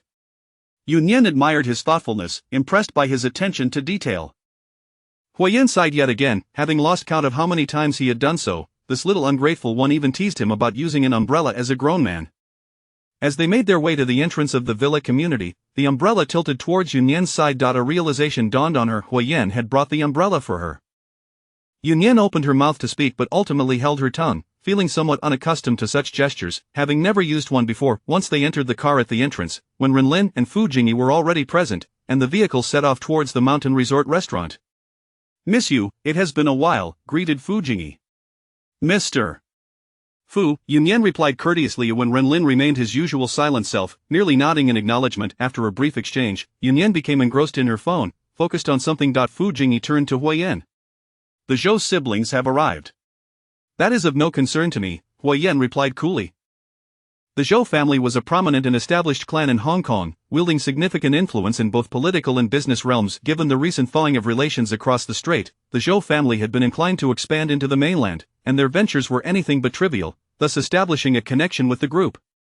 The Zhou family's affairs were intricate. The elder Zhou was a notorious figure, having married 3 times and fathering numerous children. The second branch of the family managed the mainland operations, and it was the second branch's offspring who had come this time.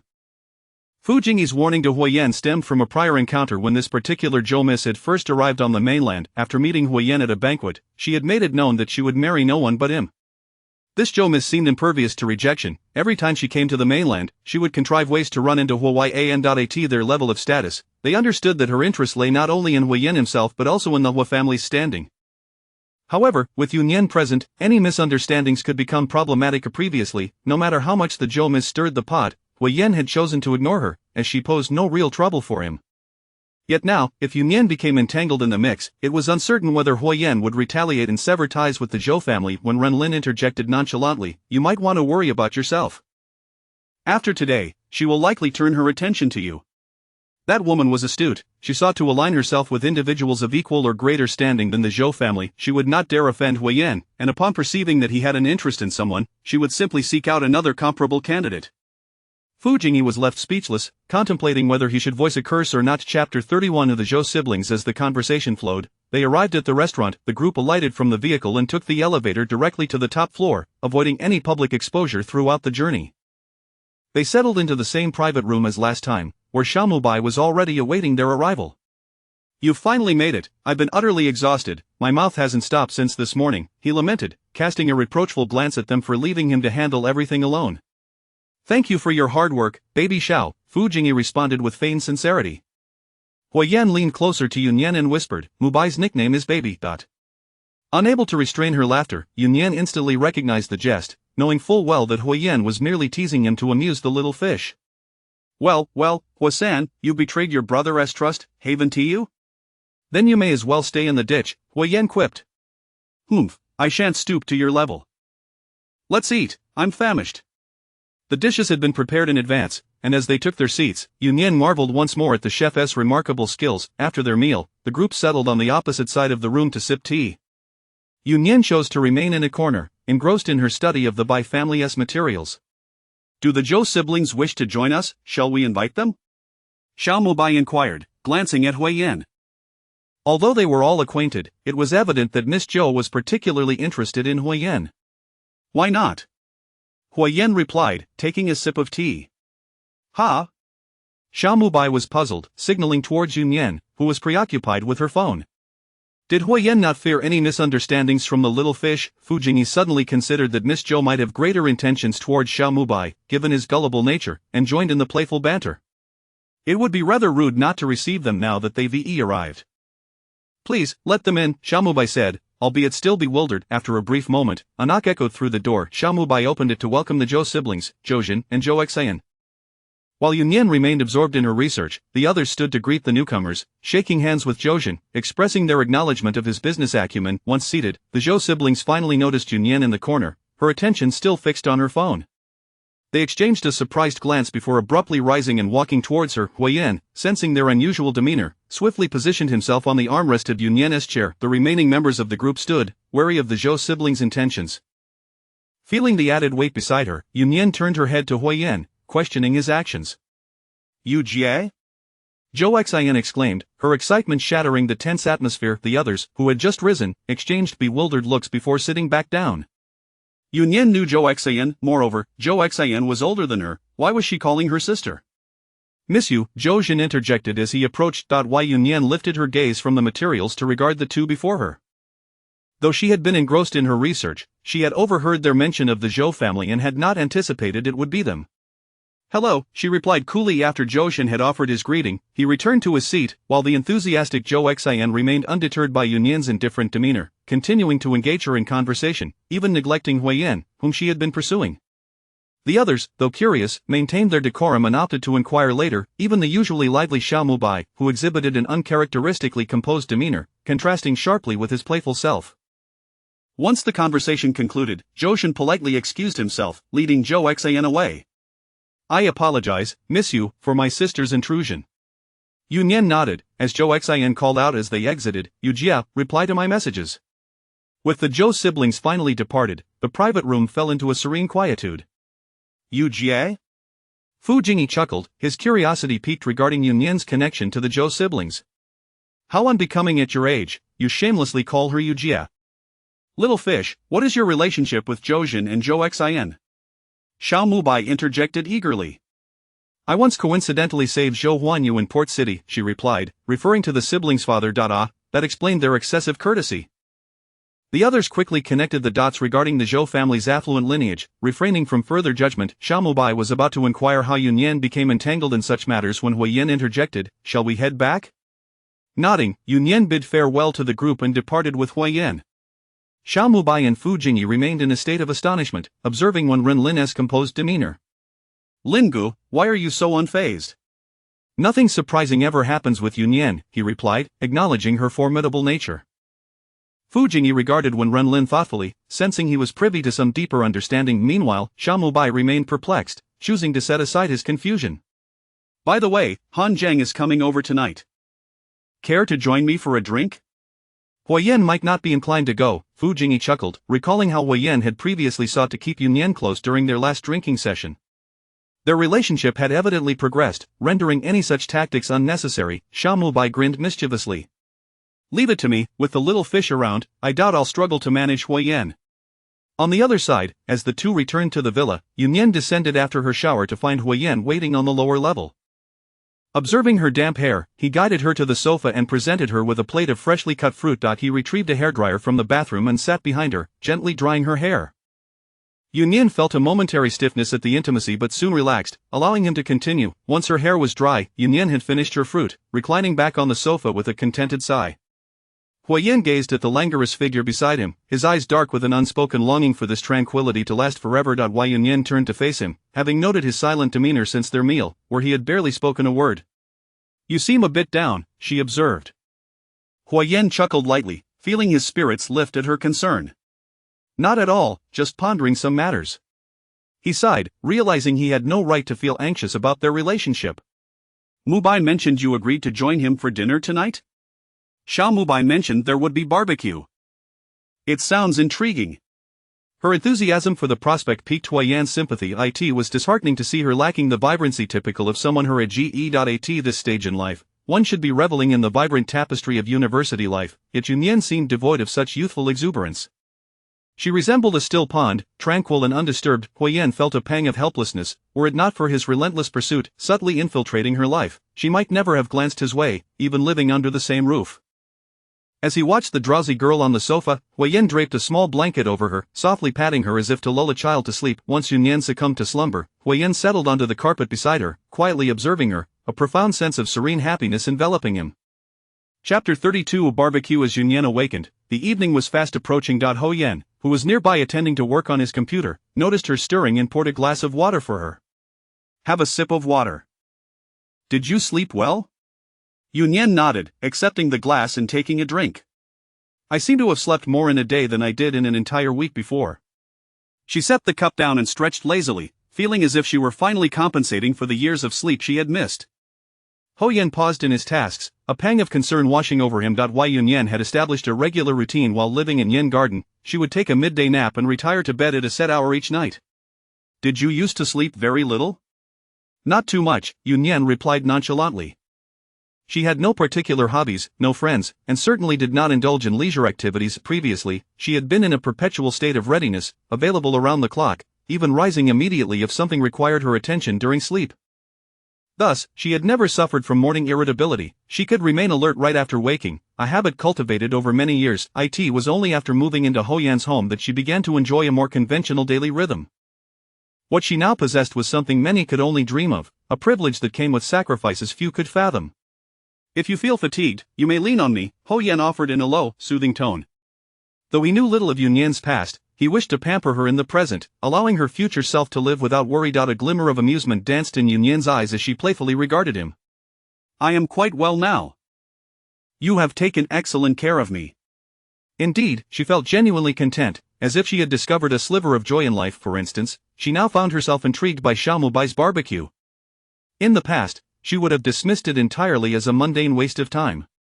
My honor, Huo Yan replied, bemused by the ambiguous nature of her remark. Although he understood she did not mean it in that way, he could not help but feel a flutter in his heart. He rose and extended his hand toward her. The time is drawing near, let's change our clothes and head to Mubai's. Nian took his hand to rise, and after both changed upstairs, they set out.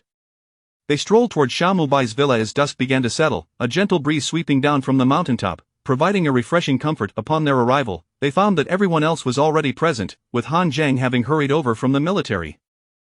The garden had been beautifully arranged, with an array of marinated ingredients delivered, awaiting the commencement of the grilling. Come, everyone's here, Chef Xiao is ready to fire up the grill. Xiao Mubai called out, expertly flipping skewers of meat over the grill. Nian, intrigued, moved closer to observe. You look quite professional.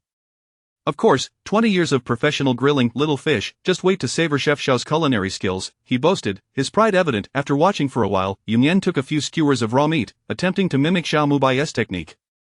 However, a few minutes later, she gazed at the charred skewers in her hands and realized this was a task beyond her capabilities. Huo Yan, who had been attentively watching her, approached and took the charred skewers from her, setting them aside. What would you like to eat? I can grill it for you. Before Nian could respond, Xiao Mubai interjected in a mock urgency, "Hey, Ho-san, that's not fair. You promised to try Chef Xiao's skills. Little Fishes is nearly done." Nian, adopting a serious demeanor, replied, "Then I shall eat what Chef Xiao has prepared." Xiao Mubai brightened at her response, handing her a few perfectly grilled skewers. "Good choice. These are ready to eat." Nian took a bite of the grilled meat and was pleasantly surprised by its deliciousness, giving Xiao Mubai a thumbs up before returning to the table with Huo Yan, who was carrying a plate. "Would Miss Yu care for some?" Fu Jingyi inquired, holding a bottle of red wine. "I do not drink," Nian replied, shaking her head. Her profession required her to remain perpetually alert. She held a firm belief that alcohol could be detrimental to her work, thus she abstained entirely. Fu Jingyi did not press further and instead offered her a bottle of juice while pouring wine for the others.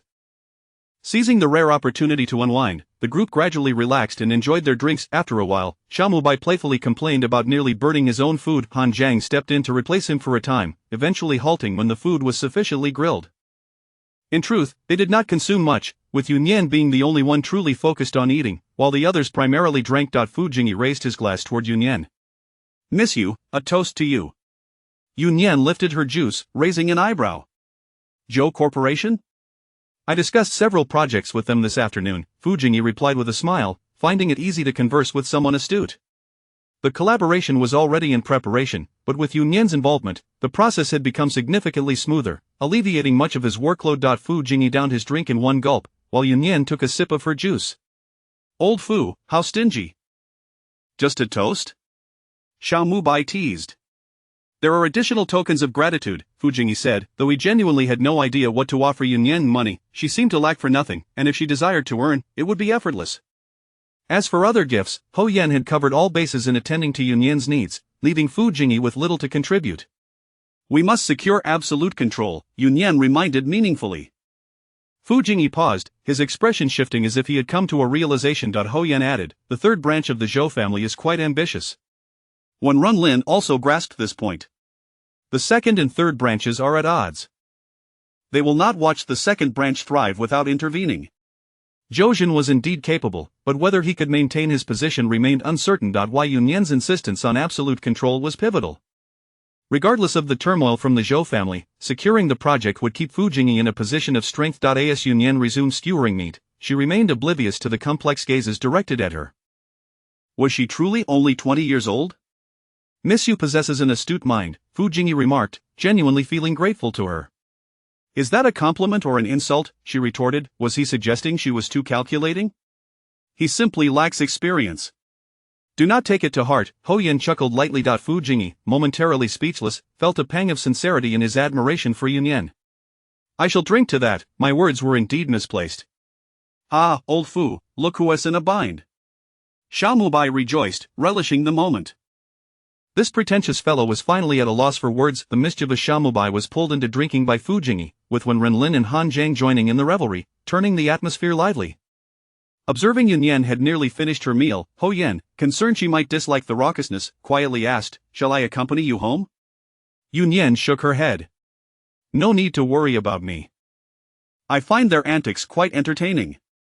Huo Yan, relieved by her response, allowed himself to enjoy the evening as he too was drawn into the festivities, indulging in a fair amount of wine. Chapter 33 The Intoxicated Brotherhood. A handful of individuals had indulged a bit too much in their libations, with Xiao Mubai being the most inebriated, insisting that they form a brotherhood.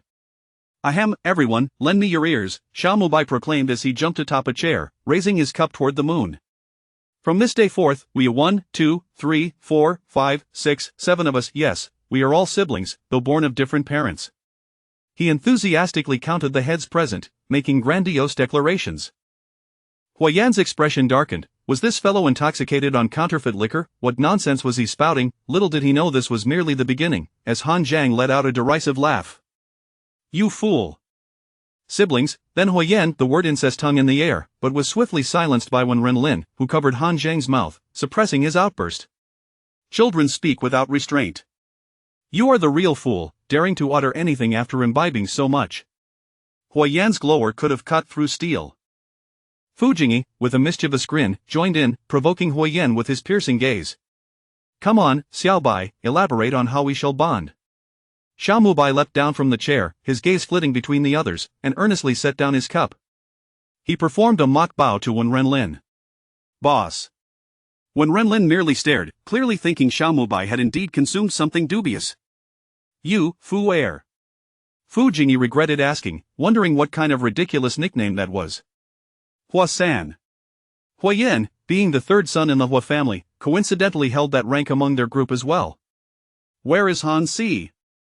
Why is he missing? Xiao Mubai exaggeratedly scanned the surroundings. Are you blind? Can't you see a grown man like me? Han Zhang nearly leapt up, restrained only by Wen Renlin's firm grip. Ignoring Han Zhang's outburst, Xiao Mubai continued, Han Si is inconsequential. I am your illustrious fifth brother. When Renlin again restrained the agitated Han Zhang, feeling utterly drained, the others suppressed their urges to chastise him, choosing not to stoop to the level of a drunken fool. Xiao Mubai then poked at Yunyan's arm, only to be swatted away by Huo Yan. Little fish, sister you, you Xiaolu. Yunyan looked up from her phone, perplexed. What does this have to do with me? You Xiaolu, it sounds delightful and catchy, Fu Jingyi chimed in, mimicking Xiao Mubai's playful tone. When Renlin joined in with a smirk. You Xiaolu. Not to be outdone, Han Zhang, inebriated and unwilling to be left behind, declared, You Xiaolu, we are siblings born of different parents. I shall protect you henceforth. Nian merely blinked, nonplussed, when Renlin noted Huo Yan's expression darkening further, deciding to abandon any attempts to save Han Zhang. Some individuals simply courted their own demise, and there was no stopping them. Han Si, shut your mouth. With the illustrious fifth brother present, do you even stand a chance? Xiao Mubai reveled in no longer being the youngest, his desire for attention surging. Fear not, Xiaolu, when outside, invoke the name of your fifth brother, and it shall serve you well. When Renlin facepalmed in resignation. Yet another individual courting disaster, and who knew how Huo Yan would retaliate against them for it? What if it doesn't work? Fu Jingyi, the instigator, inquired with mock seriousness. Xiao Mubai waved his hand dramatically, exuding an air of authority. If it doesn't work, then we'll lock the door and let Han Zhang deal with them. Huo Yan yanked Wen Renlin's hand away from Han Zhang, who lunged at Xiao Mubai. I'll be the one to bite you first. Where's your leash? Xiao Mubai yelped, darting away in a panic, only to be tackled by Han Zhang as they tumbled onto the grass. The sight was rather scandalous, prompting Wen Renlin to intervene, pulling them apart by the scruff of their necks. In light of our esteemed leader, the illustrious fifth brother shall not hold a grudge. Xiao Mubai scrambled to his feet, brushing off the grass from his clothes. Despite his words, he scampered far away, only to settle unceremoniously beside Huo Yan, who pushed him away in disdain. Han Zhang scoffed derisively, a stubborn duck refusing to yield. If he had the gall, he should not run away. Nian gazed at this juvenile group, speechless. Well, brothers, shouldn't we disperse? Since our Xiaolu has spoken, let us take our leave, Fu Jingyi readily agreed. Huo Yan, unable to tolerate any longer, stood up and pulled Yunyan along, heading for the exit. Let us return. Ignore them. The composed eldest brother spoke from behind them. My dear siblings, see you tomorrow. Yunyan chuckled, delighted by Wen Renlin's rare display of humor, and replied cheerfully, Goodbye, big brother. Huo Yan paused, glancing back to remark, Excellent, they've all gone mad. He dragged Yunyan along, their departure carrying an air of hasty retreat. Once outside, Huo Yan turned to observe Yunyan's profile. Are you very happy? Yunyan's face still bore remnants of her laughter. I am, they're quite entertaining. Who would have guessed that these reputed individuals had such a playful side in private? At least they have some redeeming qualities, Huo Yan muttered with a hint of disdain. Let us take a stroll. Yunyan recalled that Huo Yan had also consumed a fair amount of alcohol and thought it wise to clear his head. The two meandered slowly through the villa district, the sounds of Xiao Mubai and Han Zhang's bickering echoing in the background. Your friends are rather good, Yunyan remarked, realizing that, regardless of their public personas, they could genuinely relax when together. Of course, sometimes they relaxed a bit too much. Why Yunyan had no friends, and her statement was not born of envy but rather a sincere reflection on the rarity of such camaraderie. They are your friends too. Aren't you part of the Brotherhood now, you Xiaolu? Huo Yan felt a pang of sympathy for both Yunyan and himself. The last three words slightly gritted. As individuals of high status, they each carried their own pride, and it was not so simple as to accept a female companion into their fold so readily. To be recognized to the extent of forming a brotherhood was no small feat. Those foolish fellows, Huo Yan thought, grinding his teeth once more. Friends? Yunyan did not wish to delve deeply into that matter. She was simply enjoying an unfamiliar feeling of happiness that had eluded her for years. "Let us head back, my third brother," she teased, responding to Huo Yan's playful moniker for her. To Huo Yan's ears, it took on a flirtatious undertone, his voice light with joy. "Yes, yours." Nian fell silent, realizing he had a knack for honing in on the crux of the matter. By the time they returned to their residence, the night had deepened. Huo Yan's good mood lingered until Nian entered her room. He strolled back to the living room and dialed a phone number. He surmised that his friends had been single for too long, resulting in a somewhat warped mindset that thrived on seeing others in distress. Thus, he resolved to lend them a helping hand. Xiaomubai had fled to the banquet hall to escape arranged marriages, and he intended to send him back the following morning. Han Zhang had also dashed back to the army to evade a matchmaking fiasco at home.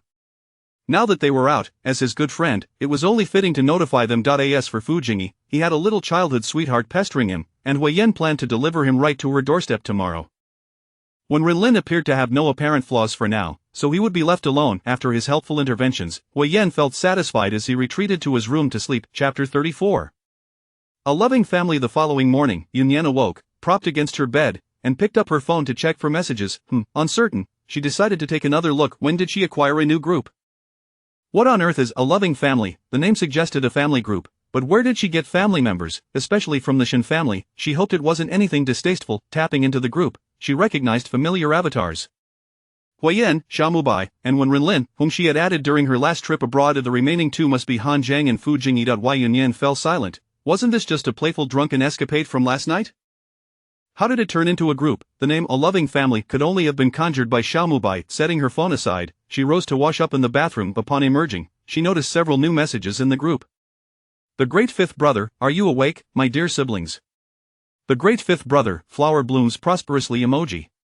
The mighty fourth brother, are you insane? The wise second brother, are you insane? The eldest brother, the great fifth brother, big brother changed his name. Do not disrupt the formation. The mighty fourth brother, big brother changed his name. Do not disrupt the formation. The wise second brother, big brother changed his name. Do not disrupt the formation. The steady eldest brother, Huo Yan Nian. The wise second brother, Huo Yan Nian. The great fifth brother, Huo Yan Nian. The mighty fourth brother, Huo Yan Nian. Huo Yan Nian, are you awake? Both Nian and Huo Yan used their real names on WeChat, having few friends, all of whom were familiar, thus avoiding nicknames. The great fifth brother, you two should quickly change your group names. We are a loving family and must be unified. Nian chose not to respond further. As Huo Yan was knocking at the door, the two descended for breakfast, while the group continued to them to change their names. Nian contemplated whether to reply. Nian, ignore them, let us eat first, Huo Yan said, typing a few words on his phone and leisurely enjoying his breakfast. A loving family group. Huo Yan, eating, do not disturb. Seeing his response, Nian decided not to check her phone again and began her breakfast as well. After finishing, they strolled leisurely outside. The morning air in the mountains was wonderfully fresh. Exhaling a breath of stale air made her feel significantly lighter. Not far along their path, they encountered Xiaomubai and the others who had come looking for them. Huo Yan gazed heavenward in silence. He hadn't anticipated running into them and thought they should have left earlier. Their peaceful time alone had transformed into a collective outing with a loving family. As they chatted and walked, they discussed their plans. When Renlin and Fu Jingyi were preparing to return shortly, while Han Zhang intended to stay another day before heading back to the army, Huo Yan mused that it would be interesting to see if they could return. You two should change your names quickly, Xiaomubai said, unable to remain still. If you can't think of anything, I'll help you, he. Huo Yan, unusually agreeable, replied, go ahead and change them. The others looked at him, puzzled by his sudden amiability. Huo Yan smiled silently. Soon enough, they would be in trouble, so he let them enjoy their moment. The laughter from Huo Yan made the others uneasy. Han Zhang recalled his own misdeeds, realizing he hadn't lost his wits despite drinking too much. His recklessness with Huo Yan seemed to rival that of Xiaomubai, and he worried about possible retaliation. Just as he was contemplating an excuse to leave, Fu Jingyi spoke up. I have a meeting shortly. I'll take my leave now. When Renlin also sensed impending doom. I'll leave with you. The two dropped their remarks and departed, leaving Han Zhang feeling despondent. He too had intended to leave. Before he could finish, his phone rang. It was his mother. I'm at Yanju. Hurry over. If you don't come, you shall face the consequences. Before Han Zhang could respond, the call ended. Stunned, he heard Huo Yan leisurely speak. I couldn't sleep after dinner last night and chatted with your mother for a bit. You should go, Han Jiang, Huo Yan added, eliciting a laugh from Nian. Goodbye, Han Jiang, Xiao Mubai chimed in mockingly, swaggering away. Han Jiang looked at Huo Yan in disbelief. How could he betray him like this? He then glanced at Xiao Mubai, who seemed to revel in his misfortune. Would Huo Yan truly let him off the hook?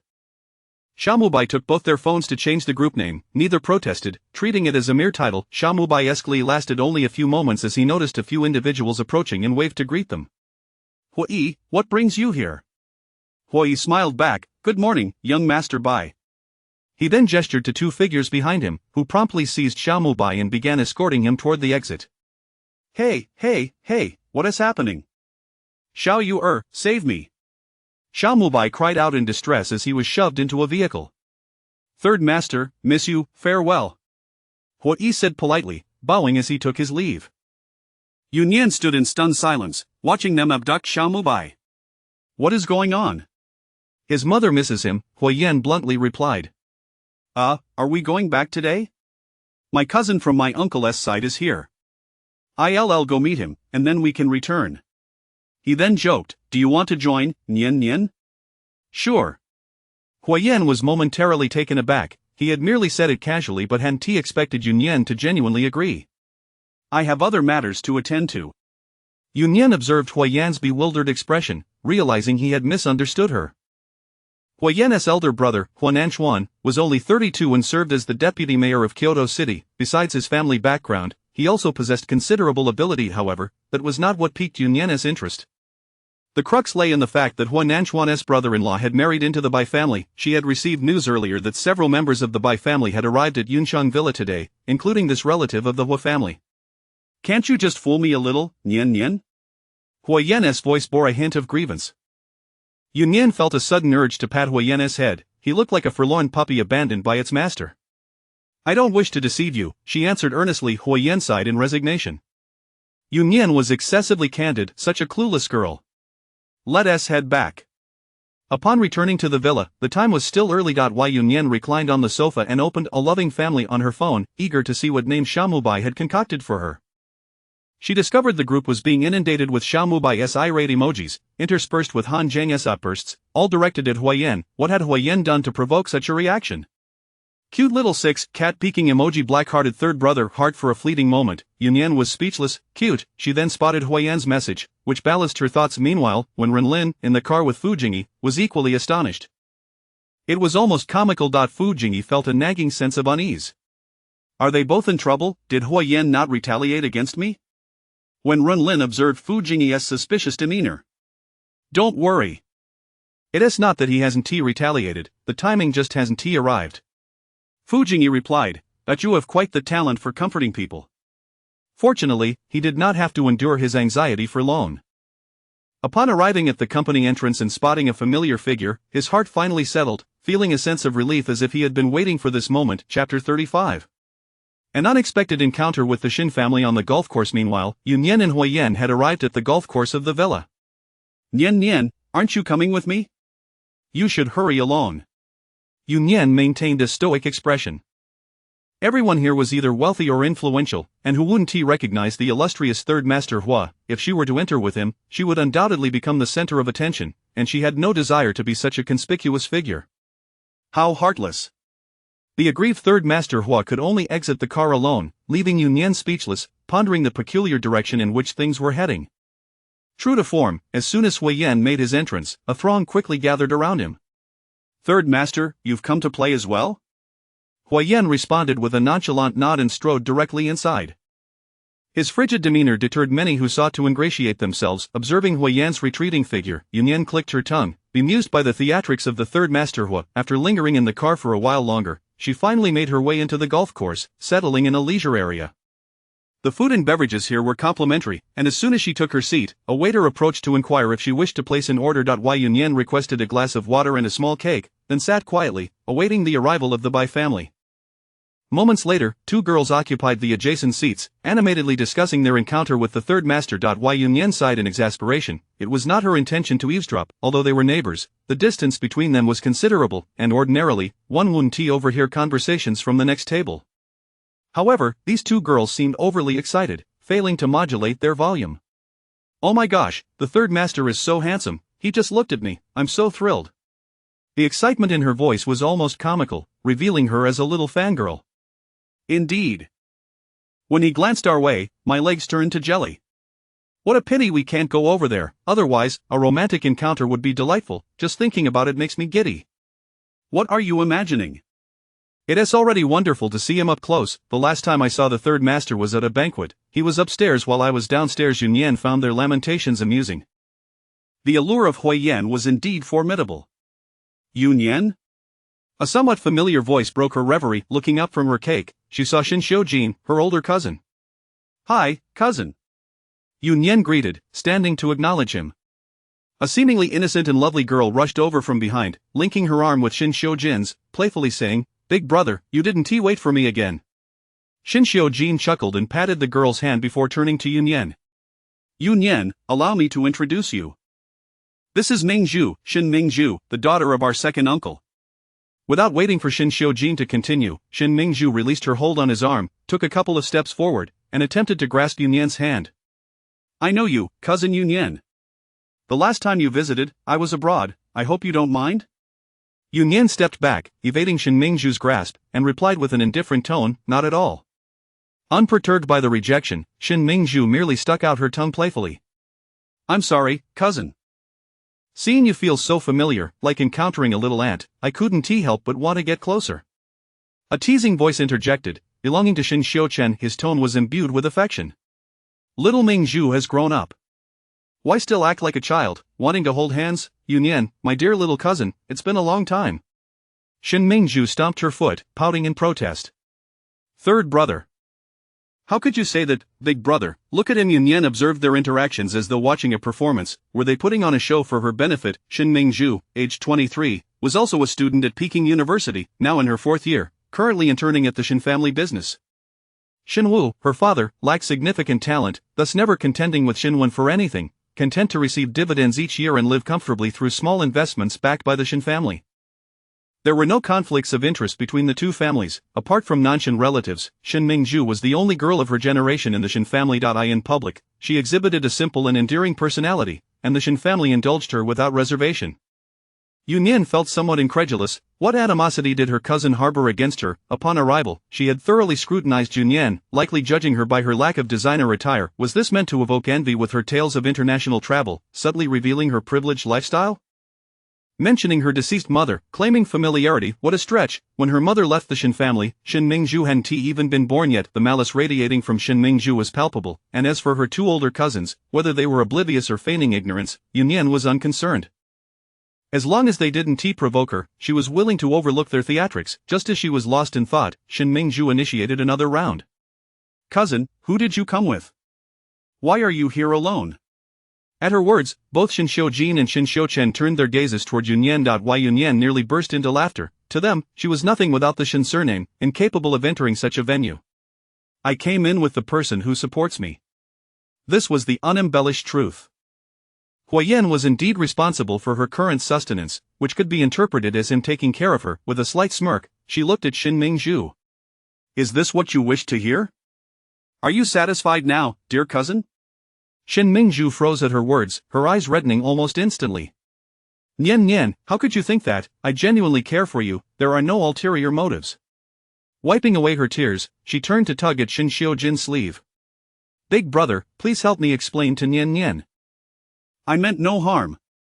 Nian was left astonished. They could have easily been cast in a play. Shin Xiujin remained silent, while Shin Xiuchen felt a pang of sympathy. Mingzhu had always been kind-hearted and innocent. Her intentions were likely misinterpreted. Nian, dear cousin, you've misunderstood Mingzhu. You've just returned and don't know her well. As you spend more time together, you'll come to understand. Yes, Nian, if you don't want to talk, we won't press you. Since we run into each other today, why not come home with us? Grandfather and grandmother miss you dearly. Nian could barely contain her irritation. She had initially thought the Shin family was comprised of rational individuals, but it seemed they were all cut from the same cloth, merely better at concealing their true selves. I have no interest in your family. This foolish group, incessantly pestering her. If she didn't leave now, they would continue indefinitely, already drawing the attention of others. Ignoring the intriguing expressions on the faces of the three, she stood up, ready to depart. Nian, we're family. There rests no need to make this so unpleasant. Shin Xiujin interjected, concerned for her, thinking her temperament was a bit too strong, which could lead to her being taken advantage of. Nian paid him no mind as she walked away, leaving Shin Mingzhu elated, Shin Xiuchen bewildered, and Shin Xiujin with a furrowed brow, rooted to the spot. Little cousin is as spirited as ever. After a moment, Shin Xiuchen managed to utter, wishing he could enjoy some time with his little cousin, but it seemed she was not fond of Mingzhu.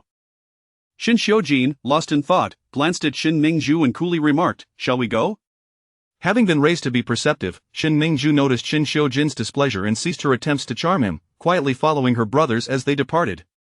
Chapter 36, The calculations of a pearl. Nian sent a message to Huo Yan and directly left the court, returning to the car to await his arrival. She had missed an opportunity due to being entangled by those foolish individuals. Should another chance for a serendipitous encounter arise, it would surely raise suspicions if they were truly accompanied. Why Nian felt an overwhelming urge to return and give those people a good thrashing. Encounters with the Shin family seldom bode well. Taking out her phone, she promptly deleted and blocked the three Shin brothers in a single sweep. Meanwhile, Shin Xiuchen, who wished to message Nian, stared at the red exclamation mark. When Huo Yan finally emerged, Nian had already regained her composure, swiftly adjusting her emotions.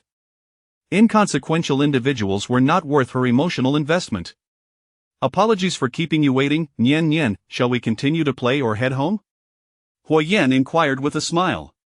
"Let us head home directly," she replied. The crowd was overwhelming. What was there to enjoy amidst such detestable company? Hearing Nian's unhesitating decision to go home, Huo Yan's smile widened. Had Nian begun to consider the banquet hall as her home? On the other side, the three Shin siblings had different plans. Shin Xiujin left first to discuss business, while Shin Xiuchen and Shin Mingzhu went to a restaurant with a few acquaintances from their social circle. After several rounds of drinks, Shin Mingzhu observed that Shin Xiuchen had indulged sufficiently, and then leaned closer to him. "Third brother, why not give Nian a call? I wonder if she has eaten." Shin Xiuchen chuckled self-deprecatingly. "She has blocked me." This stubborn girl had quite the temper. He had only exchanged a few words with her, and he held no animosity towards her. "Ah. I was hoping you could introduce me to some friends," Shin Mingzhu said, her mouth agape in feigned surprise, yet, she quickly shifted to a tone of despondency. "If she has blocked even you, then she's surely one T like me. Dislike is of no consequence. That girl has a poor temperament, and it's better to have less interaction. But where does Nian live now? Other than us, she has no other relatives. How lonely it must be for her in the capital." Shin Xiuchen, slightly tipsy and unaware of Shin Mingzhu's probing, inadvertently guided her to tarnish Nian's reputation within their circle. "She's at university, attending the same school as you."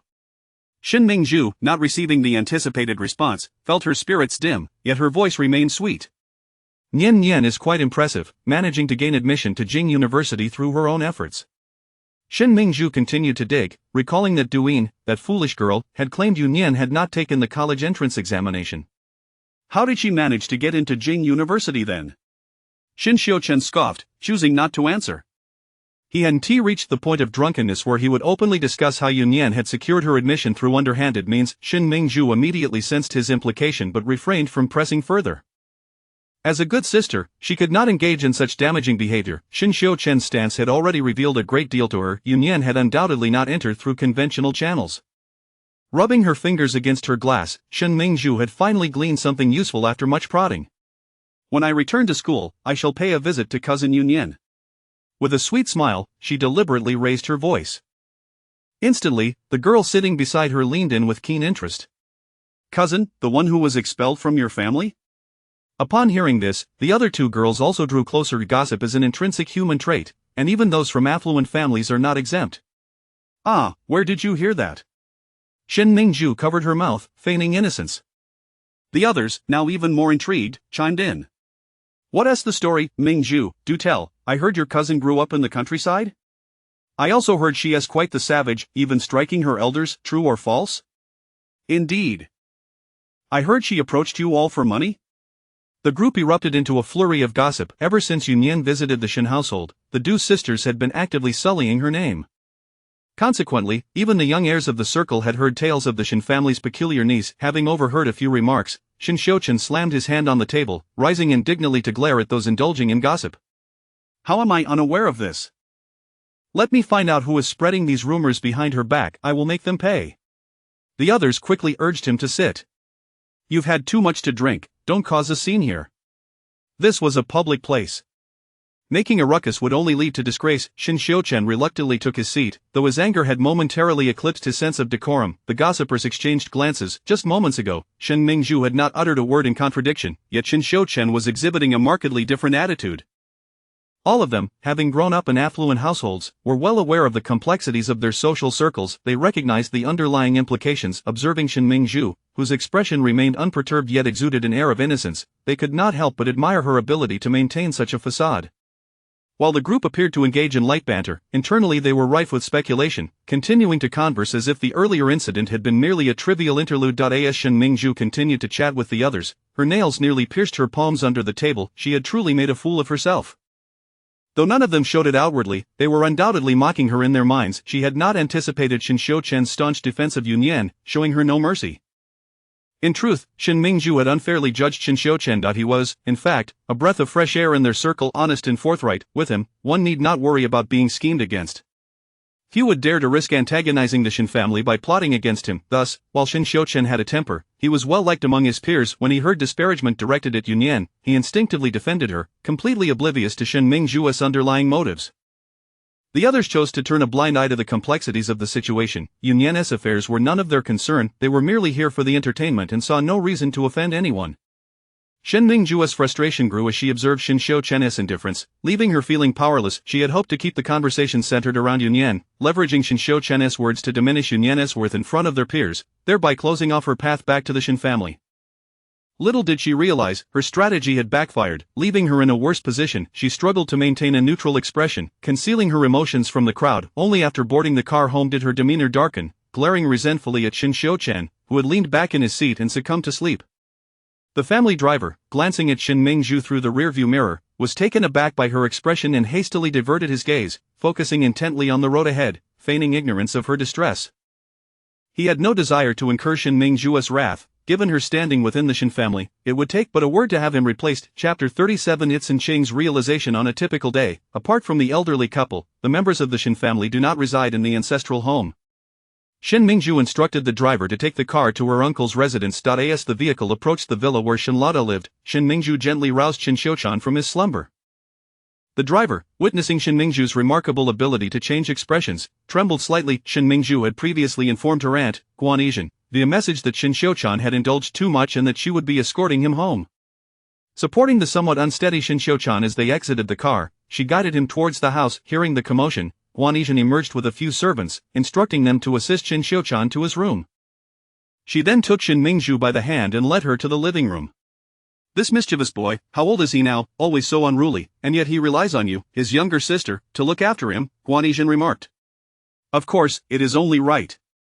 My brother treats me well, and I am more than happy to care for him, Shin Mingzhu responded playfully. I know you two share a close bond. When your uncle returns, he will certainly reprimand him, Guanizhen said with a smile, appreciating Shin Mingzhu's thoughtfulness. Uncle will scold Sangu, but this time he cannot solely blame him for drinking too much. Aunt, you mustn't tell Uncle, Shin Mingzhu pleaded, clinging to Guanizhen's arm with a charming demeanor. Aunt understands that our Mingzhu is concerned for her brother, Guanizhen replied contentedly, knowing that despite her son's shortcomings, a mother's love runs deep. Who else can be blamed if not him for getting completely drunk? Who forced him to drink? Aunt, Shin Mingzhu hesitated, appearing somewhat reluctant to speak further. Guanizhen immediately pressed for more information. What is it, dear? You can share anything with your aunt. Oh dear aunt, I shouldn't say this, but the main reason Sangu drank so much was because of what happened. Yet, if I don't say anything, I feel uncomfortable, Shin Mingzhu pouted, her expression tinged with discontent. Without waiting for Guanizhen to inquire further, she divulged the incident involving Nian at the villa, embellishing her tale. My brother is so good to his cousin, defending her at every turn, that I can't help but feel envious. Yet, she does not cherish him. How dare she scold my brother? I refuse to like her anymore. By the end of her recounting, Shin Mingzhu's eyes glistened with unshed tears, displaying her profound sorrow. She spoke candidly of her jealousy and concern for her brother. Guanizhen believed her without a hint of doubt. Indeed, Nian had acted inappropriately, despite Guanizhen's fondness for her. With a sigh, she comforted Shin Mingzhu by patting her arm. You must understand that no one can surpass you in this household. Your bond, forged from childhood, is not something an outsider can rival. This reassurance brought a smile back to Shin Mingzhu's face, and she engaged in further light-hearted conversation with Guan Yizhen before departing, feeling thoroughly satisfied. Meanwhile, Nian languidly sipped tea with Xinqing at the banquet hall, blissfully unaware of her tarnished reputation. Even if she were aware, it mattered little to her. She was not of the same ilk as the Shin family. Xinqing found herself thoroughly enjoying Nian's company, feeling an undeniable affinity for her, as they conversed easily as Mrs. Huo, especially since Huo Yan's return to the country. Many sought to curry favor with her, yet few succeeded in earning her genuine affection. Even Shin Mingzhu, who had always been favored by elders, had attempted to ingratiate herself during Xinqing's visits to the Shin family, but had struggled to capture even a glance from her. When Huo Yan concluded his work and entered the tea room, he happened upon the two ladies as they prepared to go shopping. While Nian ascended the stairs to change clothes, and Xinqing intended to follow, eager to assist Nian in selecting outfits, indulging her maternal instincts. However, Huo Yan detained her, indicating he had matters to discuss, prompting a return to the tea room. "Speak quickly, I still wish to help Nian choose her clothes," Xinqing replied impatiently, taken aback by her son's unexpected verbosity. She was eager to see what clothes Nian possessed and to purchase some for her during their shopping trip. "Mom, I like Nian." "Well, I like her too, she is such a wonderful child." "Who wouldn't? It's just that the Shin family is filled with blind fools," Huo Yan interrupted, exasperated by his mother's incessant chatter. "I want to marry Nian." Xinqing nearly choked on her drink at his declaration, coughing several times before regaining her composure. "What did you just say?" "Mom, I genuinely like Nian, in the sense that I wish to marry her," Huo Yan patiently reiterated. Xinqing's demeanor grew serious. Her son was commendable in many respects, yet he struggled to maintain enthusiasm for anything for long. Pulling Huo Yan into the study, she expressed concern that Nian might overhear their conversation. "Are you serious? What does Nian think?" "I am quite serious, I am actively pursuing her," Huo Yan stated firmly. Yet Xinqing regarded him intently, inhaling deeply. "Huo Yan, if you successfully win her over, if Nian agrees to be with you or even marry you, what will you do when your enthusiasm wanes?" "Mom, I am a mature adult. I know what I am doing and can take responsibility for my feelings," Huo Yan interjected, slightly frustrated that his mother was already envisioning divorce before he had even begun courting Nian. Xinqing felt a mix of exasperation and understanding. Her son had not yet experienced a romantic relationship at his age, and she was genuinely pleased he had found someone special, especially since it was Nian, whom she adored. However, she also worried about his temperament. If these two truly ended up together, she mused, she could always remind Nian to take their relationship slowly. On the other hand, the prospect of them genuinely reaching a happy conclusion brought her joy. They were still young, with ample opportunity to learn from their experiences. Even if they were to part ways in the future, it would not be the end of the world. If Huo Yan were to learn of his mother's thoughts, he would likely exclaim how truly maternal she was. Meanwhile, Xinqing cast a disapproving glance at her son. "Truly useless, you've been living together for so long and made no progress?" "This matter cannot be rushed," Huo Yan replied, bewildered by his mother's sudden shift in attitude, as if she had begun to support his relationship with Nian. "And yet you say it cannot be rushed?" "Nian will be starting school tomorrow, there will be an abundance of young, handsome men at university. Yet if someone else wins her affections, you will have nowhere to cry," Xinqing warned. "Thus, Mom, since Nian is about to begin her studies, our time together will be limited. Please do not monopolize her attention." Huo Yan finally articulated his main concern, feeling that if his mother continued to seek out Nian, she would claim all their shared moments. Xinqing gazed at her son incredulously, realizing that he felt she had overstayed her welcome. Chapter 38, An unexpected encounter with Fu Jingyi. As they stepped out of the study, Nian was already waiting on the living room sofa. Xinqing gently patted Huo Yan's shoulder and whispered, "Don't worry, Mom will help you." After saying this, she made her way to the now standing Nian, and the two of them departed together.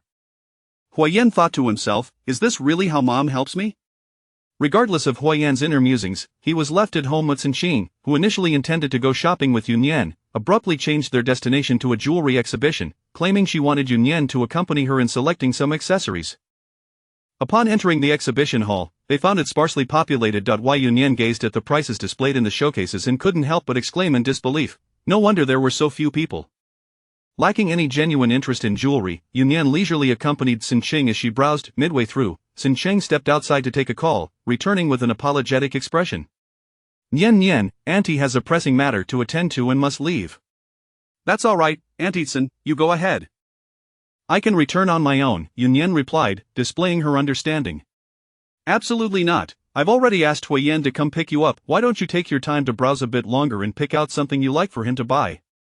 Xin Xing insisted, her determination evident as she endeavored to create an opportunity for her son. Auntie Xin, there's really no need to trouble him with that. I can return by myself, Nian said, somewhat exasperated. She wasn't a child who could easily get lost. Listen to Auntie, if not, I'll just stay here with you while you wait, Xin Xing declared, leaving no room for refusal. It would be a shame for Yunyan to leave and miss the chance to seize the moment. Yunyan sighed and reluctantly agreed to wait for Huo Yan, which finally eased Xin Xing's mind. She took out her phone to call Huo Yan, wishing to inform him that he needn't come, but after several rings, no one answered. With no other option, she settled into a nearby resting area, hoping to avoid missing him should he arrive. You Xiao Lu. Ha! Yunyan looked up to see Fu Jingyi striding towards her, followed closely by a girl attempting to catch up with him, her skirt in tow. Before she could react, the two had reached her. Yunyan stood up, gazing at Fu Jingyi with an expression of bemusement as he made exaggerated facial expressions at her. What ass with the antics? Yunyan took a couple of steps back, hoping to shield herself from any contagion. Fu Jingyi, taken aback, thought to himself, am I some sort of virus? Fu Jingyi, Yunyan pronounced with exaggerated pauses, successfully catching a fleeting glimpse of Fu Jingyi's momentary embarrassment. He was terrified that she would utter the shameful nickname Fu Lao Er, all thanks to that wretched Xiao Mubai. Are you alone? Fu Jingyi glanced around, noticing Huo Yan was absent. This doesn't seem right. I'll be over in a moment, Yunyan replied, somewhat perplexed that they were on the same wavelength. Fu Jingyi stepped closer, lowering his voice. Perfect timing, I need to discuss something with you. Speak your mind, but keep your distance, Yunyan said, her expression one of disdain. Having become somewhat familiar with their group, her words were now devoid of caution. Are you still holding that against me? This is all Huasan's fault, not mine. You have to help me, he insisted, their hushed exchange giving the impression of a close relationship to any onlookers unaware of the context. Jingyi Gu, who is this? Aren't you going to introduce us? The woman behind him could no longer contain her curiosity and stepped forward, attempting to link arms with Fu Jingyi, yet he smoothly pivoted, positioning himself behind Yunyan instead. Yunyan thought, how shameless. Observing the woman, who clearly regarded her as a rival, she recalled Xiao Mubai and Han Zhang's banter about Huo Yan in their group chat, and it became clear what was transpiring.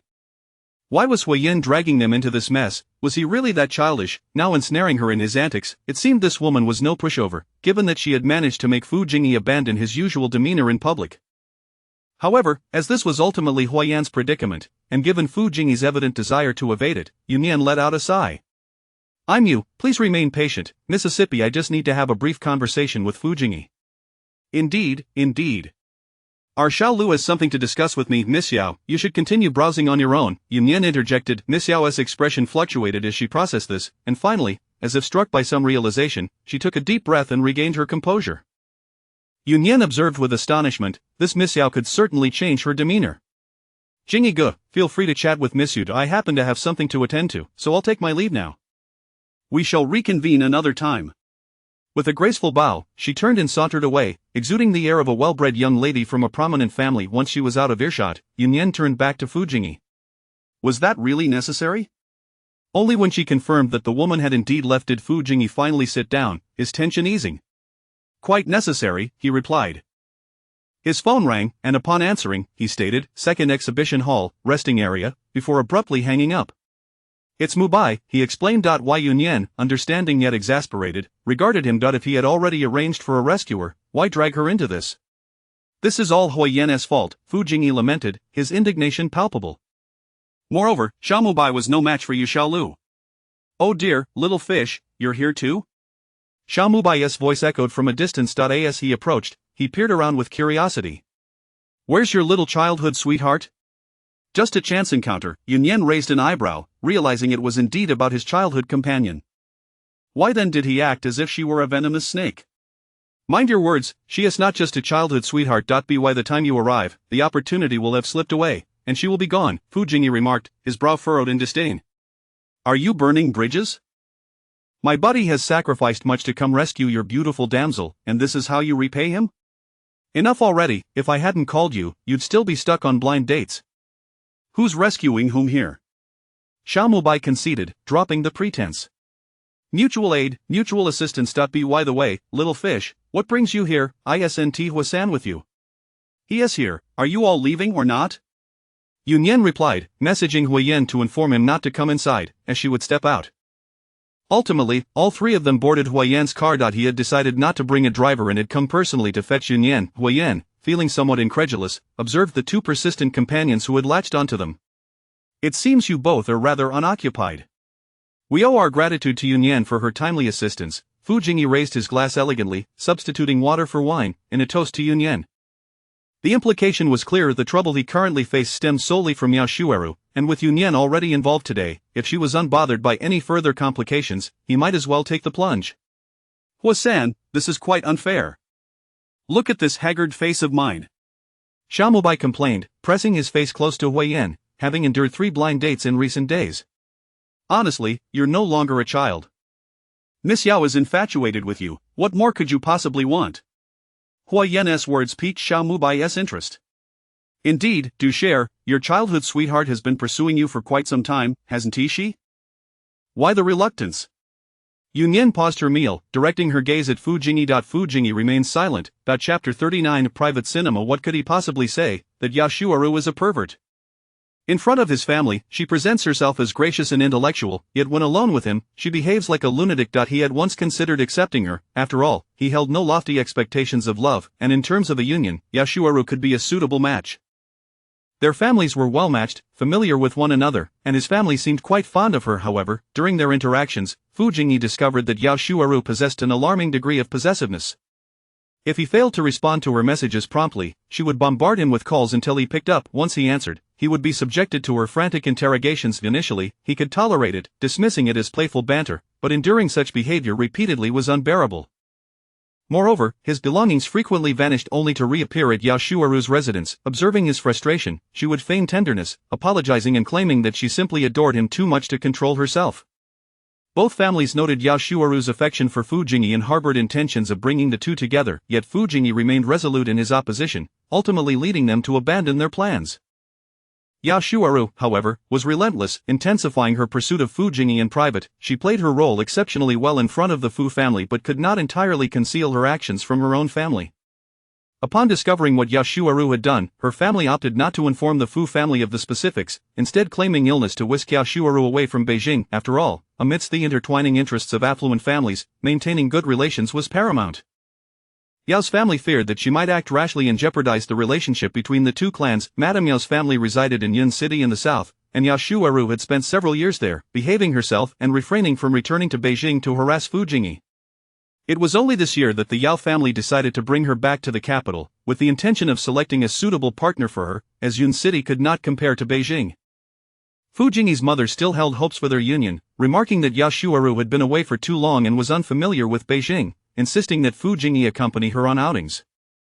When Fu Jingyi received his mother's call, he conveniently avoided her by attending the opening of a villa, only to be betrayed by Huo Yan upon his return. At that moment, Xiaomubai and Nian resembled siblings from different parents, their mouths agape in astonishment as they simultaneously condemned Huo Yan. Huo Yan found their indignation amusing. What could he say? Let them criticize. In truth, he was quite pleased with Nian's transformation, as she had become more lively and was now engaging in playful antics with Xiaomubai. Ah, poor old Fu, Xiaomubai remarked, lighting a cigarette. He needed to inform his mother to refrain from arranging blind dates, for if he were to encounter someone like that, he certainly lacked the cunning of old Fu, which would spell disaster. Nian echoed his sympathy, taken aback by the revelation of how terrifying Miss Yao was. If Fu Jingyi fell into her clutches, it would be disastrous. If you need assistance, just say the word. After all, that Miss Yao had already met her. Huo Yan observed Nian, who was unwittingly walking into a trap. Did she not realize why Fu Jingyi shared these tales with them? It was merely a ploy for sympathy, and the next step would be to enlist Nian's help. Yet, this little fool had inadvertently offered herself up. Fu Jingyi seized the opportunity to speak earnestly to Nian. I am truly grateful. I have developed a genuine fear of her, so I shall trouble you, little six, to protect me. Rest assured, old Fu, I will protect your virtue with my life, Nian declared, her thoughts interrupted by Xiaomubai's outrageous comment. I truly appreciate it. Fu Jingyi replied through gritted teeth. Seeing that Nian had finished her meal, Huo Yan interjected to conclude the farce. After leaving the restaurant, Fu Jingyi's driver was already waiting, knowing when to withdraw gracefully. Today had already yielded unexpected gains. Pursuing further would be impolite. Huo Yan, having captured Xiaomubai who still wished to tag along, took him to his own vehicle. Huo Yan did not hinder Nian's offer to help. Having benefited from the situation, it was only right to reciprocate. After Huo Yan and Nian entered the car, he refrained from starting the engine immediately, turning to glance at her in the passenger seat. Nian, would you like to go see a movie? Go see a movie? Yan echoed, recalling that there was indeed a media room in the villa, and not just one. The main building's basement level had a home theater. Why venture out to watch a film? Huo Yan chuckled softly. Nian hasn't been to a cinema, has she? Wouldn't you like to experience it? Nian hesitated. Watching a movie was one thing, but a crowded theater, she had never been and was not particularly eager for that experience. A private cinema, just the two of us, Huo Yan said, gently smoothing the slight furrow in her brow. Nian instinctively recoiled, and Huo Yan sighed inwardly, knowing he had to be patient with her. Do you want to go? Yes. This time, Nian did not hesitate. Huo Yan had been considerate, and she did not wish to disappoint him. Huo Yan drove towards the reserved private cinema. Along the way, Nian rested her chin on her hand, gazing dreamily at Huo Yan, who truly had a handsome face. Do you find me attractive? Huo Yan's amused voice snapped Nian back to reality. Yes, you're quite handsome. Unabashedly caught, Nian responded candidly. She had thought Huo Yan good-looking since their first meeting. Nian is also beautiful, Huo Yan reciprocated. Childish. Nian was at a loss for words. What kind of elementary school dialogue was this? Yet the corners of her mouth curled into a slight smile. Upon arriving at their destination, they were greeted by a stylishly decorated private cinema, where a staff member escorted them to their reserved room. Upon entering, both were momentarily taken aback. What was this? The room was not particularly large, and in front of them loomed a massive screen, with a bed shaped like a sofa in the center, complete with a cozy blanket. Huo Yan scanned the room, confirming that the bed was indeed the only place to watch the film. He certainly did not wish for Nian to misconstrue the situation. Nian, shall we head home instead? With a clear conscience, he genuinely had no idea it would be like this when he made the reservation.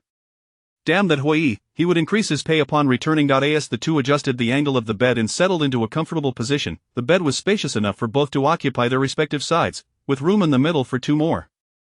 The film was an art piece, and while Nian endeavored to watch intently, she soon found herself drowsy. She truly could not focus. Huo Yan's attention remained solely on Nian, who lay on the opposite side, utterly oblivious to the film.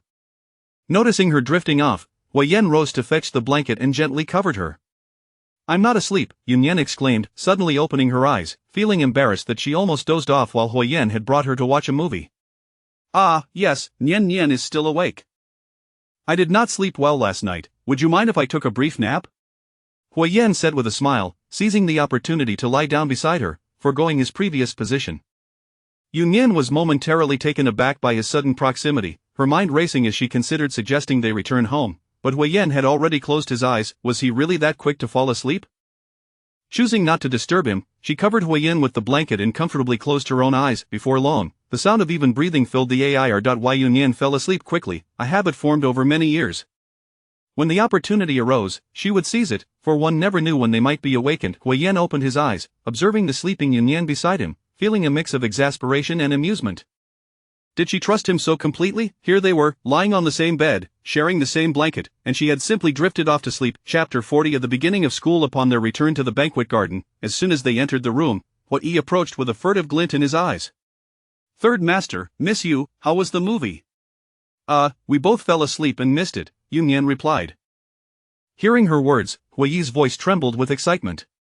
You both slept? Goodness, Third Master, you are impressive. Given their pace, he usually felt anxious for Third Master, but who would have thought that after merely watching a film, Third Master would have achieved such a feat? Did you not feel sleepy during the movie? Nian raised an eyebrow, puzzled by Huo Yi's enthusiasm. Ha ha. I was just a bit drowsy, ha ha. Realizing his misunderstanding, Huo Yi suddenly fell silent, grinning sheepishly as he caught a glimpse of Third Master's incredulous expression. Nian shook her head, bewildered by his antics, and promptly ascended the stairs. Third Master, do tell, Huo Yi began, but Huo Yan, uninterested, turned to follow Nian upstairs, pondering whether he should consider replacing Huo Yi. With such a lack of intellect, any extra salary would be wasted. Left behind, Huo Yi extended his hand, wishing to speak, his expression tinged with desolation. Just then, the elusive uncle he appeared, casting a knowing glance at the others before swiftly covering Huo Yi's mouth and dragging him away. The following morning, Huo Yan pulled an unwilling Nian downstairs, where several individuals observed their playful tug-of-war. Huo Yi attempted to interject but was stepped on by Uncle He as he passed by. Third master, miss you, breakfast is ready. Huo Yan acknowledged, guiding the still distracted Nian toward the dining room. Noticing her lethargic demeanor, Uncle He inquired with concern, Miss Yu, is something wrong, do you feel unwell? I'm fine, Uncle He, Nian replied, looking as though she might collapse onto the dining table. Uncle He regarded her with worry. This did not seem like a mere case of feeling fine. Don't worry, Uncle He, she simply does not wish to attend school, Huo Yan remarked, casually offering food to Nian. Uncle He sighed, realizing the situation at hand. Do you think there's a possibility that Jingda won't open today? Nian poked at her food. Suddenly, muffled laughter erupted from behind, followed by hurried footsteps as several individuals fled. Nian felt more disheartened. Were they mocking her? Huo Yan cleared his throat, stifling a laugh. The likelihood of that is slim. You'll get used to it after a few days of classes. Whether she would become accustomed to it was an afterthought, but on this day, Nian reluctantly boarded the car headed for Jingda. Huo Yan personally drove her to school, while Nian fidgeted with the long-haired plush keychain attached to her backpack until it was nearly bald with fluff flying everywhere. Huo Yi cleared his throat, hoping she wouldn't wreak havoc in the car. Miss Yu, let me tell you, university is the best.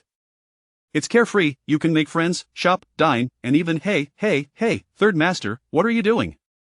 The raised partition cut off Huo Yi's incessant chatter, and Huo Yan contemplated whether he should switch Huo Air in. This fool was unbearable. Huo Yan rescued the little bald rabbit from Nian's grasp, a luxury brand accessory gifted by Zinshangda. He adjusted Nian's hair and suddenly chuckled. It feels like I'm sending my daughter to school. Nian huffed, too weary to engage in banter with him. Upon reaching the entrance of Jingda, she stopped Huo Yan from getting out to escort her, opening the door herself. Today marked the first day of classes following military training, and the school gate was bustling with activity. She did not wish to draw unnecessary attention. As she stepped out and prepared to walk toward the school, she glanced back at Huo Yan, who was lowering the car window to bid her farewell. Goodbye, dear father. Huo Yan could only respond with exasperation. The two people in the front seats stifled their laughter. Dear father? Was that really how they referred to third master? To be fair, he did resemble a father sending his daughter off. Is it amusing? Huo Yan's icy voice pierced the air. The two exchanged glances, realizing third master was likely embarrassed and angry. They made an effort to suppress their expressions, collectively shaking their heads in denial. Once Nian entered the school, Huo Yan finally drove away. Upon arriving in the classroom, Nian found it already populated with several students. After enduring a grueling military training, they had developed some camaraderie. Since it was still early, the room buzzed with chatter, and when Nian entered, a momentary silence fell over the class. She was the only freshman in this cohort who had not participated in military training, leaving quite an impression on her classmates. With her striking beauty and cool demeanor, she certainly drew attention, and many harbored fond feelings for her. Due to her absence from military training, she had left early on the first 2 days of school, leaving her classmates curious about her. Nian paid little heed to the scrutinizing gazes and made her way directly to an empty corner in the back row. Taking out her phone, she replied to messages and snapped a photo of the classroom to share in the group chat. Great brother, how's little fish doing? Is school fun? Steady big brother.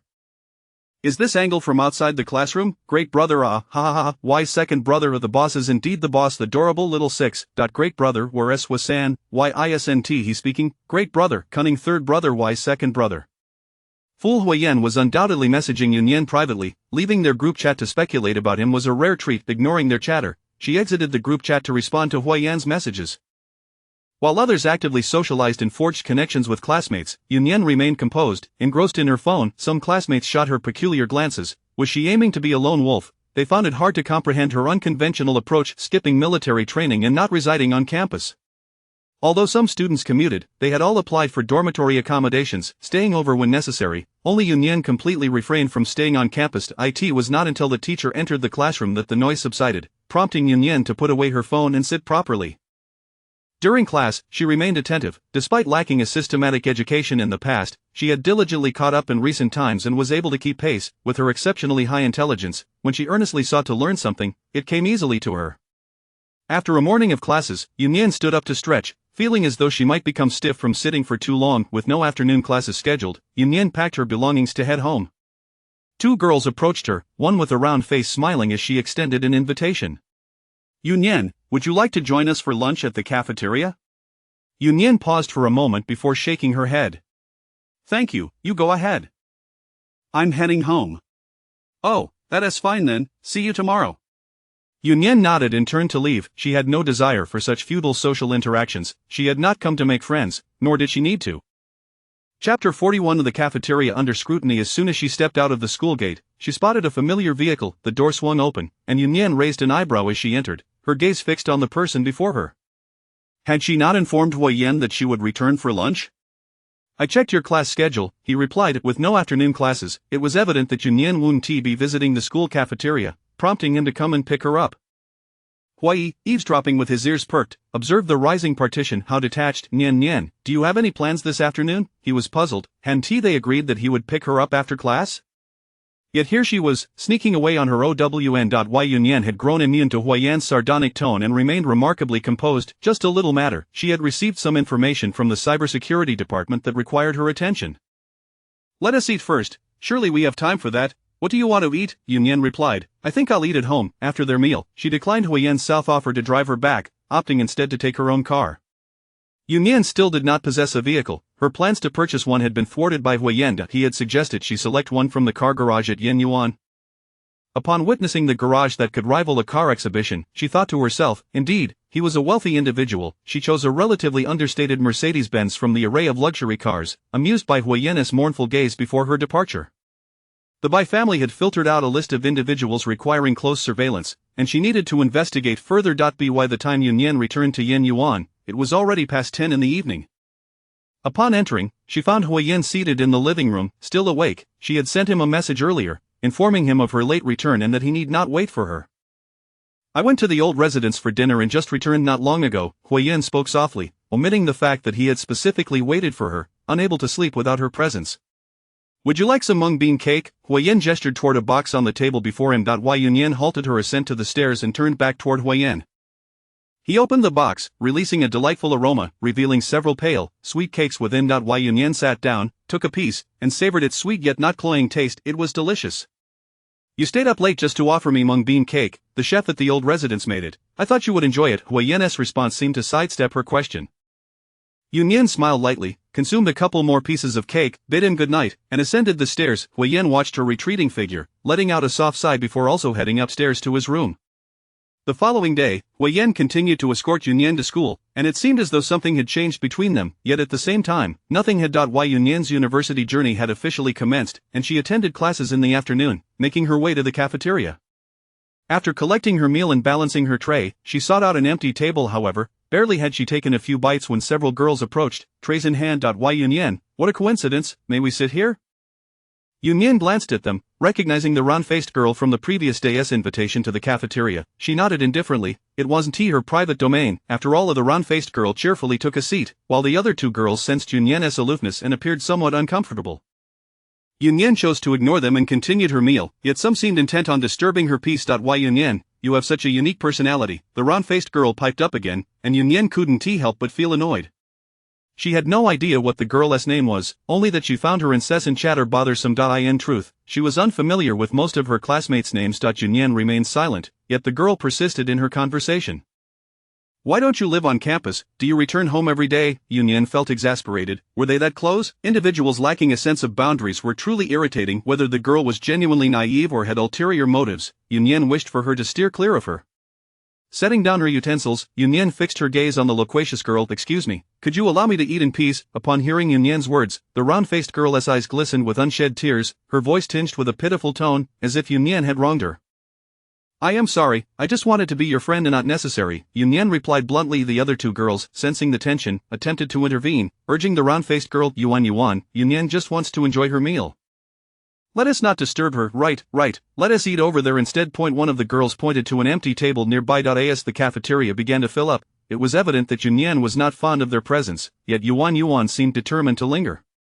The others did not wish to lose face in front of a crowd. Suddenly, the round-faced girl sprang to her feet, the chair behind her screeching against the floor. She took a step away, bowed deeply to Nian, her voice quavering with emotion. I am sorry, Nian, we disturbed your meal. I'll find another spot. This commotion drew the attention of several onlookers, and Nian felt a chuckle rise within her. So they had been waiting for her, intent on tarnishing her reputation? The two girls exchanged glances, perplexed by Yuan's behavior. What did she mean by we? Wasn't this her own doing? Just as one girl opened her mouth to speak, the other quickly silenced her with a shake of the head. Better to avoid unnecessary trouble. They could simply keep their distance from her in the future. They picked up their trays and left, while Huo Yan remained behind, sniffling. Many gazes now fell upon Nian, their expressions shifting. Nian's demeanor remained cold and unyielding, while the standing girl appeared pitiable, her eyes reddened, easily evoking sympathy. Most people inherently empathize with the weak-minded, especially in their university years, when impulsiveness runs high. I am truly sorry, Nian. I only wish to befriend you, not to disturb your meal, she lamented. The statement ignited a sense of justice in many bystanders. Wasn't she merely trying to make friends? If Nian didn't want to befriend her, was it really necessary to bully her to tears? Nian scoffed softly. She wouldn't hold a grudge against her, but this wasn't over. While she didn't care about her reputation, she certainly wouldn't allow anyone to trample over her. Who sent you? The word sent slipped from her lips with a certain finesse, silencing those eager to defend the round-faced girl. What was happening? They glanced around, reassessing the situation. Could anyone who gained admission to Jing University truly be foolish? They had acted rashly in the heat of the moment, but now they understood something was amiss. Yuan froze momentarily, her sobs halting. I didn't. I had no other intentions. I just wanted to be your friend. If you don't like me, I'll just leave with that. She turned to walk away, but Nian would not allow her to escape so easily. She extended her leg, positioning a chair between Yuan and the two tables. Trying to leave without clarifying, do I seem easy to bully? The surrounding onlookers were taken aback by Nian's boldness. Wow, that was impressive, and they instantly forgot their earlier righteous indignation. If she dared to provoke her, she must be prepared to face the consequences. Did she truly think she was a soft target? Chapter 42. Yuan was terrified at this moment. The phone that Nian had placed on the table rang. It was a call from Huo Yan. Upon answering, Huo Yan instructed her to check her phone, revealing that the information about Yuan had been sent to her. Nian was curious about how Huo Yan had come to know this, but she refrained from asking. It was not the time to dwell on such matters. As she unlocked her phone, the answer became immediately clear. The video shared by Xiaomubai in the group chat was of Yuan, who had just been sobbing and apologizing to her. A relative of the Xiao family had fortuitously captured the moment for amusement and shared it with Xiaomubai. Upon seeing this, Xiaomubai could hardly contain himself. He forwarded it to the group and then called Huo Yan, reporting that someone was bullying the little fish. Cornered, Yuan felt a pang of regret. Having always adopted the persona of a delicate flower, she had frequently employed similar tactics to ensnare others in misfortune, but this time she had encountered an insurmountable obstacle. A fleeting glance at the information sent by Huo Yan revealed the surname Du. Yan raised an eyebrow. Indeed, she was a member of the Du family. Yuan was a cousin of Duin, who was the granddaughter of the Shin family and had always sought to curry favor with Duin. This time, she had come to seek retribution on Du Yin's behalf. After hearing a few words from her, the Du family had two sons. The eldest was the heir to the family business, Du Yin's father. Yuan's father had embarked on his own entrepreneurial journey and had achieved modest success. Lacking grand ambitions, he was content with the status quo. Conversely, Yuan harbored considerable ambition, aspiring to leverage her connection to Duin to align herself with the Shin family, ideally marrying into it. As a result, she generally followed Du Yin's lead without question. Du Yuan, Chitai real estate, Nian remarked, casting a cold smile in Yuan's direction. If you prefer not to speak, then so be it. This matter now rests upon your shoulders. You may leave. With her legs trembling, Yuan was taken aback. How did Nian know about her father's company? What did this imply? And now, even if she wanted to leave, she dared not do so. Regret flooded her. No, it was profound remorse. Why had she involved herself in matters concerning the Shin family? Regardless of Nian's standing with the Shins, she was, like Duin, a granddaughter of the family. How could she possibly offend her? Moreover, how could Nian have discovered her information so swiftly? Had she truly been cast out by the Shin family? The thought filled her with dread. If her father's company were to suffer repercussions because of this, she could scarcely bear to contemplate it. Nian paid no further attention to the quaking Yuan, rising to depart. As Nian made to leave, Yuan could no longer maintain her composure. Why Nian, please don't go. I apologize, I'm so sorry. I shouldn't have listened to others and caused you trouble. I truly regret it. Yuan was still trying to play clever, not wishing to offend Duin, merely hoping to smooth things over and escape Nian's wrath. The onlookers gasped. What a twist! They were relieved they hadn't taken the initiative earlier, or the situation would have turned awkward. Nian turned back, casting a dispassionate glance at her before walking away. Was this truly an apology? It felt as though nothing had been said at all. Just then, Yuan's phone rang. It was her father. She could no longer cling to hope and, with her eyes shut tight, cried out, "It's Duin.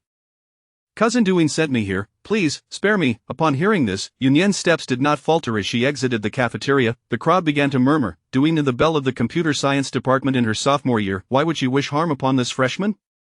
Helpless against the stares and whispers of the crowd, Yuan scrambled to her feet and dashed outside, hailing a taxi to return home. On the way, her father called her multiple times, but Yuan dared not answer.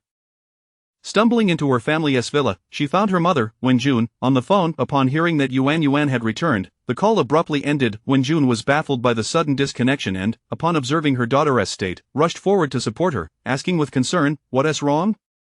Why are you crying? Who bullied you, Mom? I've caused a disaster," Yuan sobbed. Wenjun guided her to the sofa, gently patting her back. "But you're at school. What kind of trouble could you possibly cause? Did you have a spat with a classmate?" Yuan recounted the events, and Wenjun began to understand. "Are you saying that the Shin family has taken action against the company?" After Yuan finished, her demeanor had calmed considerably. "Dad just called me multiple times, but I didn't dare to answer just then." Her father, Du Chitai, entered. Upon seeing the mother-daughter duo on the sofa, he erupted with anger. "You ungrateful wretch, I'm spending money to send you to school, not to have you stir up trouble." Yuan recoiled in fear, while Wenjun stood to pour her husband a glass of water.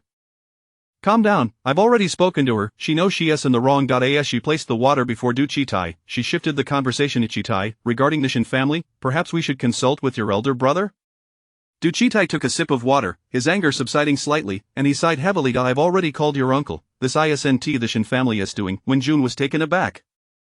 Not the Shin family, so could it be? Was it merely a coincidence that the company encountered trouble at this time? Several confirmed projects have fallen through. The other party would rather pay the breach of contract penalty than continue their investment, Du Chitai said darkly, casting another furious glare at Yuan, this troublemaker. Wenjun, who had once supported her husband's entrepreneurial endeavors and only settled into homemaking after the company found success, was a resourceful woman. Du Chitai often consulted her regarding company matters. "Let us approach your elder brother and plead with your sister-in-law," Wenjun stated decisively. Despite her disdain for Shin Jian's arrogant demeanor, the survival of the company was paramount. If it's not the Shin family. The Shin family wields significant influence, and this matter arose due to Duin. They cannot simply wash their hands of it. Wenjun urged Du Chitai to call his elder brother Du Qianan, suggesting they visit him shortly. Given the past disputes over inheritance, the eldest son of the Du family held some affection for Du Chitai. Moreover, they had not troubled him in recent years, so if Du Chitai explained the situation, it should not pose significant issues. She and Yuan would then humble themselves before Shin Jian, and with her brother's backing, they should be able to resolve the matter. The three of them swiftly set out for Du Qianan's residence, where both he and Shin Jian were at home.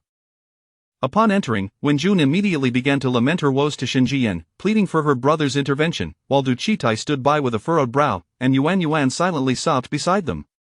Observing his younger brother's family in such distress, Du Qianan felt a pang of sympathy, and recalling that this mess had been instigated by Duin, he hastened to assist in persuading Shin Jian.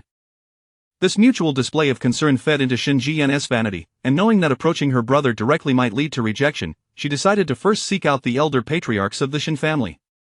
Chapter 43. At the Du family seeks assistance from the Shin family. Upon hearing the security guard's words, the elderly couple of the Shin family felt a twinge of confusion. Why had their daughter brought the entire Du family along? Nevertheless, they permitted them entry. As Shin Jian elaborated on the situation, particularly regarding Nian's departure from the Shin household without a clue as to whom she had allied herself with, the old lady nearly fainted.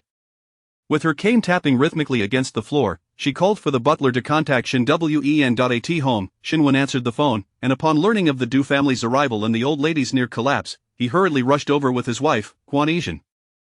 After Shinwen's arrival, Shin Jian continued to embellish the tale, but Shinwen was not so easily deceived. Observing the three members of the Du family who remained silent, allowing Shin Jian to take the lead, he narrowed his eyes.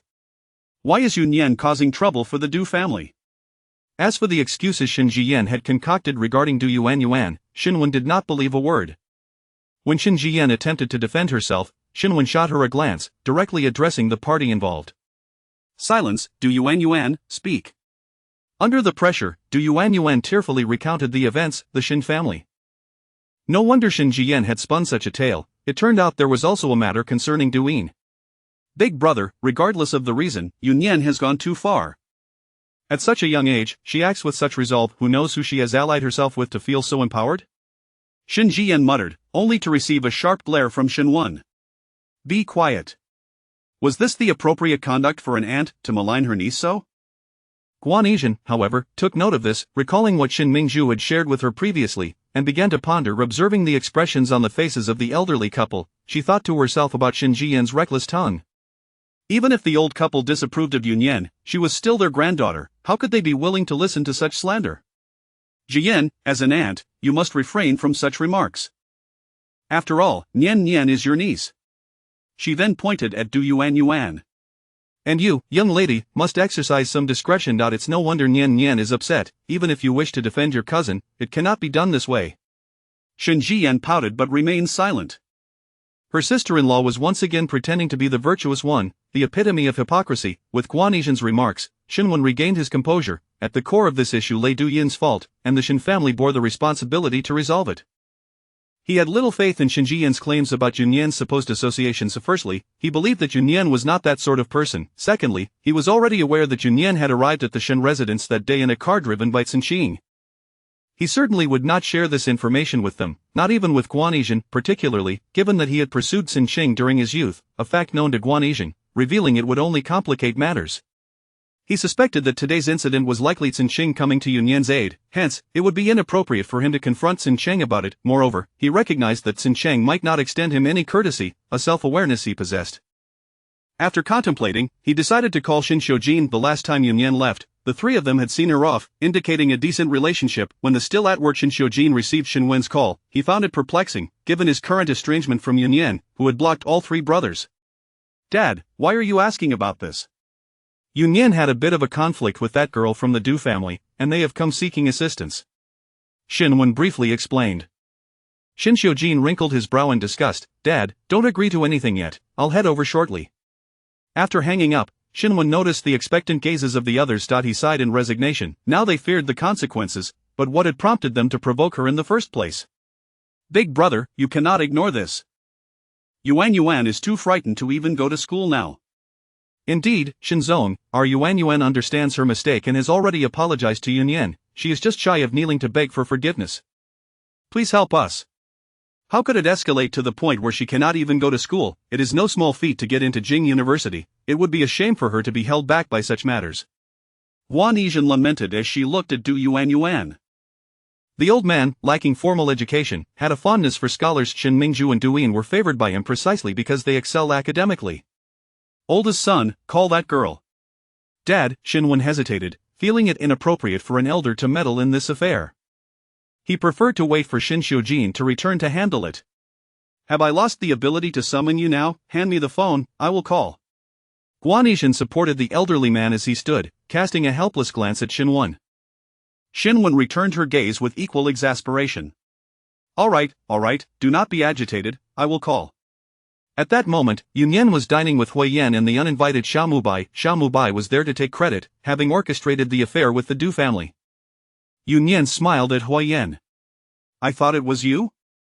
I believe Nian prefers to handle matters personally, Huo Yan replied leisurely, casting a glance at the meddlesome individual. The individual in question was immediately displeased. Little fish, am I being meddlesome? No, you have saved me some trouble. Although unnecessary, it was important not to dampen a child's enthusiasm. Xiaomubai puffed up with pride once more, and as they engaged in light conversation, Xinwen's call came through. Upon seeing the incoming call, Yunyan clicked her tongue. The Inquisition has arrived. Xiaomubai craned his neck to glimpse Yunyan's phone. Your uncle? An inquisition? Or perhaps a plea for leniency, Huo Yan added. Xiaomubai's disbelief was palpable. What kind of people were these? Yunyan answered the call, observing Xiaomubai's keen interest, and without hesitation, switched to speaker mode, indulging his curiosity. Xiaomubai gave a thumbs up, grinning silently at Huo Yan. Huo Yan, uninterested in the display of foolishness, focused on Yunyan as she answered the call. Why Yunyan remained silent after connecting, prompting Xinwen to clear his throat awkwardly before speaking. Nian, how have you been lately? As soon as the words left his mouth, Xinwen felt a pang of embarrassment. He had not called to check on Yunyan even once during this time, and now was only reaching out because of a problem. Uncle, is there something you need? Yunyan's cold voice came through the receiver. Nian, I heard you had a small misunderstanding with that girl from the Du family. Xiaomubai, hearing this diplomatic phrasing, almost spat in disbelief. Was this truly her uncle? A small misunderstanding? Yunyan's expression remained impassive as she listened to Xinwen speak, offering only non-committal murmurs in response, allowing him to ramble on. She could even hear the commotion on the other end of the line. Xinjian's mutterings, the old man shouts, and Guanxian's seemingly conciliatory yet incendiary comments. Chapter 44. Yunyan face can only be used once. Huo Yan's gaze darkened as he restrained Xiaomubai, who was eager to speak. Meanwhile, Huo Yan and the others were barely able to contain themselves, wishing to rush over and dismantle the Shen family. What a farce of so-called family. Uncle, please put the call on speaker. I believe everyone has something to say. Ahem, that won't be necessary. Nian. What do you think about this matter? Xinwen spoke awkwardly, stepping aside a few paces. He could not stop the incessant chatter from the group and could only attempt to muffle their voices. Uncle, are you fully aware of the events that transpired? Guanesian approached. I'll explain it to Nian. Xinwen handed the phone to Guanesian, visibly relieved as he went to placate the old man. Nian, I'm your aunt. How is everything at school? Guanesian's voice remained as gentle as ever. Xiaomubai scoffed. Wasn't he this just about the incidents at school? Why inquire about school life? Was her concern insincere or merely an excuse to provoke? Seeming to realize her faux pas, Guanesian quickly added, oh dear aunt, I just chatted with that girl from the Du family about school matters, and it slipped out. Listening to Guanesian's tone, which starkly contrasted with her previous demeanor at the Shen residence, Nian remained unfazed, even finding it more agreeable. Please have uncle take the call, or put it on speaker. I assume you all wish to resolve this matter promptly. Guanesian's dissatisfaction with Nian grew. She ignored the words of her elder, and it was ironic that she had thought of Nian as a good child last time. Guanesian switched the call to speaker and placed the phone on the table. Shen Jian, unaware of the screen, noticed Guanesian's displeased expression as she set down the phone, leading to a subtle shift in the room's atmosphere.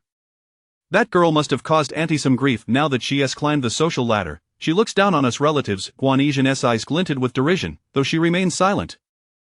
Upon entering, Shin Xiujin heard this and darkened his expression. His aunt never seemed to have a moment of peace. The old lady tapped her cane. This wretched child, truly a misfortune for the family. Why was grandmother joining in the chaos? They were discussing something non-existent as if it were the truth. Just as Shin Xiujin opened his mouth, a thud echoed, and several people fell silent, casting their gazes towards the phone on the table. Thank you, auntie, for allowing me to hear such fascinating remarks. Why Yunyan's voice drifted in, cool and indifferent. It was merely an attempt to provoke, something anyone could do as she no longer wished to engage with them. The sound moments ago had been Huo Yan dropping his fork onto the table. Guanesian stiffened, opening her mouth in surprise at Yunyan's boldness. However, her earlier action of placing the phone on the table aligned too perfectly with Yunyan's words, prompting her to fall silent.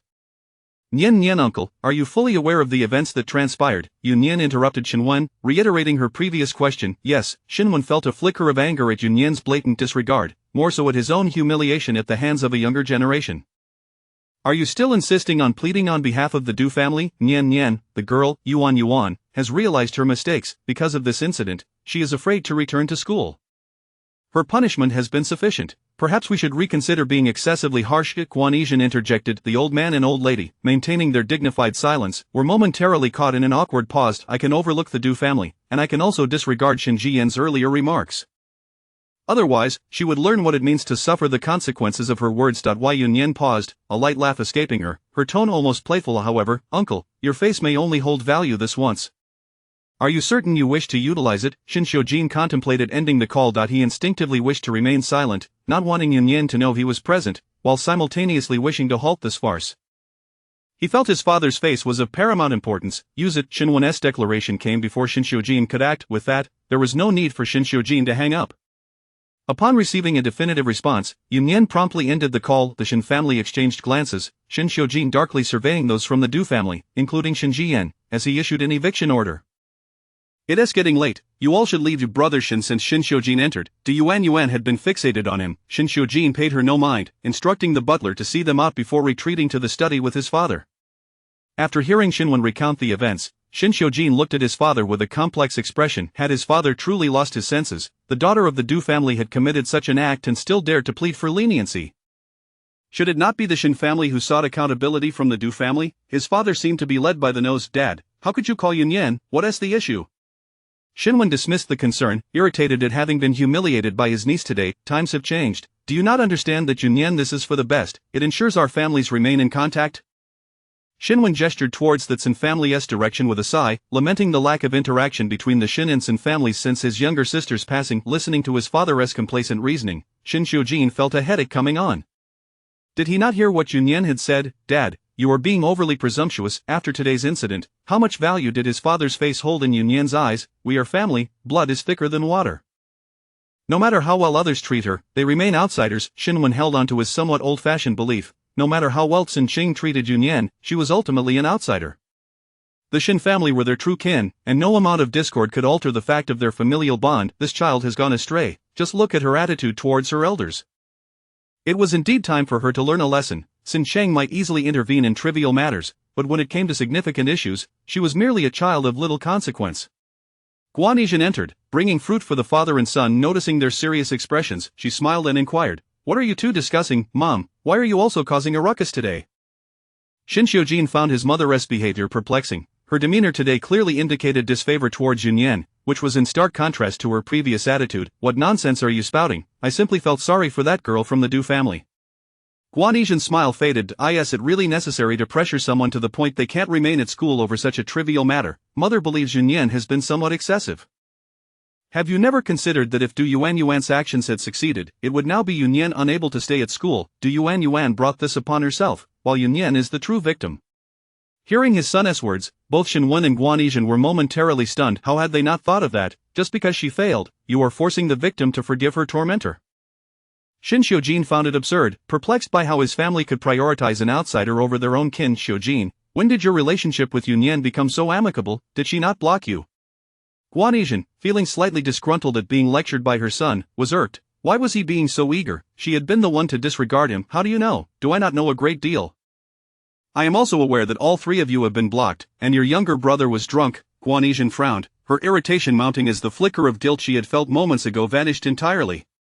Chapter 45. A fear of offending. In a moment of enlightenment, Xin Xiuqin grasped the reason behind his mother's sudden change of attitude. It must have been Xin Mingzhu's words. Xin Xiuqin, having been blacklisted by Nian, had succumbed to intoxication.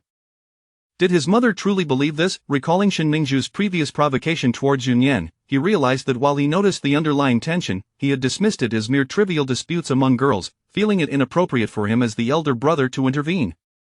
Moreover, the unexpected arrival of a girl of similar age must have instilled in Xin Mingzhu a fear of losing her family's affection, making her momentary lapse in judgment entirely understandable. Yet, at her core, she was kind-hearted. Once she reconciled her thoughts, all would be well. Xin Xiuqin sighed with relief. His long-standing affection for Xin Mingzhu was genuine, and ultimately, he chose not to voice any grievances. He resolved to have a private conversation with her, acknowledging with a wry smile that their previous actions had been misguided. Given Nian's temperament, her decision to sever ties with them was entirely justified. Guan Yizhen, visibly displeased, exited the room, leaving the father and son to continue their previous discussion. Xiuqin, these matters are trifling. Do not allow such inconsequential issues to affect you. How is the expansion into overseas markets progressing? Not very smoothly. They are rather insular, Xin Xiuqin replied, exhaling deeply. The Xin family had reached a developmental bottleneck domestically. Their enterprise was already substantial. However, Xin Xiuqin, ambitious and capable, yearned for greater growth, with Xinwen fully supporting him. Regrettably, they lacked overseas connections, relying solely on financial means proved precarious, and they feared being undermined, as their reach was limited. Among the elite families in the Kyoto business circle, apart from the Huo family, others had successfully expanded their overseas operations, but it was unreasonable to expect assistance from them without cause. The Huo family, with its unique background, maintained an unassailable position as long as they did not betray their nation. The second branch of the family had reached a pinnacle in domestic business, their commercial empire spanning the nation, an achievement far beyond their reach. Xin Xiuqin considered himself no less capable than them. He merely lacked an opportunity. He found it challenging to penetrate the upper echelons of society. While normal business interactions were feasible, forming personal connections was impossible due to their exclusivity. Those within his circle were of similar standing. Take your time, Xinwen encouraged, giving Xin Xiuqin a reassuring pat on the shoulder. Come, let us go downstairs to visit your grandparents. Downstairs, the Du family had already departed, and Guan Yizhen was engaged in conversation with the elderly couple.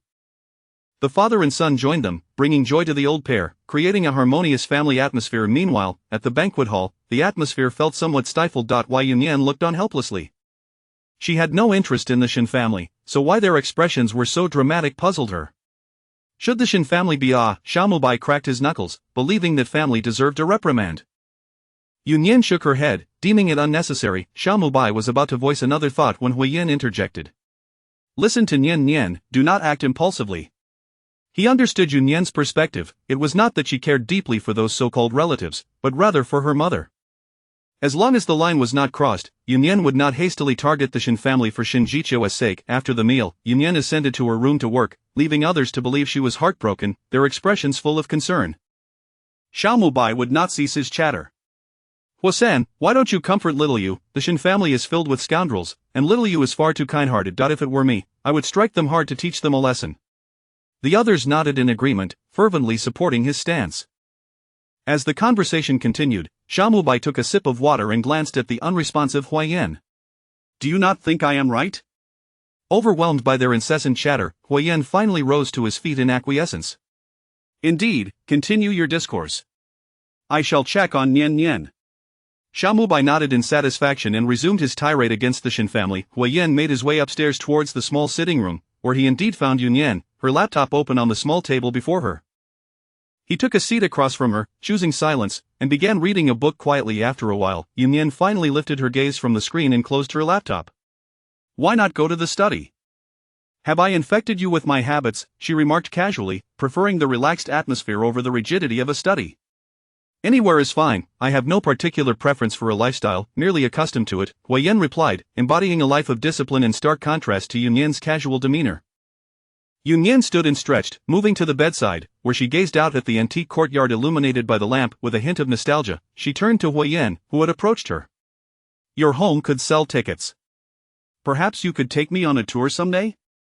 Having stayed for quite some time, she had yet to explore beyond the confines of this house. You can visit any time, consider it your own home, came Huo Yan's double entendre. Yunyan shrugged, choosing not to engage further. I'm heading to bed, classes await me tomorrow. Good night, Huo Yan responded, watching as Yunyan retreated to her room, his mood lifted by her lack of dissent. The following day, as Yunyan entered the school gates, she drew attention. The events from the cafeteria had already made their way to the school forum, and many were now aware of the formidable new student. Upon arriving at class, she sought out her usual corner. Du Yuan was absent, and the two girls who had accompanied her the previous day kept their distance, wary of drawing her attention. While others held a curious gaze towards Yunyan, they quickly immersed themselves in their studies. Those who managed to gain admission to Jingda were predominantly individuals of high intelligence and emotional quotient. They could indulge in gossip but would not allow it to disrupt their academic focus. Why Yunyan appreciated this, as long as no one bothered her, it was perfectly acceptable. At noon, Yunyan made her way to a small cafeteria on the other side, using the card Huo Yan had given her. This venue, featuring small private rooms, ensured privacy. The patrons here consisted of school administrators and elite offspring. Xiaomubai had dined here during his time at Jingda. Meanwhile, Duyin, under the watchful gaze of her peers, anxiously awaited Yunyan in the cafeteria. She had come to clarify matters, as the situation had escalated, jeopardizing her reputation. Duyin had only learned of the incident that occurred the previous afternoon during her club rehearsal, which had run late into the night, and had returned to her dormitory to sleep. It was not until this morning's classes that she discovered what had transpired in the cafeteria the day before. All thanks to the treacherous Du Yuan. Determined to shift blame, she immediately contacted Du Yuan, hoping she would take the fall. However, Du Yuan was unyielding, even refusing to answer her calls when June had sternly warned Du Yuan not to meddle in matters concerning the Shin family, particularly to avoid antagonizing Yunyan. Chapter 46 Reaping what you sow. With no other recourse, Duyin found herself compelled to confront people at the cafeteria. Given the bustling crowd, it was imperative to clarify matters publicly in order to salvage her reputation. After waiting all afternoon without encountering anyone, Duyin left in disappointment and took the rest of the day off to return home. Upon seeing Shinjian, she began to pour out her grievances. Once Shinjian heard her daughter's tale of woe, she slammed her hand on the table in frustration. They had been deceived. When the duo had come to her for help yesterday, they had failed to mention that Duyin had already been betrayed at Du Yuan's school. Otherwise, how could she have possibly offered her assistance, when June, being a person of keen intellect, promptly sought out Shinjian after learning the details, advising Du Yuan on what she should and should not say. The objective was to exploit the element of time, resolving the matter before Duyin and her mother were aware of it. Enraged, Shinjian immediately called Wen Jun to demand an explanation. On the other end, Wen Jun responded in a calm manner, claiming ignorance, stating that Yuan had been frightened yesterday and had not articulated the situation clearly. This infuriated Shinjian to the point of throwing her phone. The mother and daughter deliberated for some time, and in their state of desperation, they returned to the maternal home seeking aid. At the Shin family's ancestral residence, Duyin lamented, "Mother, look at how I've been bullied. I can't even stay at school."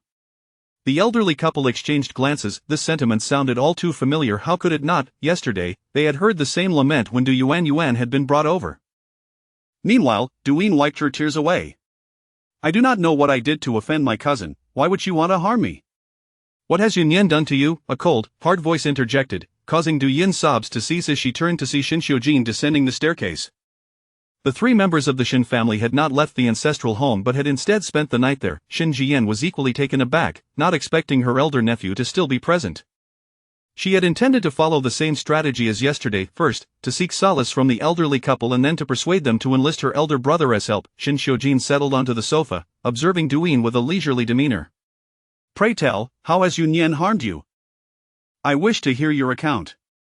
At that moment, Shin Xiujin felt a surge of annoyance towards the two women because of their actions. His father's relationship with Nian had soured, and now they were back again.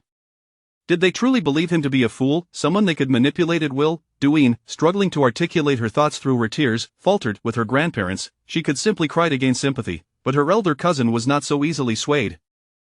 It was foolish of her not to have inquired about the situation at the ancestral home before coming. This elder cousin was far more formidable than her uncle. He was not someone they could easily manipulate.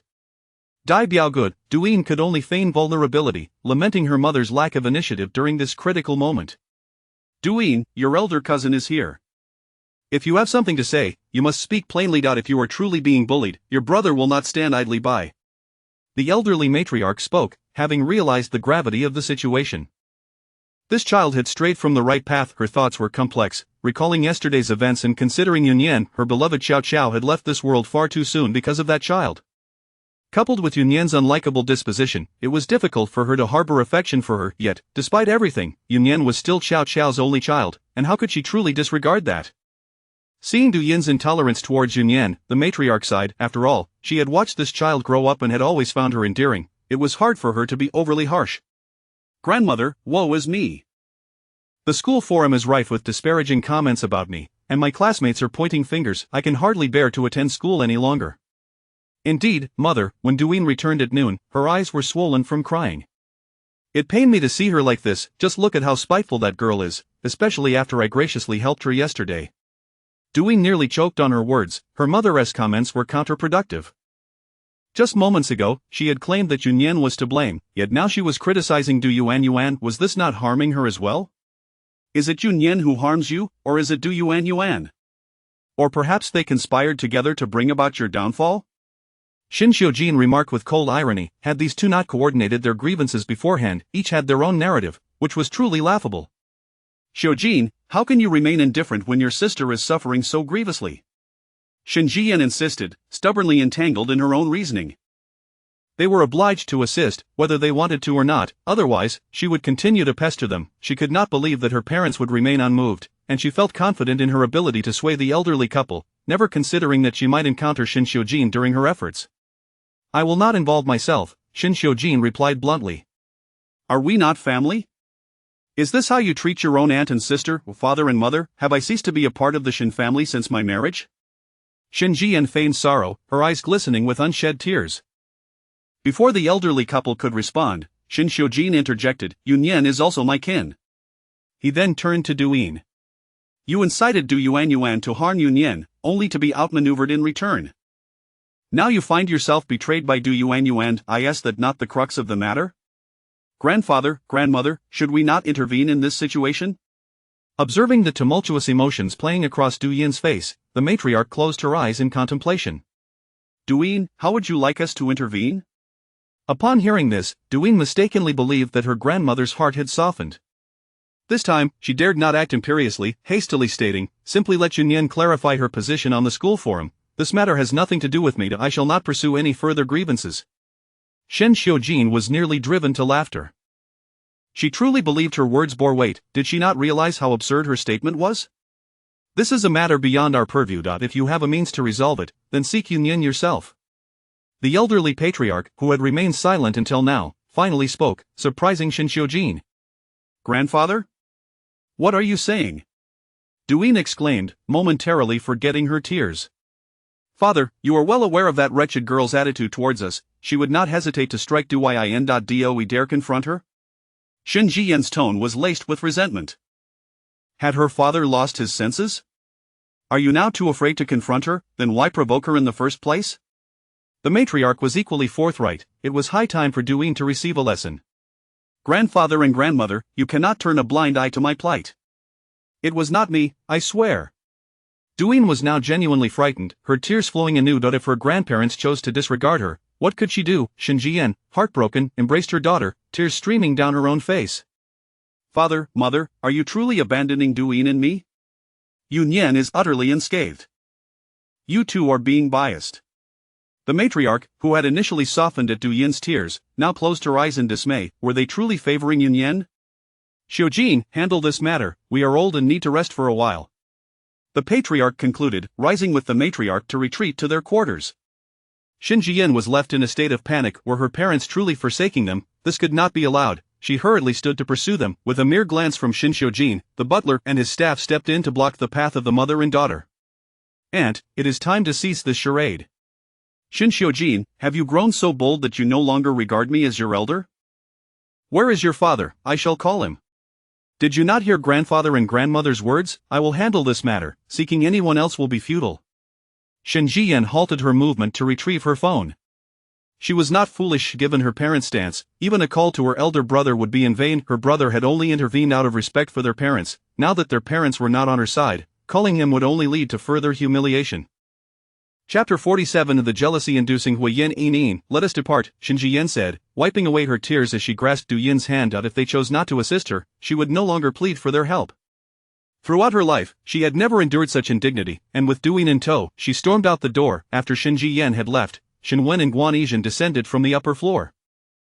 They had overheard Shin Jian's arrival and decided to let Shin Xiujin handle the situation, opting to remain out of sight. The elderly couple's swift departure was a clear indication of Shin Wen's sentiments. If they truly wished to aid Shin Jian, they would not have deferred to Shin Xiujin without even a brief encounter. They could not repeatedly pressure their son for the sake of this daughter, risking a rift in their relationship with him. Shin Jian had recently become increasingly unruly and needed to be reined in. The two of them could still protect her, but what would happen when they were no longer around? Their son would not be as forgiving towards her. Your aunt is becoming increasingly unreasonable, and Nian is being led astray by her. Shin Wen sighed, reflecting on his sister. Guan Yizhen, seated nearby, wisely refrained from interjecting. Matters between siblings were always delicate. Father, please do not concern yourself with them. Should my aunt seek your attention, simply redirect her to me, Shin Wen replied, nodding in agreement. He had no desire to intervene, nor could he. Attend to your own affairs. Your mother and I will greet your grandparents before we leave, Shin Xiujin stated, acknowledging that he indeed had matters to attend to. He had sought someone to establish a connection with Wen Rinlin, whose complex background and extensive overseas influence could prove invaluable. With no one from the Shin family available to assist Duyin, she was left with no choice but to clarify matters on the school forum, asserting her innocence and apologizing on behalf of her cousin, Nian.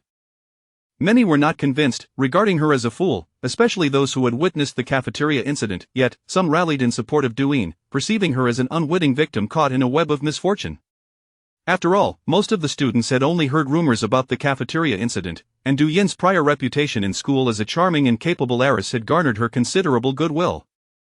This uproar stirred quite a tempest, significantly impacting the Du sisters. Meanwhile, the other party involved, Nian, continued her solitary existence, with few classmates daring to approach her following the incident. Upon returning to school, Du Yuan also circumvented her, genuinely fearful. Even without her mother's admonitions, she was no longer inclined to provoke Nian. One must concede that Du Yuan was astute. Her previous misjudgment of Nian had led to considerable embarrassment, but now she recognized that avoiding conflict was the wiser course. Regardless of Duyin's provocations, she harbored no thoughts of retaliation, having come to understand that if Nian desired to target her, neither the Du family nor the Shin family could offer protection. Nian's university life was strikingly simple, attending classes, departing thereafter, abstaining from clubs, residing off campus, and maintaining a solitary demeanor. Her distinctiveness at Jing University attracted attention, rendering her a figure of intrigue, with many who disapproved of her presence. However, her formidable reputation deterred most from provoking her. While Nian found satisfaction in this, enjoying an extended period of tranquility, during non-class hours, she remained at Yuan, still without friends and continuing her solitary ways, yet inexplicably drawn into gatherings of a loving family where she was persistently included by a few individuals. Huo Yan did not object, preferring that Nian not isolate herself entirely at home. Since she issued friendships, his friends became hers. Although these individuals could be rather eccentric, their character was beyond reproach. Fortunately, Nian found herself at ease in their company, and despite her verbal disdain, it was evident that her spirits were uplifted. Little fish, you are being unreasonable. It is you who is being unreasonable. At Wen Rinlin's club, Huo Yan sighed in exasperation as he observed the two novices at the billiard table, engaged in a squabble. Is your instructor inadequate? Wen Rinlin teased, sharing a cup of tea. Xiao Mubai was hopelessly inept at billiards, while Nian was just starting to learn. The two were a fitting pair, yet how had their game devolved into a quarrel? Huo Yan refrained from retorting, offering a smile instead. This was a public setting, he could only provide Nian with basic instructions for the moment, but once they returned to Yen Yuan, he would personally guide her through the nuances of the game. Huo Yan, manage your expressions, Fu Jingyi tactfully advised, subtly indicating Huo Yan's rather inappropriate demeanor while gazing at Nian. Jealousy, he admitted quietly. They fell into silence, watching Nian play billiards with Xiao Mubai. How could one not feel envious of Huo Yan's incredible fortune? A soft knock echoed as Wen Rinlin's subordinate entered. Sir, President Chen has arrived. Very well, I shall join him shortly. This President Chen was officially a business partner of Wen Rinlin. The subordinate hesitated, glancing at Nian, who had just finished her game. This subordinate was a trusted confidant of Wen Rinlin. He had accompanied Nian abroad previously and was somewhat privy to her circumstances. Why are you staring at little fish? Xiao Mubai inquired, bemused by the subordinate's behavior. President Chen brought along young Master Shin, Huo Yan casually remarked, handing Nian a towel to dry her hands. I heard the Shin family is currently expanding into overseas markets. Understanding dawned upon the group.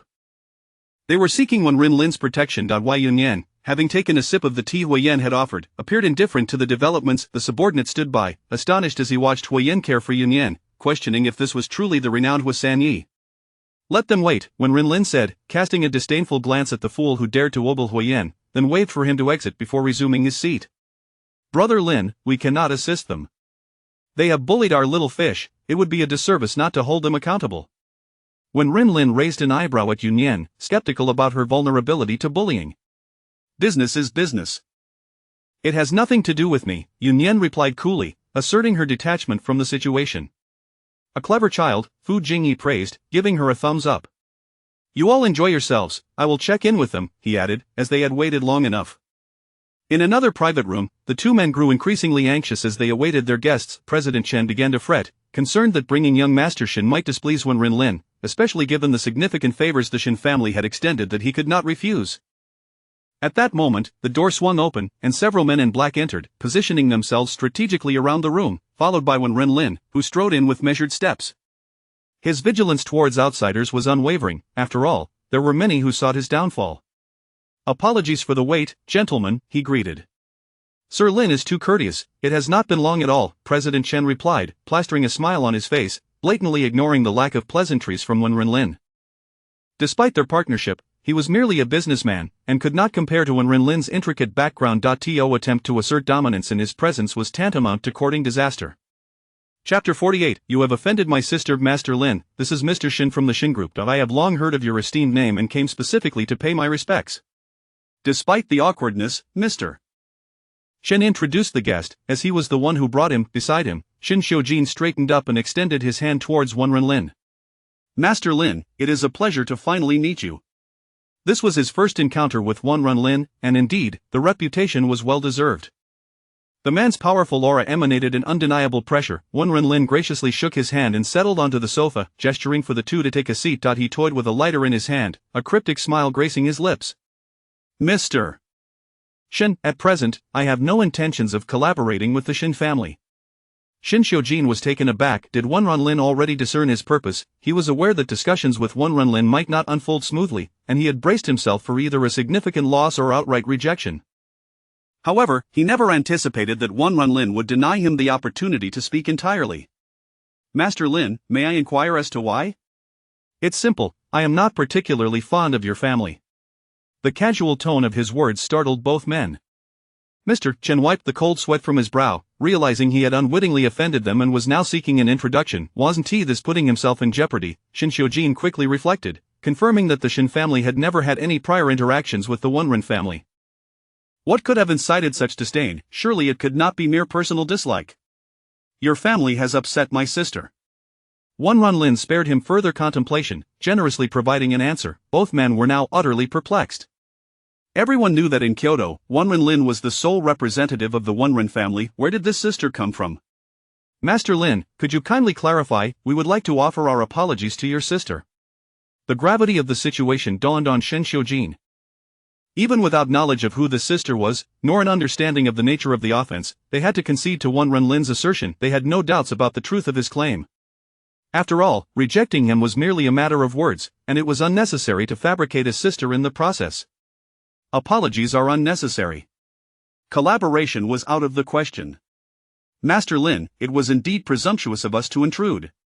Mr.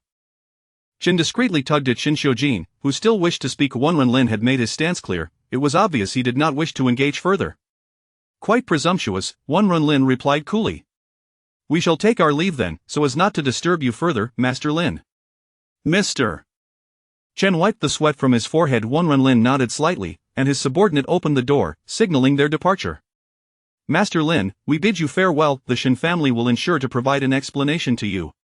Regardless of the situation, since Wan Renlin had spoken, they had to display a proper attitude. Wan Renlin remained silent as his subordinate escorted the two men out. You have put me in quite a predicament, Mr. Shen.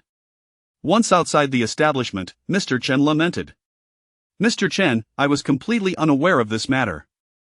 Otherwise, I would not have come today, Shin Xiujin replied with a wry smile. Mr. Chen sighed in agreement, acknowledging that they had indeed benefited from the Shin family on numerous occasions and had even offered a few cautious reminders.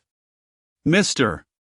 Shen, perhaps you should investigate further to ascertain how we might have offended him. There may still be a chance for reconciliation. Master Lin appears to hold this sister in high regard. Regardless of whether this sister was a biological sibling or otherwise, the fact that she could provoke Wan Renlin to outright reject the Shin family spoke volumes about her significance. Understood, thank you, Mr. Chen. Shin Xiujin shared this sentiment. He needed to uncover how they had offended Wan Renlin's sister and perhaps approach the matter from that angle. There might still be hope. If Wan Renlin could refuse on her behalf, then he could also agree for her sake, could he not? After bidding farewell to Mr. Chen, Shin Xiujin wasted no time returning to the Shin family to investigate the matter. It was likely that the younger members of the Shin family were responsible for offending Wan Renlin's sister. In the study of the Shen residence, father and son sat across from one another. Father, could it have been Xiuchen? Shin Wen shook his head. Unlikely, he has been at the company recently, and I have been keeping a close watch on him. Ever since the last incident where he had gotten drunk, Guizhen had insisted that her husband take their son to the company to learn some responsibility. He could not remain a wayward youth indefinitely. Perhaps we should inquire among the family members. If we resolve this issue, it could be a turning point, Shin Xiujin suggested, and Shin Wen agreed. He immediately summoned all members of the Shin family residing in Kyoto, including Shin Jiyan and her daughter, to the old family residence. Upon receiving her brother's call, Shin Jiyan initially hesitated to attend. She was still irked by the previous incident and felt neglected by her family during this time, which only fueled her annoyance. However, she was taken aback by Shin Wen's ultimatum. This concerns the development of the Shin family. If you do not come, you will bear the consequences. Reluctantly, she brought her two daughters along. As the family gathered in the old residence, Shin Wen recounted the events that had transpired. The group exchanged glances, finding the situation somewhat absurd. Offending the sister of Wan Renlin, even if they had wanted to, they would have needed the opportunity to do so. They did not even know who Wan Renlin's sister was. How could they have offended her? Shin Xiujin pondered deeply. Mingzhu had always been well behaved, so it was unlikely to be her. His cousin, Shin Mingzhu, was still in high school and rarely home, so it could not be him either. Xionian was composed and certainly would not engage in such behavior, while the mischievous Shin Xiuchen had not had the chance to go out and cause trouble lately. The Du sisters were also considered. Du Yun was relatively stable and would not stir up trouble, so it likely was not her. At last, his gaze fell upon Du Yin. Cousin, why are you looking at me? I've been at school without any incidents since the last occurrence. Du Yin quickly interjected, sensing Shin Xiujin's scrutiny. This was no joking matter, and she understood the gravity of the situation, so she refrained from being petulant. As Du Yin recounted the previous incident, Shin Mingzhu's eyes flickered. Elder brother, although Nian enjoys having fun, she knows her limits. I trust you would not offend anyone outside. Hearing Shin Mingzhu defend her, Du Yin felt a surge of gratitude. Though she often acted haughty, she did differentiate between people. Unlike Yunyan, who would snap at anyone, she suddenly thought of Yunyan. Elder brother, what good is it to just question us? There is still one member of the Shin family who has not arrived. Shin Mingzhu smirked. This foolish girl might still prove useful, so her reminder was not in vain. Du Yun rolled her eyes. Her sister was once again being used as a pawn by Shin Mingzhu. Despite having faced numerous setbacks, Shin Xiujin was taken aback. Are you referring to Yunyan? Indeed, that troublesome girl with her foul temper, do you not know? We have all suffered at her hands. If anyone were to offend someone outside, she would be the most likely candidate. Duan asserted emphatically, finally seizing the opportunity to vent her frustrations from the last debacle, which had left her feeling subdued ever since. As for the insufferable Yuan, she could not count on her. After all, this was a matter concerning the Shin family, and she doubted that her uncle's family would indulge her this time. Chapter 49. I am the driver, he is the bodyguard. Shin Xiuqin and Shin Wen exchanged a glance, signaling the other family members to leave first. Since this matter did not concern them, their presence would only serve to complicate things. Nevertheless, Du Yin's words had indeed served as a reminder to the Shin father and son. They were well aware of Yun Yan's temperament, which would not temper itself merely due to the other party's status. Coupled with her relationship with Xin Qing, it was also plausible for her to come into contact with Wen Renlin's sister. However, the handling of this situation was undeniably vexing. Yun Yan was not someone who could be easily maneuvered, let alone coaxed into offering an apology. First, let's ascertain whether this incident was indeed caused by Yun Yan. Shin Wen mused for a moment, unwilling to convict her based solely on Du Yin's account. If, by chance, she had no involvement, their attempts to compel her to apologize would be utterly futile. How do we confirm that? Shin Xiuqin asked, somewhat exasperated. He Mingzhu offended someone the last time, Shin Xiuqin replied, realizing that, ultimately, no one in the Shin family had a sufficiently close relationship with Yun Yan. Had it not been for the previous incident, we could have sent your mother. Now, Shin Wen sighed, both father and son finding themselves at a loss for words. With a bitter smile, they acknowledged their inability to influence a mere young girl. While the Shin father and son were engaged in a fruitless struggle to devise a plan to reach Yun Yan, she, having returned to the banquet garden, enjoyed a tranquil moment. Seated together on the same sofa, Yun Yan leaned against Huo Yan, engrossed in a mobile game while they exchanged idle chatter. Their rapport had grown increasingly familiar and natural during this period. How about I take you skiing sometime soon? Huo Yan suggested, noting that the weather was gradually cooling and his local ski resort was about to open. I've never skied before. Is it fun? Yun Yan inquired, her past life having offered her little in terms of entertainment. Since moving in with Huo Yan, she had experienced many firsts. It's quite exhilarating, Huo Yan replied, searching for an apt description. We'll see about that later, she responded noncommittally. In a few days, I need to accompany the old man down south. Would you like to join me, Nian? No, I can't. I have school, she replied, leaving Huo Yan both amused and exasperated. Typically, she would seize any opportunity to skip school, yet now she was using it as an excuse to dismiss him. He sighed, I will be gone for several days. What if I find myself missing you? Yun Yan waved her phone in the air, her meaning unmistakable. Irritated, Huo Yan tugged at her ponytail, finding her carefree demeanor rather irritating, as if she were doing it on purpose. Childish, Yun Yan muttered under her breath. The Shin family might come looking for you, Huo Yan remarked, not solely motivated by a desire to keep the young girl close. Shin Xiuqin had suffered a setback with Wen Renlin, and it was likely they would consider Yun Yan as a potential means of resolution. Her residing with him was no secret. If they wished to investigate, they would inevitably uncover the truth. How would they find me? Yun Yan scoffed, asserting that there were always people to pick her up after school, and she did not frequent other places. Surely, they could not storm into the banquet garden. Let Hui Yi and Hui Er shadow you, he recommended, unwilling to relinquish his concerns. Although he understood they could not intimidate Yun Yan, one could never be too cautious. Yun Yan stood and patted Huo Yan's shoulder, adopting a tone of mock seriousness. Young man, worrying too much will only age you prematurely. Without allowing Huo Yan a retort, she dashed upstairs. Huo Yan, left behind, could only shake his head, bemused by her carefree retreat. For whom was he truly concerned? Yet, he couldn't help but feel a sense of comfort. The Yun Yan before him was a far cry from the girl he had first met. She had become much more vivacious and cheerful, albeit sometimes a bit too exuberant for his taste. Huo Yan's concerns proved warranted, as the following day, after school, Yun Yan was cornered by Shin Mingzhu and Duing just outside the school gates. Nian, cousin, it's been a while, Shin Mingzhu greeted with a sweet smile. Were you sent by the Shin family? Yun Yan cut straight to the point, showing no inclination to engage in pleasantries. Shin Mingzhu stiffened, taken aback by Yun Yan's directness. She had not been sent by the family, rather, she had come of her own accord. She was well aware that her uncle and elder brother were still troubled by the incident.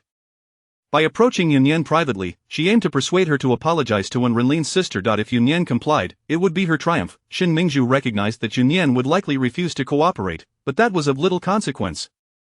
At the very least, it would exacerbate the rift between Yun Yan and the Shin family. Moreover, she could claim to be acting out of goodwill, seeking to alleviate their burdens, and no one could blame her.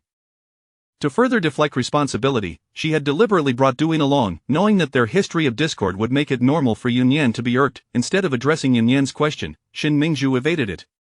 Cousin, it's perfectly normal for me, as a student at Beijing University, to run into you. Speak plainly. I have no time to waste on you, nor any past grievances to discuss, Huo Yan replied coldly, eager to return home for dinner. Huo Yan, Mingzhu and I came with good intentions. What is with your attitude? Duin interjected, unable to hold her tongue, insisting that Mingzhu was simply being too kind, extending a warm front to a cold shoulder. Are you done?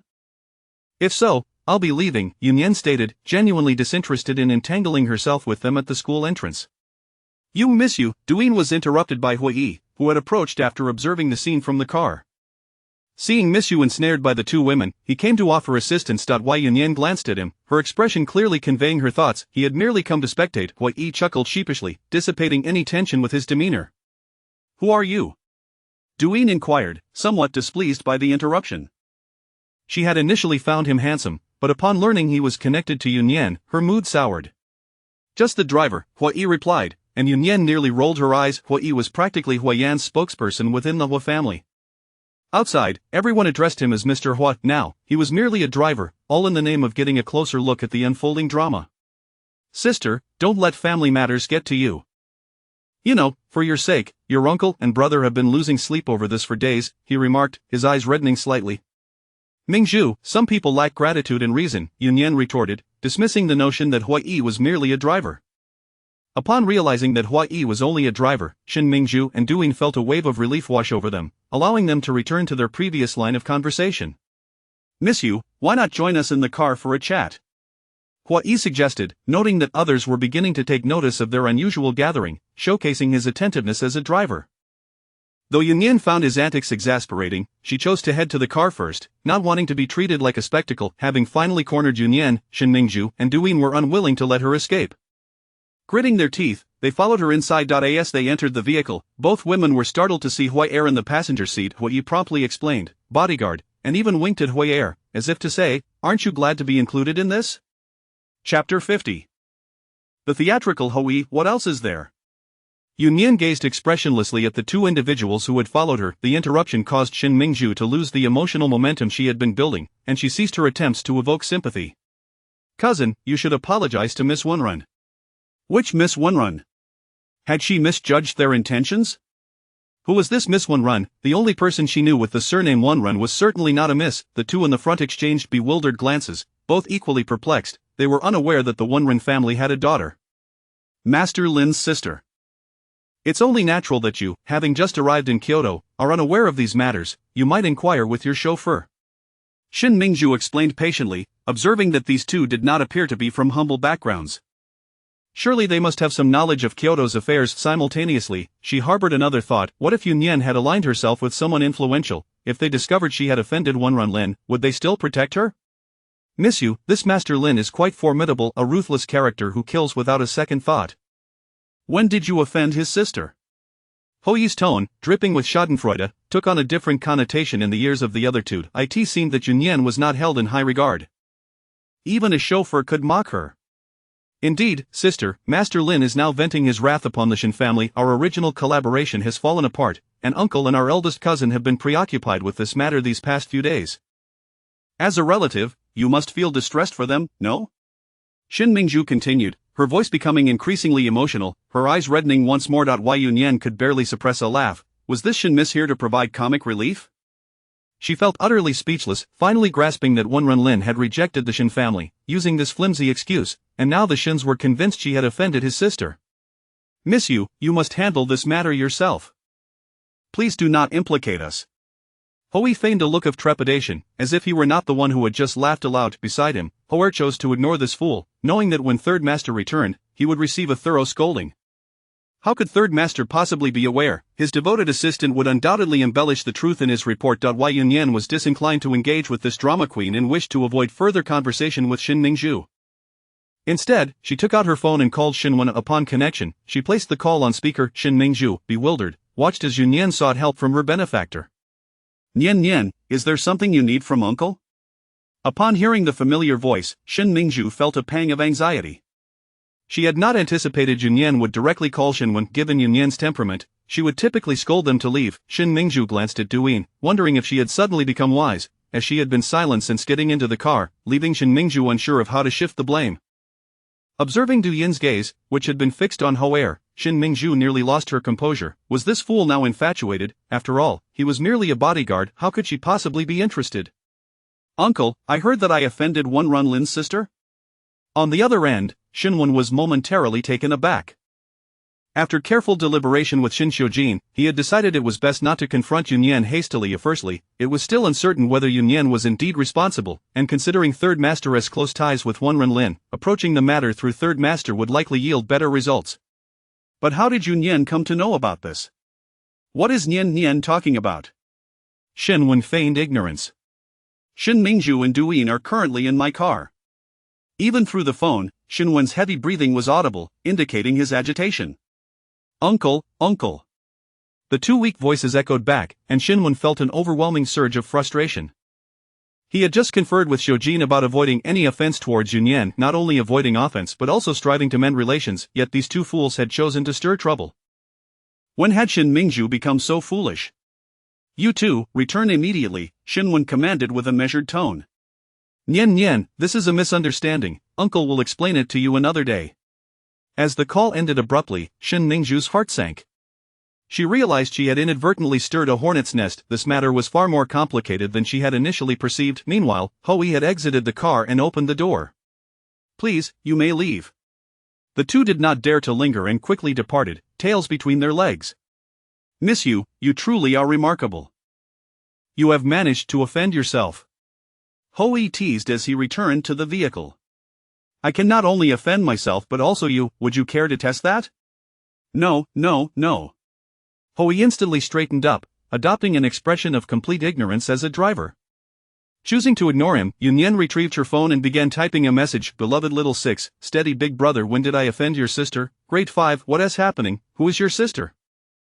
The perpetually glued to his phone Xiao Mubai was the first to respond, growing increasingly anxious without a reply. He promptly called Runlin, urging him to check his phone. Steady big brother, are the Shin seeking you out? Beloved little 6, not exactly, just two presumptuous fools. Grade 5, please respect the basic rights of the bystanders. Steady big brother, didn't the last one say they offended my sister? Grade 5. Grade 5. Little fish, you are right to distance yourself from them. What if this nonsense becomes contagious? Grade 5, trust me, sever ties as swiftly as possible. Beloved little 6 wise second brother, you truly are something. Nian put her phone away, pondering the absurdity of the situation. Upon returning to the Shin residence, the two women were met with Shinwen's dark expression in the living room, causing them to shrink back. Uncle, I apologize. I should not have sought out my cousin without permission. I merely noticed you and my elder brother were troubled by these matters and wished to alleviate your burdens. Shin Mingzhu was the first to admit fault, showcasing her cleverness. Shinwen sighed at Shin Mingzhu's words, his anger subsiding somewhat. There were certain matters they could not disclose to Mingzhu, nor could they place all the blame on her. Mingzhu, I understand your good intentions, but listen closely. From now on, do not provoke Nian any further, understood? Shin Mingzhu obediently nodded, secretly seething. Even now, was there still hope against Nian? Shinwen then turned his gaze to Duyin, who nodded vigorously in agreement.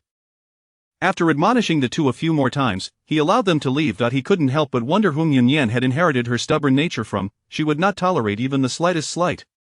Once outside, Shin Mingzhu exchanged glances with Duyin, both recognizing the mutual discontent reflected in each other's eyes. Our standing does not compare to that of cousin Nian. Shin Mingzhu sighed.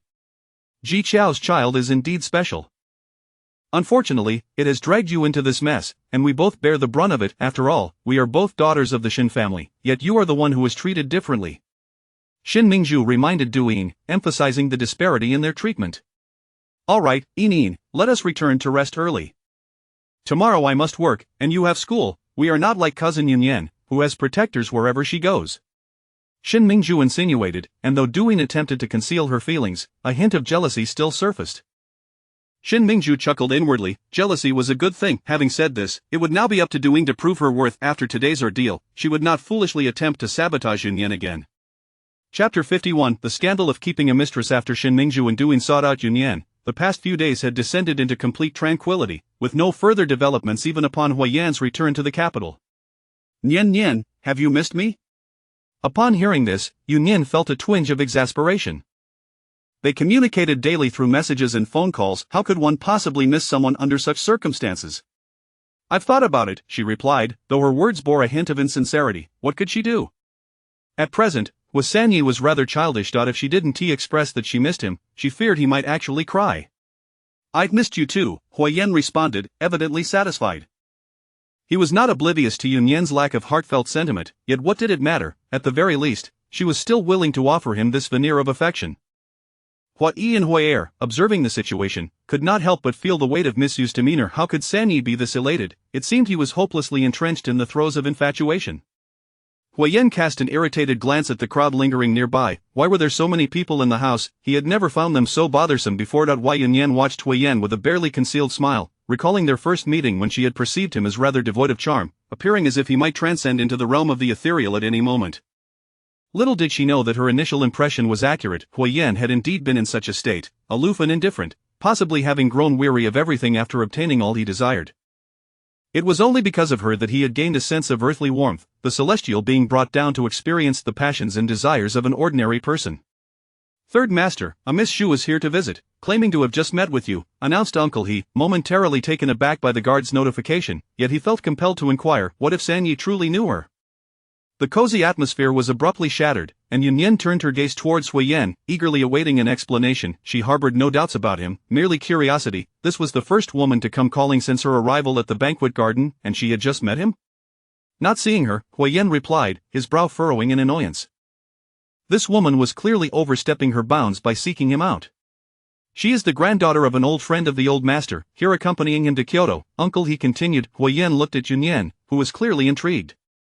Although they had not formally defined their relationship, there existed an unspoken understanding between them. Was Nian truly unperturbed by another woman seeking him out? Was this a sign of her profound trust or indifference? Is the old master attempting to play matchmaker for you too? Nian mused, concocting a dramatic narrative in her mind. Was this woman arranged as a prospective match by the Huo family? Had he embarked on this journey solely to escort her to Kyoto? Facing Nian, Huo Yan found it impossible to harbor any irritation. He could only acquiesce to her curiosity. You're overthinking it. I've long informed the old master that I have someone I like. Oh, then what business does Miss Xu have with you? She had yet to even see the lady, so it certainly could not be as trivial as he implied. She must be smitten with our third master. Huo Yi and Huo Er's whispers suddenly resonated. Huo Er remained silent, sensing impending doom for his companion. Indeed, Huo Yan cast a sharp glance their way. Guests are to be treated with respect. You two should escort Miss Xu back to the old residence. Huo Yi and Huo Er appeared as if struck by lightning. They were not oblivious to Sanya's penchant for retribution, and the pretense of courtesy was clearly a fade. Yunyan observed their crestfallen expressions and knew that a trip to the old residence would undoubtedly result in them returning with bruised egos. Have Huo Er assist me in purchasing some items, she instructed Huo Yi with a smile, subtly implying that Huo Yi could take the brunt of the punishment. Understood. Huo Er nearly leapt from his seat, experiencing a sensation akin to ascension from hell to paradise. He had thought he was doomed to a beating. Miss Xu, I can buy things better than Huo Er, Huo Yi implored, his expression pitiful. Surely, Miss Xu could leave without incident. You need to train more, driver, Yunyan retorted. Huo Yi fell silent, realizing that Miss Xu was just as vengeful and cunning as Sanyi. This was her way of avenging his previous teasing. Casting a glance at the gleeful Huo Er, Huo Yi muttered silently to the heavens. This was the price for his thoughtless words. As the two departed, this minor episode faded into the background, and none paid any heed to Miss Xua's arrival. With examinations looming, Yunyan was not entirely feigning her need for supplies. In the days leading up to the tests, she had remained indoors, painting and studying in the banquet garden. This routine persisted until the exams concluded. After completing her tests, she began packing her belongings in preparation for departure. The counselor entered, her expression far from pleasant. Yunyan, please hold on, accompany me to the office. Yunyan had become somewhat of a campus celebrity, and in recent days, she had felt the weight of scrutinizing gazes upon her.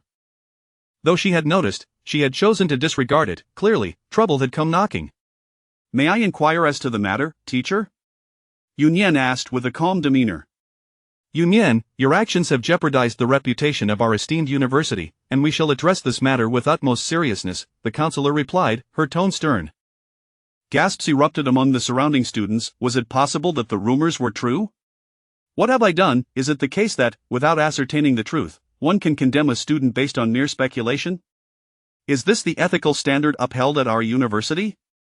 Nian's tone remained unflappable, though her words were far from courteous. She was genuinely unaware of the situation at hand, and it certainly could not bode well. Yet the counselor, without first seeking her account, had chosen to malign her reputation publicly. Either she had accepted a bribe or failed in her duty as an educator. In either case, Nian felt no obligation to be courteous. The surrounding students began to murmur amongst themselves, realizing that Nian's demeanor suggested she was unaware of the allegations, so how could the counselor be so certain of her guilt? The counselor's face flushed with anger. Indeed, she had accepted a bribe. However, the actions in question were those of Nian herself, and she had merely hoped to guide the student onto the right path, not to harm her intentionally. She had not anticipated having to expose Nian in such a public forum. After all, it would have sufficed for her to comply and visit the office quietly. Nian, do you have any explanation for the rumors of you being kept by someone? Such baseless slander. Teacher, do you possess any evidence for such defamatory statements made in public? Nian now comprehended the peculiar glances directed at her. It appeared there was an ongoing scandal, but who was behind this? Her gaze instinctively shifted to her classmate, Yuan, who, upon noticing, quickly shook her head in denial. It was clear she wanted no part in this. She had long recognized the futility of provoking Nian. Nian redirected her attention, considering that it was unlikely Yuan was responsible. It must be either Duyin or Shin Mingzhu. You are utterly incorrigible, beyond redemption, the female instructor declared vehemently, convinced that this student was lost. Whether I am beyond redemption is of no concern to you. I believe it is you who is hopeless, Nian retorted, locking eyes with the counselor. To the principal's office, she commanded. The moment these words left her lips, not only did the counselor appear shocked, but the surrounding students were taken aback as well. Surely this could not be happening. It seemed Nian must be innocent, otherwise, how could she dare to suggest a visit to the principal? Their principal was not known for his leniency. Should this matter escalate to his attention, expulsion would surely follow. Chapter 52. They were bought off. The instructor was taken aback by Nian's words, but soon felt reassured. After all, could the president of Peking University be someone one could casually meet? She had heard that Nian hailed from a small town and possessed no significant background. Otherwise, she would not have dared to accept bribes or focus on dealing with her. Moreover, she was merely going with the flow, not fabricating facts to slander Nian. In the classroom, tensions were palpable, and some students approached, prompting the instructor to ask them to step aside. Once the two had left, the classroom erupted into a flurry of whispers, with students discussing the incident amongst themselves. Only Yuan remained silent, refraining from expressing any opinion on Nian's situation. Whether good or bad, her mother had cautioned her, and she herself felt that Nian possessed an unsettling charm that one must never offend. In the office, the instructor was a middle-aged man with a receding hairline, appearing far less severe than typical administrators. Nian, openly confronting your instructor in the classroom is undeniably your fault. You should first apologize to your mentor. He then turned to the female instructor. Xiao Wang, as an advisor, you should not have publicly aired Nian's private affairs in front of all the students. What kind of decorum is that?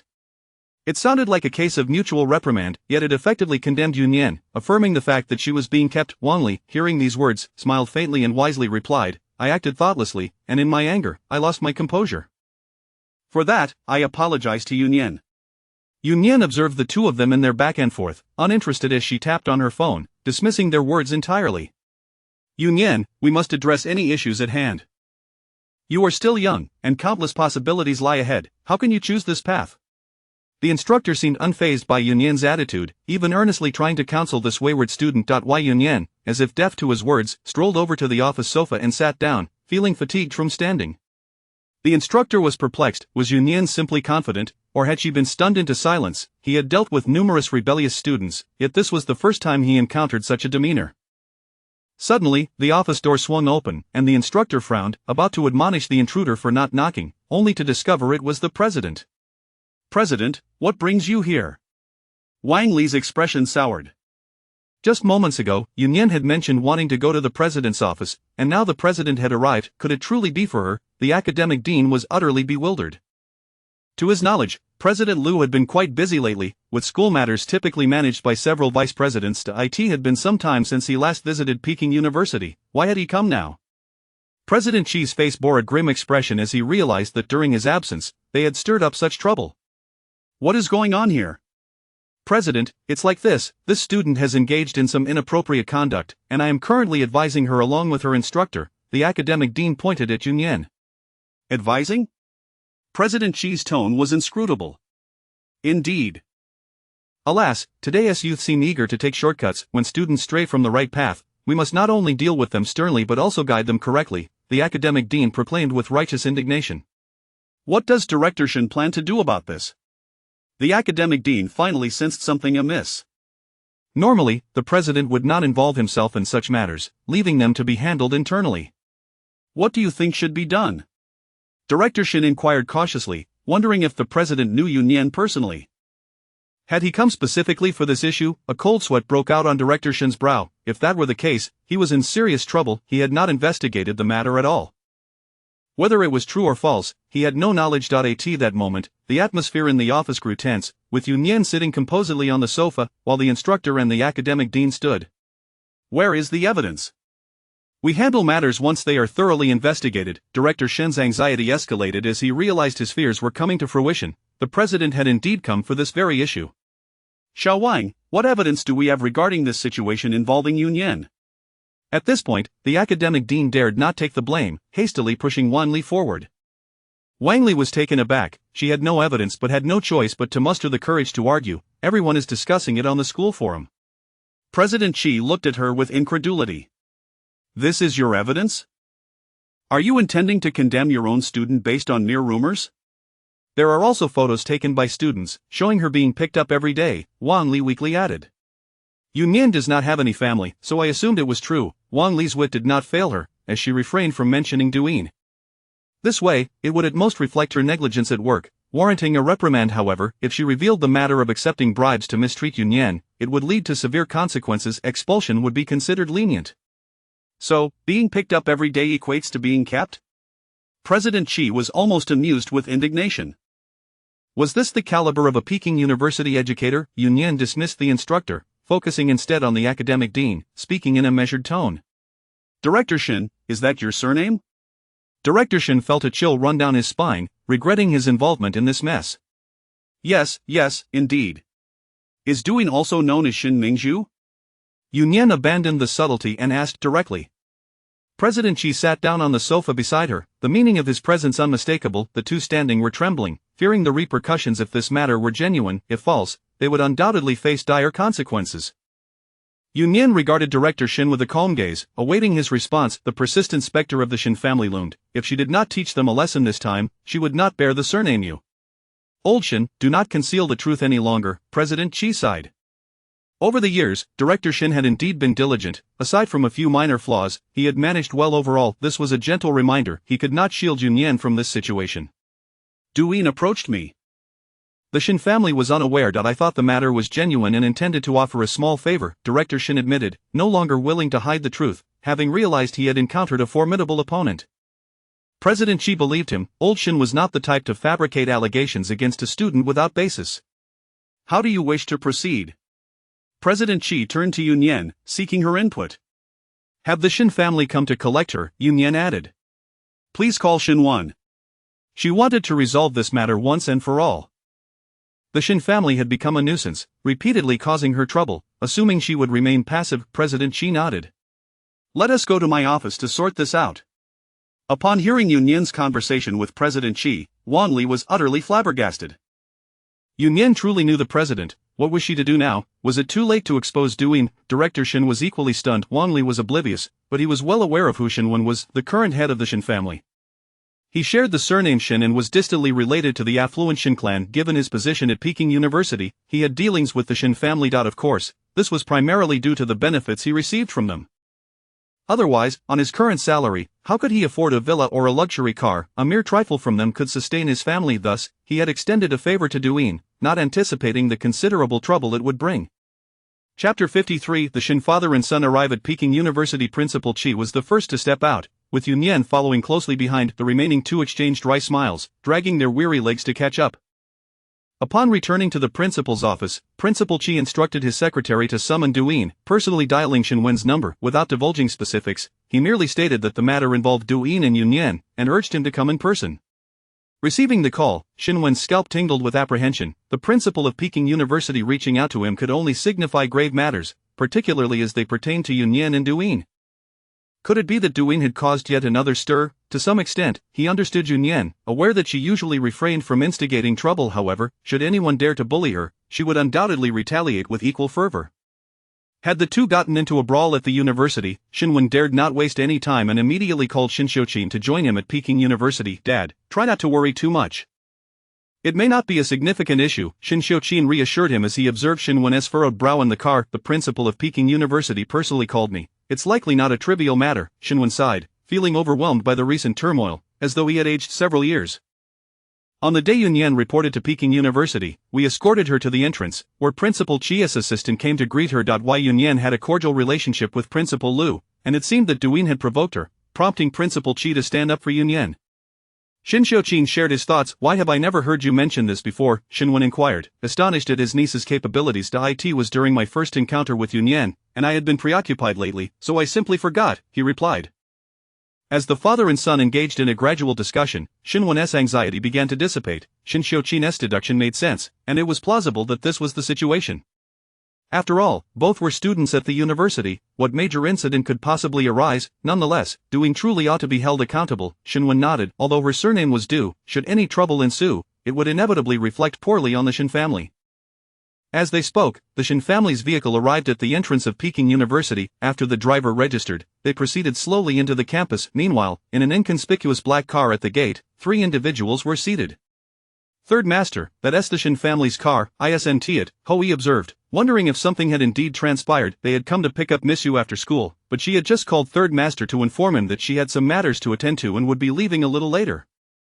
Third Master had refused to leave, choosing instead to wait for Miss Yu. And now that the Xin family had arrived, could it be related to her? Huo Yan, gazing at the entering vehicle, promptly dialed Nian's number.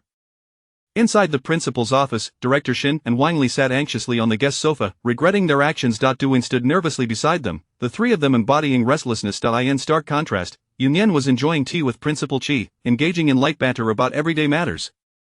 As the phone rang, the 3 individuals flinched in unison, and Nian answered the call. "Nian, I saw the Xin family enter. Why didn't you let me come in to find you?"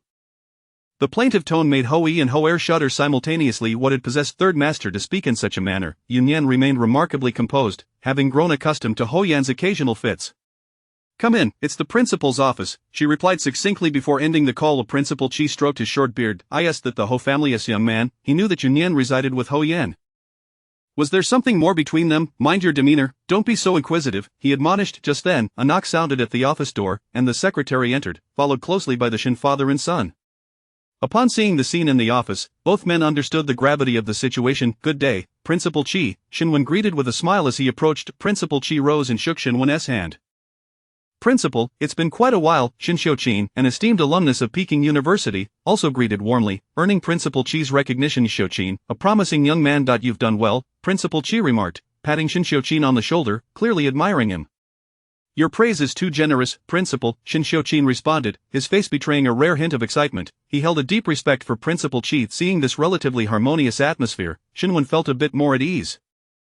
"Principal Chi, may I inquire about the reason for your call?" Principal Chi's expression shifted, becoming more serious as he glanced at the 3 individuals present. They had all stood upon Xinwen's entrance, and upon witnessing the greetings exchanged, they had refrained from uttering a word.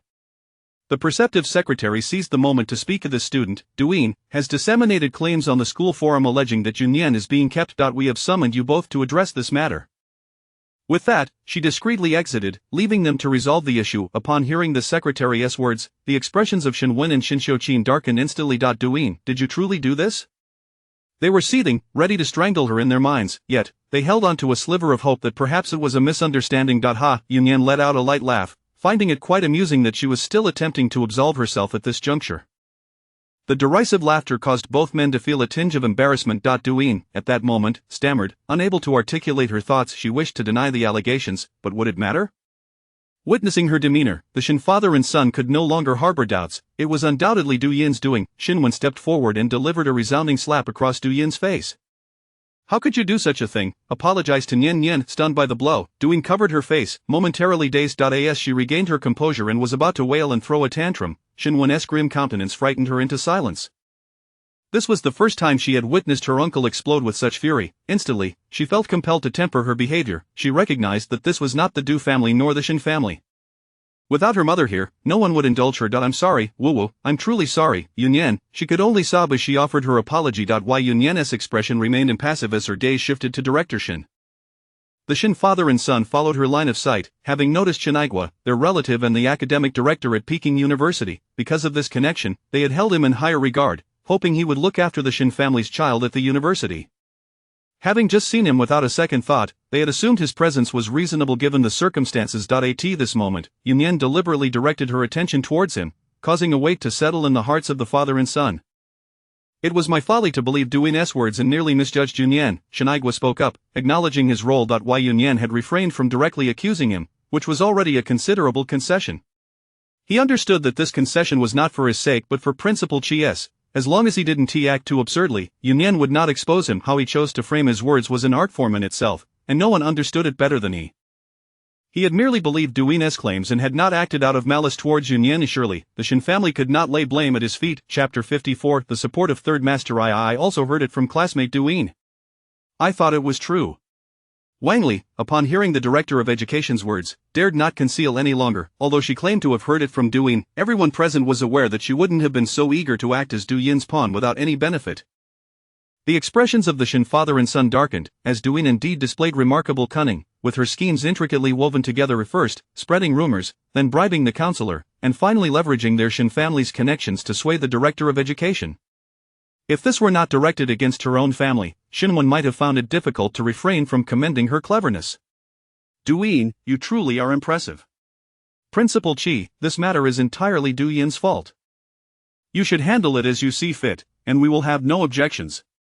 Shinwan took a deep breath, realizing that Duin was beyond redemption. Initially, he believed Duin was merely targeting Yunyan with her rumors, considering it a family matter that might still have room for negotiation. However, her bribery of the counselor and even the Director of Education was beyond the Shin family's influence, and the school's response would be crucial. Duin panicked. What did her uncle mean? Was he abandoning her? She thought that merely apologizing to Yunyan would suffice. Why did it need to escalate to her being dealt with? But Yunyan is indeed being kept. Duin took a desperate gamble. If she couldn't prove Yunyan's situation, the accusations against her would remain. Shut your mouth. Shinwan exclaimed angrily. At such a time, this fool was utterly oblivious to the gravity of the situation. Mr. Shin, please remain calm. Duin, do you have any evidence to support your claims? Jing University would never wrong any student. Of course, any malicious incidents would be dealt with seriously, regardless of who was involved. Principal Chi responded unhurriedly.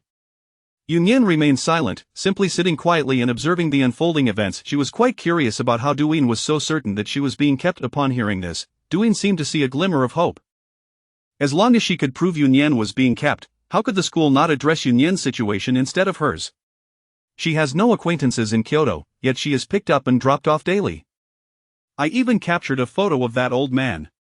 Duin pulled out her phone and found a video she had taken a few days ago to show everyone. A middle-aged man emerged from a luxurious black car, handing something to Yunyan while smiling and conversing with her. The video abruptly cut off as Yunyan walked towards the school. Although the onlookers were somewhat curious about the identity of the man, could this alone suffice to conclude that Yunyan was being kept? Seeing their doubtful gazes, Duin grew anxious. This isn't the first time. I once saw Yunyan spending several million in a shopping mall for a pair of cufflinks. Furthermore, Sister Mingzhu also saw Yunyan at Yunshang Mountain Villa. The last time I encountered Yunyan at the school gate, she had a driver and a bodyguard. How could she not be being kept? Duin spoke urgently, revealing nearly everything she knew in an attempt to prove she was telling the truth. Knock, knock. After 2 raps, the office door was pushed open once more. Upon seeing the newcomer, Shinwan and Shin Xiujin instinctively stood up. Third Master, Mr. Hua. This Mr. Hua, due to his recent unsatisfactory behavior, had been left downstairs by Huo Yan, who only brought Huo up. Huo Yan, disliking socializing, typically sent Huo to represent him, and in comparison, the Shin father and son were somewhat more familiar with Huo. Ah, youth is indeed a gift. You arrived quite swiftly, Principal Chi remarked with a hint of sarcasm, insinuating concern that he might cause Yunyan distress. Old Chi, you two remain as vigorous as ever, Huo Yan replied leisurely. Although it sounded like a compliment, something felt amiss. Third Master, may I inquire what brings you here? Shinwan asked cautiously, a sense of trepidation washing over him. Was it for Yunyan's sake? Huo Yan seated himself beside Yunyan, with Huo standing behind them. I heard that our little girl is being kept. I came to see who possesses such audacity. Huo Yan's nonchalant words sent a shockwave through the others, momentarily halting their hearts. Third Master, this is a misunderstanding. Please excuse our folly. Family disputes have spilled into the school. Xinwen attempted to downplay the situation while also trying to strengthen ties, clarifying that Nian was family to in the eyes of the Huo family. Nian had established herself. Not only did Xin Cheng admire her, but it had been ages since the third master appeared publicly, and now he was making a special trip concerning Nian. When did Nian acquire other family members? Huo Yan's words were directed at Nian, completely ignoring Xinwen's intent. Nian dismissed him, choosing not to engage. The drama king was at it again. Xinwen, left hanging, felt a twinge of embarrassment. This third master was showing him no respect, despite being an elder. Does Mr. Xin have any objections to our third master? Huo remarked maliciously, having learned from the best. Mr. Huo, you exaggerate. My father merely wished to clarify this misunderstanding. Xin Xiujin interjected hastily. They could not afford to offend the Huo family. That was an undeniable fact. Huo Yan and Nian remained silent, allowing Huo to take the reins. Could I see the video that this young lady recorded? Huo asked politely. At that moment, the phone was in Xin Aigua's hands, and he hurriedly passed it to Huo. Nearly terrified, although he had never met him, he had certainly heard of the third master's formidable reputation. What trouble had he gotten himself into? Our family's housekeeper is delivering items to miss you. That hardly constitutes a crime, does it? He then turned his gaze towards Duyin. As for the young lady's claims regarding a driver and bodyguard, I am currently serving as Miss U.S. bodyguard, while the driver is Huo. The two Mr. Xin should be acquainted with him. Would you like me to summon him for verification? Xinwen and Xin Xiujin could hardly believe their ears. Who didn't know that these two were the third master's most capable assistants and his spokespersons? They too had to address him as Mr. Huo. Such individuals serving as a mere attendant to Nian, they appear to have underestimated her standing within the Huo family or Huo Yan's regard for her. No need, no need. We naturally trust Mr. Huo's words, Xinwen replied awkwardly. Duyin's emotions were a whirlpool of complexity upon witnessing the third master standing up for Nian. She was consumed with frenzied jealousy, yet felt utterly powerless, realizing that opposing Nian was an exercise in futility. Moreover, upon seeing Huo again, after having been smitten with him the last time, she recalled Xin Ningzhu's mockery of her for having an eye for a mere bodyguard. Now, encountering someone who could command such respect even from her uncle, was he truly an ordinary bodyguard? Such a person was undoubtedly her equal. As her thoughts flushed her face with warmth, she abruptly remembered the humiliation she suffered today, causing her complexion to darken. Nian observed with keen interest as Duyin's face shifted like a chameleon. This girl was quite the performer, changing colors with every passing moment. Huo Yan leaned closer to Nian, lowering his voice. Nian, why pay her any mind? Does that woman have anything on me? Nian, and Huo behind them. Chapter 55 Expulsion. Third brother, Nian said helplessly, could you perhaps show a little dignity outside? This address of third brother was devoid of any pretense, audible to everyone within the office. The father-son duo, Xinwen and Xin Xiujin, were genuinely taken aback by the series of events that had transpired today. They observed that Huo Yan not only displayed no signs of displeasure but appeared to be somewhat pleased as he quietly conversed with Nian.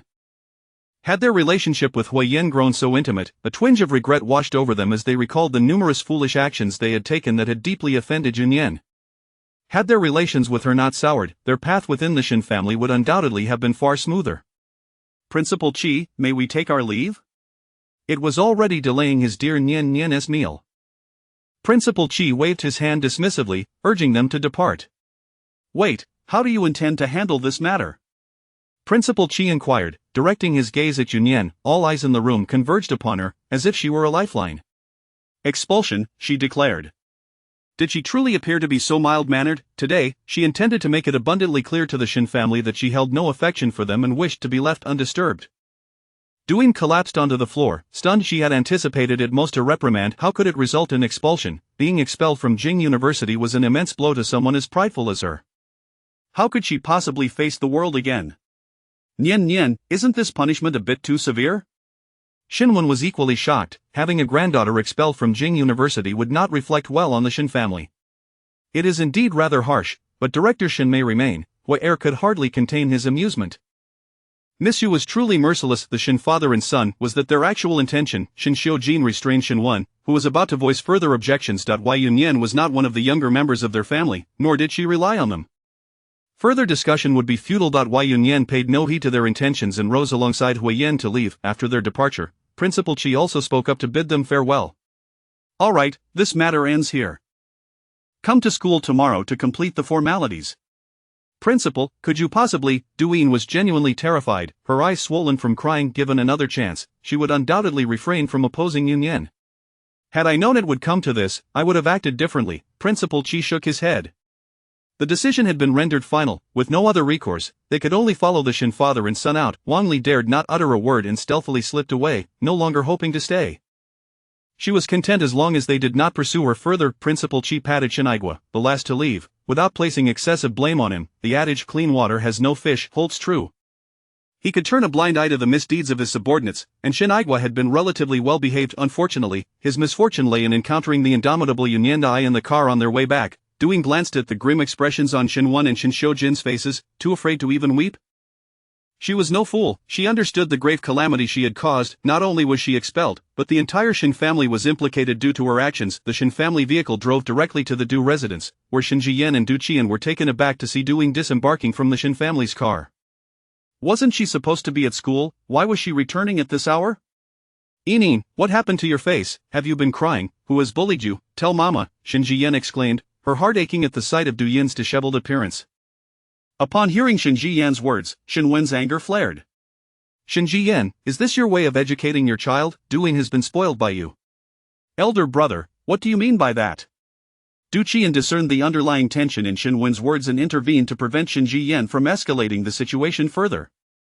Shin Xiujin also exited the car and succinctly recounted Du Yin's actions. Du Qian's world darkened as he listened. This rebellious daughter had disregarded his countless warnings after the previous incident. Duyin will go to Jing University tomorrow to finalize her paperwork and then go abroad.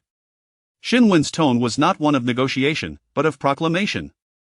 Shin Jiyan became anxious upon hearing this. Elder brother, this child has never been away from my side. How can you send her abroad alone? Mother, I want to go abroad, Duyin interjected, her composure returning as she recognized that leaving the country was indeed the best choice.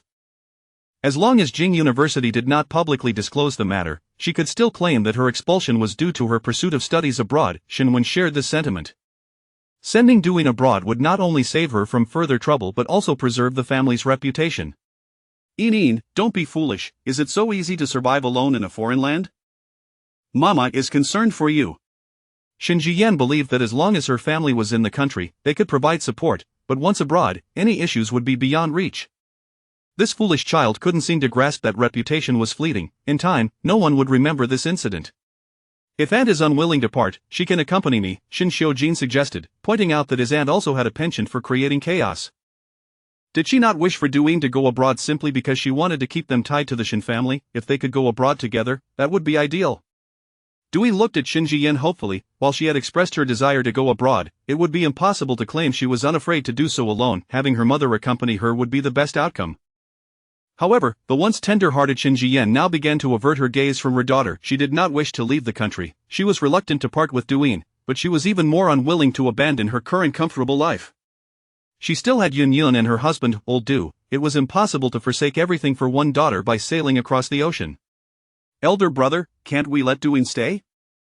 She could go to another university domestically, perhaps spend some time away from Kyoto.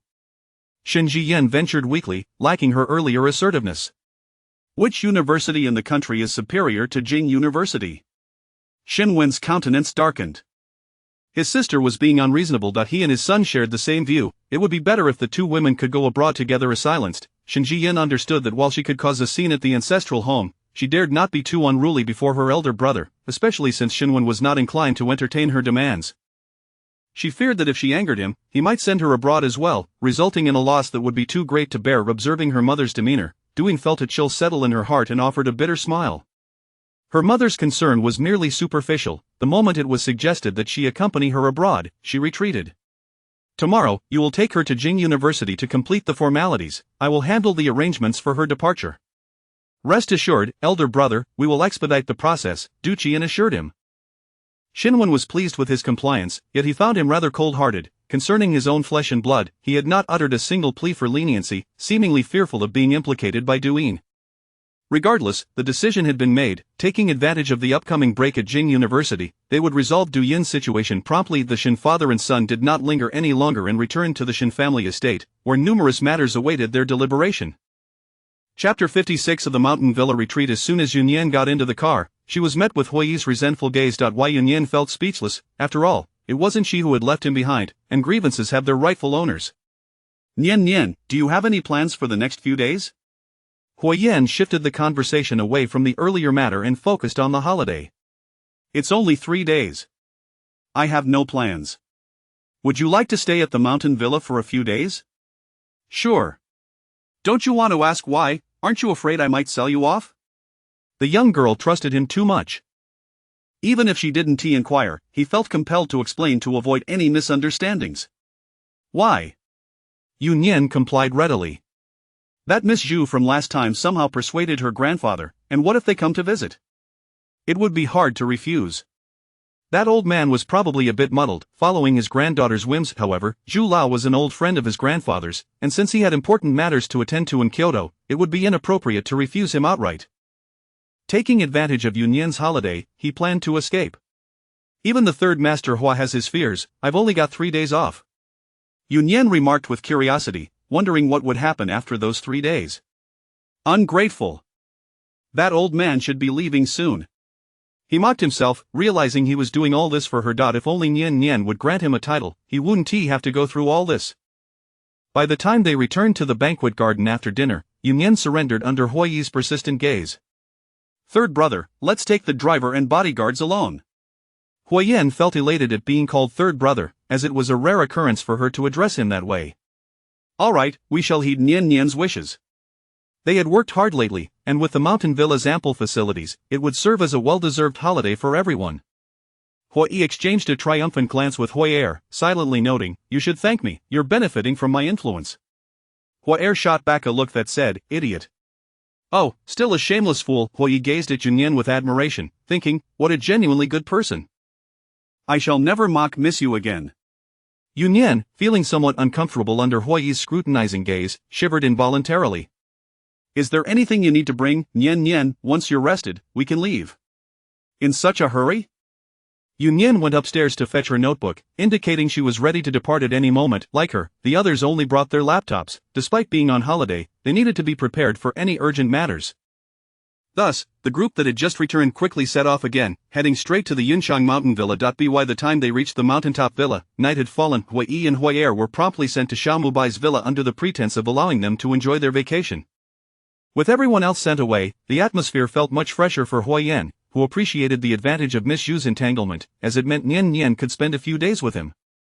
With so many family members back at the banquet garden, he finally had the chance to enjoy a world of just the two of them here. Nian opened the refrigerator and peeked inside, then glided over to Huo Yan, displaying a cheerful smile. Third brother, I'm hungry. Huo Yan raised an eyebrow. Today, he had heard her call him that more times than in the entire span of their acquaintance. What does Nian wish to eat? There are ingredients. Nian pointed to the fridge.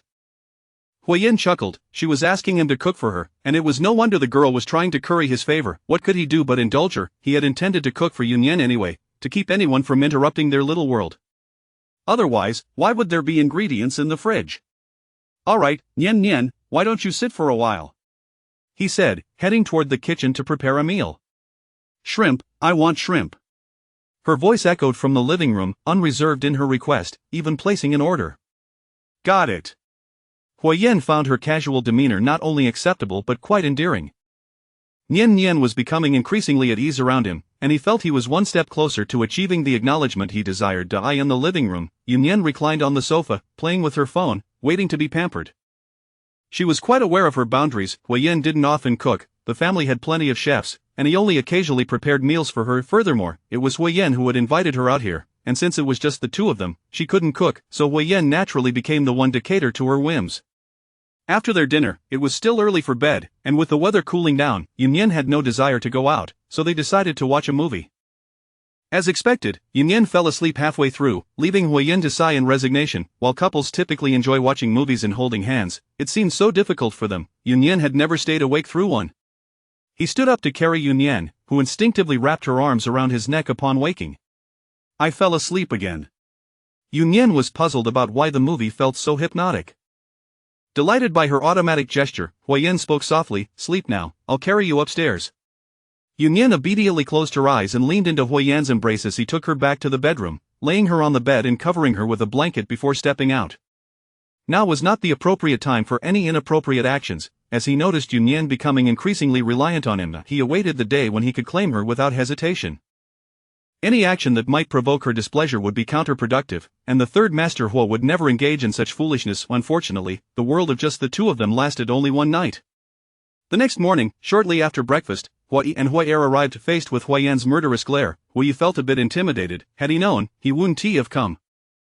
Huo Er had come seeking work, while Huo Yi was merely tagging along for the excitement. Under the weight of his third master's fierce gaze, Huo Er mustered the courage to speak, not wanting to disturb him but feeling it was urgent. "Sir, a batch of goods we sent from Port City with young Master Lin has been detained. These goods were not from Huo's enterprise but from Huo Yan's private ventures." Otherwise, Huo Yi would have handled the matter. Huo Yan had utilized these three assistants to their fullest. Huo Yi managed the Huo Corporation, Huo Er was in charge of Huo Yan's private affairs, while Huo San was stationed abroad, overseeing Huo Yan's less reputable enterprises. Each had their own domain, and despite Huo Yan's trust, he never placed all his eggs in one basket. These three individuals bore much of Huo Yan's workload, allowing him to live a relatively leisurely life. Meanwhile, Fu Jingyi envied and resented him countless times. Having just one capable assistant was a feat for most, yet Huo Yan had three. While others were busy with their affairs, Huo Yan merely sat at home counting his money. He would only summon Huo Yan when a decision needed to be made or when faced with an insurmountable problem. These three were loyal and capable, having grown up alongside Huo Yan. During his time abroad, they had been together as well. Though they were officially subordinates, their bond was akin to that of brothers. Huo Yan never shortchanged those close to him. They received as much as they contributed. Even the head of the second-tier Shen family would address them as Mr. Hua. Such individuals were not your ordinary assistants. Chapter 57. The troubles of Huo Yan. As Huo Er spoke, there was no hint of reservation regarding Nian. Master San's affairs were rarely concealed from Miss Yu. Moreover, those who were closely associated with Miss Yu were likely privy to some knowledge. She was not an ordinary young lady, and it was often more advantageous for her to be aware of certain matters. The notion of hiding things for her own good was, in their view, sheer nonsense. Master San's situation was far more intricate than it appeared, and as his partner, she must be capable of facing challenges alongside him. The thought of having a mistress who merely hinders progress and whines at the slightest adversity was simply unfathomable. However, such a person would undoubtedly be beneath Master San's consideration. Do we have any leads? One must have a rationale for detaining his goods. Who was the intended target? It could be someone from the Zhou family. Huo Er hesitated. As they had no previous entanglements with the Zhou clan, it seemed illogical for them to provoke trouble. It's from the third branch of the Zhou family. Huo Yan contemplated, suspecting this was a warning stemming from their previous encounter. Huo Er arrived at the same conclusion, yet remained perplexed. Have they lost their minds? Given the Zhou family's current predicament, anyone with a modicum of sense would avoid antagonizing them. Having been a local despot for too long, that woman is an ambitious fool, Nian scoffed. Miss Yu, do you know them? Huo Yi inquired, his curiosity piqued regarding Nian's past, though Master San had forbidden any investigation. Nothing too grave. I merely left her precious son half dead in Hongchang. If that woman knew she was here, it might escalate beyond mere detention. Murder could very well be on the table. You consider that nothing too grave? Huo Yi and Huo Er exchanged glances, astonished, and gave a thumbs up. Miss Yu was indeed a formidable force, astonishingly fierce when provoked. They refrained from asking why she had acted so, as they could surmise the behavior of the Zhou family's third son. Huo Yan's expression darkened as he added another note to his mental ledger. You may attend to your matters, I shall descend shortly. Why does Nian need to go? I'll accompany you, Huo Yan immediately offered, suddenly feeling that this matter was not urgent and could be addressed later. There's no need. You focus on your duties. Nian rolled her eyes, her tone brooking no dissent. Huo Yan seemed to be treating her not merely as a child but as a simpleton, assuming she could not navigate her own affairs without supervision. Nian, that familiar tone. He was at it again. I'm merely going to the villa. Fu Jingyi is here, and his childhood friend is pursuing him. I had promised to assist him last time. Nian explained helplessly, as Fu Jingyi had messaged her for help, and having made a commitment, she felt obligated to assist. Huo Yi promptly raised his hand. Rest assured, Master San, I shall accompany Miss Yu and ensure she remains unscathed. Huo Er observed his brother, pondering how often he danced on the edge of danger. It was evident Master San wished to accompany Miss Yu himself. Could Huo Yi really presume to usurp that role without consequence? Nian nodded. You two can attend to your duties. Huo Yi with me should suffice. Though she wasn't particularly keen on having Huo Yi tag along. Huo Yan had no choice but to acquiesce, casting Huo Yi a knowing look. Take good care of Miss Yu.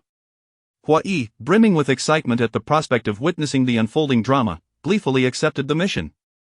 Observing Huo Yi's obliviousness to danger, Huo Er couldn't help but wonder if his brother's intellect was, in fact, a mere trade-off for emotional intelligence. Thus, the four of them divided into two groups. Nian, accompanied by the exuberant Huo Yi, set out, while Huo Er followed the disgruntled Master San into the study. Huo Er couldn't help but lament their fates. He wished to accompany Miss Yu on an adventure rather than endure Master San's sullen demeanor. In the car descending the mountain, Huo Yi incessantly queried about Fu Jingyi's childhood friend. Annoyed by his incessant inquiries, Nian provided a brief explanation, as it was not a closely guarded secret. Upon hearing her words, Huo Yi's excitement surged. So, Miss Yu, are you going to enact the role of the legitimate wife and drive away the mistress? He pondered what role he might play in this unfolding drama. Seeing Huo Yi's inexplicable enthusiasm, Nian sighed in resignation, questioning why she had brought him along. You're overthinking it. What kind of logic was that? It was merely a matter of helping Fu Jingyi decline her advances. Then why are you going? Huo Yi asked, disappointment creeping into his voice. He had hoped for a more thrilling spectacle. To encourage his childhood friend to retreat gracefully, Nian clarified. Fu Jingyi had always been surrounded by women, yet remained warm and distant toward all. The only one who could approach him was Ya Shuaru. This had led Ya Shuaru to harbor the misconception that Fu Jingyi held special feelings for her, unaware that he had yet to realize his own emotions. Fu Jingyi sought Nian's assistance out of desperation, as he could find no other suitable ally. All the women in his family were known to Ya Shuaru. Engaging an outsider would not only lack the necessary familiarity to be convincing but could also result in the emergence of a second Ya Shuaru, a calamity he wished to avoid. Upon arriving at the golf course, Fu Jingyi was engaged in a business discussion, while Ya Shuaru, having acquired knowledge of his whereabouts, had followed him there. She trailed him like a companion, and due to their family's connections, he could not treat her rudely in front of others, thus necessitating Nian's intervention. As they entered the course, before they could locate Fu Jingyi, they were abruptly halted. Stop. I'm talking to you, halt. The sight of a woman approaching left Nian bewildered. Who is she? Was she demanding that she stop? Miss Shu, Huo Yi interjected, clarifying for Nian, recognizing Master San's acquaintance. After being humiliated by Master San previously, sending Miss Shu to the old residence had predictably resulted in her receiving a beating, a memory he found hard to forget. Nian suddenly understood, observing the striking woman before her, whose imperious demeanor was rather amusing. It was rather comical that Huo Yan had fled to the villa to avoid her, only to encounter her here. Chapter 58. Third Master catches fish in the river. Is your third master here? From a distance, Zhu Lingling spotted Huo Yi, primarily because he was quite a handsome young man, leaving a deep impression on her. Of course, she merely perceived him as an ordinary driver for the banquet garden. Not giving him much thought, she immediately inquired about Huo Yan's whereabouts. Although she noticed a man and a woman together, she did not misinterpret their relationship. She could hardly believe that a mere driver would bring a girlfriend to such a place for leisure. He must have been accompanying Huo Yan. Even more so, she dismissed Nian, regarding her as likely just another servant of the banquet garden. The two individuals, feeling looked down upon, exchanged glances. Puzzled by the situation, Huo Yi had not engaged in conversation with Zhu Lingling during their previous trip to the old residence. Though he was quite talkative with acquaintances, he remained aloof in front of strangers. He truly did not expect Miss Zhu's character to be so questionable. Are you too mute? I'm asking you where your third master is. Zhu Lingling, observing their silence, grew somewhat impatient. Is it permissible for us to casually divulge our third master's whereabouts? Seeing that he had no chance with Fu Jingyi, the dramatic Huo Yi found a new stage here, responding with even more arrogance than Zhu Lingling. What attitude is that? Do you believe I can have third master dismiss you? Zhu Lingling retorted, vexed. Feeling it was a waste of her beauty, she resolved to have Huo San dismiss this driver upon seeing him. It must be said that Zhu Lingling possessed a certain degree of confidence. Not a chance, you won't even get to see our third master. Zhu Lingling was momentarily speechless. Indeed, she could not see him, or else she wouldn't have to inquire of them. She opened her bag and pulled out a stack of red bills, ignoring Huo Yi, and handed them to the nearby Nian. Tell me where third master is, and this is yours. Experiencing such a grand occasion for the first time, Nian hesitated, unsure whether to accept the money. Huo Yi was at a loss for words. Was this woman a fool? Not to mention them, even a random person from the banquet garden would not betray third master's whereabouts for a few bills. Nian, with an expressionless face, took the money from Zhu Lingling's hands. Third master is catching fish in the river. Huo Yi's shoulders shook, he had to suppress his laughter. Which river? Zhu Lingling genuinely believed her, thinking Huo Yan was fishing there. I don't know. You'll have to find out for yourself. Seizing the opportunity while Zhu Lingling was still in thought, Nian turned and walked away, not wishing to be entangled. Huo Yi quickly followed, letting Zhu Lingling ponder where third master was fishing. The two hastily departed, and after walking quite a distance, Huo Yi burst into laughter. Miss you truly have a talent. Third master is catching fish in the river. Ha, she wouldn't actually go looking for him there, would she? Let her be, Nian replied nonchalantly, proceeding toward the address Fu Jingyi had sent her. Huo Yi then took out his phone to report the encounter with Zhu Lingling to his third master, also sharing it in their small group chat, believing that sharing joy is better than solitary amusement. Before long, the two found Fu Jingyi. Huo Yi observed the woman sitting beside him, maintaining a certain distance. She appeared knowledgeable and composed, not exhibiting any signs of craziness. Opposite them were two individuals, one of whom they recognized, Zhou. The other was a middle-aged man, presumably their business partner. They likely had just finished a game of basketball and were now resting, still in their sports attire. As the two approached, Fu Jingyi was the first to notice them. Little fish. The calm tone belied a hint of excitement. It seemed he had been holding back quite a bit. Zhou stood up at this moment. Miss you. Nian nodded in acknowledgement. Zhou then nodded to Huo Yi, saying, Mr. Hua, long time no see. Zhou was astute. He had discerned that Nian shared an unusual relationship with third master during their last encounter, and now, while greeting them, he deliberately kept Miss Yu and Mr. Hua separate, leaving no room for gossip. The other middle-aged man, hailing from the port city and accompanying Zhou, recognized the courtesy Zhou showed them, realizing they were not ordinary people, and thus stood to greet the two as well.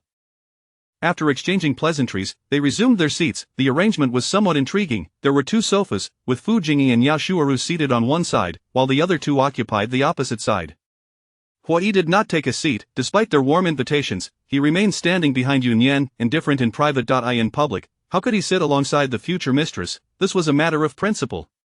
Though he often appeared carefree, he held these principles in high regard. Thus, with Nian added to the mix, the seating arrangement altered. On one side, Fu Jingyi sat at the edge, Nian beside him, and Yao Shuaru on the other. This placed Nian between the two men. Fu Jingyi then noticed that Nian was still holding a stack of money. Did you go rob someone? He asked with a smile, making it easy for the three others present to sense a familiar warmth in his tone that differed from when he spoke to them. I sold third brother. In the presence of these individuals, it was inconvenient to mention Huo Yan's name directly. Well, you sold him quite dearly. Half for a mere meeting? Fu Jingyi jested. While Nian indeed counted the bills, finding 12 in total, she extracted 4 and handed them to Fu Jingyi, not forgetting to give Huo Yi 4 as well. There, it was evenly divided. Observing the comfortable interaction between the two, Yao Shuaru felt a pang of bitterness. Her brother Jingyi had never treated her in such a manner. She understood him. While he appeared gentle, he was, in reality, the most difficult person to approach. Miss Yu, we meet again, Yao Shuaru greeted, her tone cold. While Nian merely nodded, not deliberately targeting Yao Shuaru. She was simply consistent in her demeanor towards unfamiliar individuals. Please do not take offense, Miss Yao, little fish has this temperament. Yao Shuaru's expression darkened considerably. She had known Jingyi for many years, yet he seemed to value a woman he had just met more than her. The distinction between Miss Yao and little fish spoke volumes, and not to mention Fu Jingyi's attitude of defending Nian. Huo Yi found the exchanges between these individuals quite entertaining, while the two men across from them appeared somewhat restless. They were there to discuss business, not to witness such familial disputes. Knowing too much could lead to trouble, Zhou stood up to interrupt. Mr. Fu, we have discussed matters sufficiently, we shall take our leave. Fu Jingyi also rose, shaking hands with the two men in farewell. My apologies for the inadequate hospitality today. I shall treat you both to a meal another time. Yao Shuaru, who stood up alongside him, felt this remark was somewhat pointed. Was it directed at her? Was she the cause of his inadequate hospitality? Despite her foul mood, her long-standing upbringing compelled her to maintain her composure and not act inappropriately in front of others. She gracefully followed Fu Jingyi in bidding farewell to the two men. Noticing that Nian remained seated without any intention of seeing them off, Yao Shuaru silently mused that such a lack of decorum suggested she was not from their social circle. Surely, Jingyi would recognize the type of person best suited for him. Taking someone like this out would only bring him shame. Glancing sideways to gauge Fu Jingyi's expression, she found him unperturbed, as if he did not mind at all. Zhou opposite them wore a similarly nonchalant expression. If Nian truly stood to see him off, he would have been the one to worry, fearing he might have inadvertently offended her. Chapter 59 Unexpected Discovery. After bidding farewell, the two departed, freeing the three from the confines of a single sofa. Fu Jingyi promptly seated himself opposite, prompting Yao Shuaru to follow suit. As a result, Nian, who remained in her original position, found herself now seated to the side. The seamless maneuver left Huo Yan utterly astounded. He rescinded his earlier assessment of Yao Shuaru, realizing that her supposed grace was merely akin to a persistent adhesive plaster. Observing the schadenfreude emanating from Nian and the amused expression on Huo Yan's face, Fu Jingyi let out an inaudible sigh. He cast a glance at Nian before turning his attention to Huo Yan. Huo Yan, shall we have a game? Though phrased as a question, his posture conveyed an unmistakable urgency. Either he would join, or he would be compelled to do so. Huo Yan, at a loss for words, had initially desired to remain an observer. Ultimately, he relented, recognizing the pity in Fu Jingyi's demeanor. The two exited to engage in a game of basketball, leaving Nian and Yao Shuaru facing each other. Nian maintained an air of calm, her gaze directed toward the duo playing outside. In contrast, Yao Shuaru exhibited signs of restlessness. She yearned to join them yet hesitated, not wanting Nian to perceive her as retreating in disarray. Miss Yu, are you quite familiar with Brother Jingyi? Although Yao Shuaru sensed that the relationship between this woman and Fu Jingyi was not of a romantic nature, she felt compelled to issue a warning, advising her to harbor no inappropriate thoughts toward him. Familiar, indeed. How could they not be, having sworn brotherhood? Nian's nonchalant tone pricked at Yao Shuaru, who found herself in a state of alarm, while Nian remained utterly indifferent. Miss Yu, our families have been close for generations. I grew up alongside Brother Jingyi. After a brief pause, she continued, Brother Jingyi has always been gentle and courteous. I hope Miss Yu does not misconstrue this, for it would be unfortunate if misunderstandings led to heartache. Yao Shuaru's words overtly highlighted her family's esteemed background, suggesting a compatibility with Fu Jingyi, while feigning well-meaning advice for Nian to avoid misinterpretations regarding his affections. Nian chuckled softly, leaving Yao Shuaru perplexed. What was so amusing about her words? I apologize, I couldn't help myself, Nian offered, her apology devoid of sincerity. Does Miss Yu find my words laughable? Nian nodded. Is Fu Jingyi truly gentle and courteous? I perceive him more as a refined scoundrel with a sharp tongue. Yao Shuaru nearly lost her composure. Having pursued Fu Jingyi for years, she was acutely aware that his public demeanor was but fade, and Nian's insight into his true nature was infuriating. How could she grasp what had eluded Yao Shuaru for over a decade? I am the chosen daughter-in-law of Madame Fu, Yao Shuaru declared, abandoning her subtleties and revealing her trump card. She acknowledged that she could not surpass this woman in Fu Jingyi's affections, yet believed that her demeanor would not pass muster with Madame Fu. If Fu Jingyi's family had any say, he would likely be a father by now. Nian remarked, alluding to the numerous matchmaking attempts orchestrated by the Fu family during Yao Shuaru's absence from the capital. Had he been compliant, Yao Shuaru would have returned to find Fu Jingyi already entrenched in family life. Unable to contain her frustration any longer, Yao Shuaru rose abruptly, disregarding any farewell. Her loss of composure, typically reserved, spoke volumes of her ire. Once Yao Shuaru departed, Nian prepared to call for their exit but caught sight of a few individuals in her peripheral vision, prompting her to remain seated. Among them was Miss Yu, accompanied by Zhang Min'er, alongside a man whose presence was unsettlingly familiar. The duo appeared to be in a state reminiscent of their previous encounters, which struck Nian as peculiar. She began tapping her fingers rhythmically on the table, a subconscious gesture of contemplation. With the Du family's assets entirely frozen and the Zhang family in decline, the man accompanying Zhang Min'er seemed to indicate a bond that was likely orchestrated by familial arrangements. Given the turmoil surrounding the Zhang family, which had undoubtedly attracted the attention of the upper echelons, it was implausible for someone of significance to be associated with Zhang Min'er without knowledge of the family's predicament. The unwavering attention toward her in such circumstances sparked Nian's curiosity. Could it be for love? She found that notion incredulous. Taking out her phone, she sent a message to Xiao Mubai, requesting information regarding who had brought Zhang Min'er and Zhu Lingling into the establishment. The membership at the villa was notoriously exclusive. In cases like the Du families, issued membership cards were promptly revoked, and all information eliminated, rendering entry impossible. As far as Nian was aware, the Zhang family was not affiliated with this venue. With Zhu Lingling newly arrived in the capital, it was improbable that she was the one facilitating their entrance. Thus, it seemed that these two would gain access through another party. Villa members could bring guests, yet all entrants underwent real name verification. Otherwise, accountability would fall upon the members in case of any untoward incidents. Soon, a response from Xiao Mubai arrived, providing the membership details of the individual who had brought Zhang Min'er.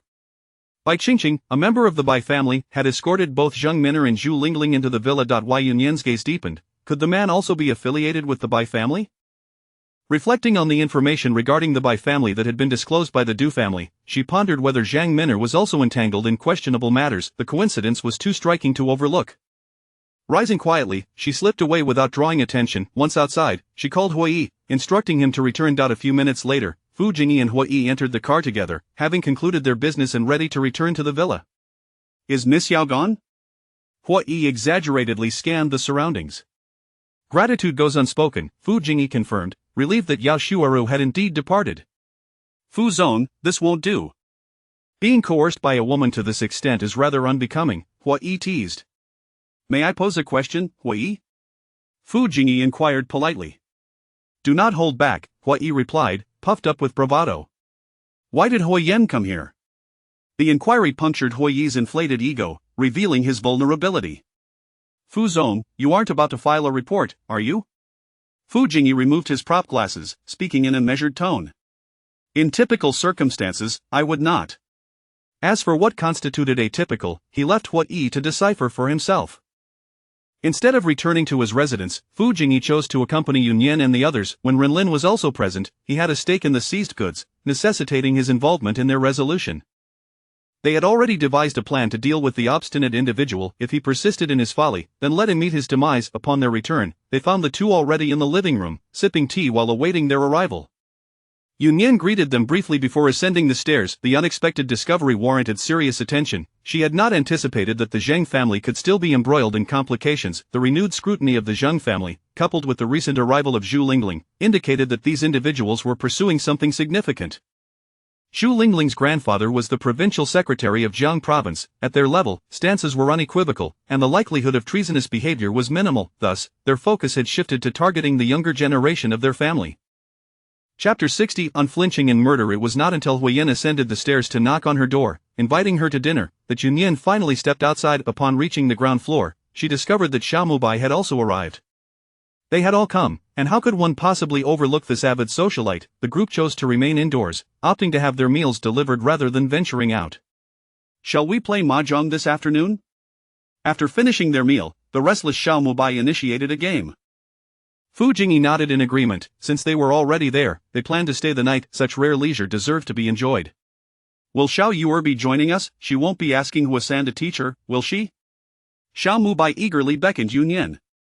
Nian shook her head. I need to go out for a bit. She had to personally gauge Zhang Min'er. It was evident from their last encounter that the latter harbored animosity towards her, and Nian suspected that Zhang Min'er was not of the patient disposition, likely revealing some telltale signs. Nian, Huo Yan's words were abruptly cut off as Nian decisively interjected, I am going alone, without anyone. Their faces were well known in the capital, including Huo Yi and Huo Er. Bringing them along would draw too much attention. Zhang Min'er might appear simple-minded, but the man accompanying her was still an enigma. I will probe into Zhang Min'er, Nian sighed. Although Huo Yan maintained his stoic demeanor, she sensed an inexplicable hint of grievance in him. The individuals present were all allies, possessing a sense of discretion. It wouldn't be detrimental for them to be informed. Just be cautious. Huo Yan could only offer a reluctant reminder, as Nian insisted on going without him. Yet, he felt a flicker of delight. She was voluntarily sharing her whereabouts with him, indicating that this young girl had a semblance of conscience. Aware of his concern, Nian produced the dagger that Huo Yan had gifted her, brandishing it as if to convey her safety, implying that it was others who should be wary. Ahem, Xiao Yuer, why are you carrying that? Xiao Mubai exclaimed, astonished. Wasn't that the very dagger she had taken abroad with Huo Yan? For self-defense, Nian replied, tucking the dagger away. Accompanying Huo Yan on a holiday while carrying a dagger for protection? This revelation not only shocked Xiao Mubai but also drew the attention of Fu Jingyi and the perpetually stoic Renlin, their expressions mirroring similar astonishment, followed by a subtle glance towards Huo Yan. Was their brotherly kin still in good standing? Huo Yan's face darkened under their scrutinizing gazes. What kind of looks were they casting upon him? Nian paid little mind to their silent exchanges. Once she confirmed Zhang Min'er and her associates' whereabouts, she stepped out without hesitation. The others in the villa refrained from teasing Huo Yan. They had all experienced his petty nature firsthand, and none wished to provoke him further. Is the Zhang Min'er Nian mentioned the one from the Zheng family? Fu Jingyi inquired, finding no reason to shy away from the topic. Since Nian had openly discussed it in their presence, it was clear she had no fear of their awareness. While matters concerning the Zheng family were typically shrouded in secrecy, their status afforded them the knowledge they required. The Du family's treason had inevitably implicated the Zhang family. The one from the Du family was captured by Nian, when Renlin recalled her methods, clicking his tongue in thought. Fu Jingyi's eyes widened in shock. Then what about Nian? Xiao Mubai bluntly asked, is Xiao Yu affiliated with that side? Her position is not insignificant, Fu Jingyi murmured, recalling their first meeting with Nian. He had merely perceived her as a beautiful girl, a child of a family friend of Antson, fortunate enough to have caught Huo Yan's attention, thus gaining a foothold in the capital. Now, it seemed the power dynamics were not as straightforward. When Renlin regarded Huo Yan, forming a hypothesis regarding Nian's standing, Huo Yan was the one who understood her best. She had not concealed her actions from him, so he certainly had an awareness of her identity. Huo Yan nodded, comprehending Renlin's implication, the base that Renlin had could be traversed openly, which was a form of gratitude extended to him by Nian. Such reasoning was entirely reasonable. Truly, she is my half-sister. I always knew Xiao Yu was formidable, Xiao Mubai remarked, devoid of ulterior motives, being the most naive among them and the first to extend goodwill towards Nian. Thanks to you, she is indeed our half-sister, Fu Jingyi chuckled, acknowledging that this circumstance owed much to this fool. Huo Yan's gaze turned somber. If he could, he would prefer that Nian not engage in such arduous and perilous endeavors. Alas, there are no ifs in this world. By the time he met Nian, it was already too late. When Renlin seemed to sense something, he understood Huo Yan well, realizing that at their core, they were of a similar ilk. Nian is quite remarkable and astute. So, refrain from undertaking any unnecessary actions that might jeopardize your relationship.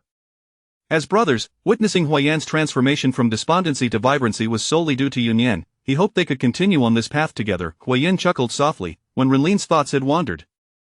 He merely felt sympathy for Nian and had no intent of confining her like a caged bird. Xiao Mubai, however, was overcome by curiosity.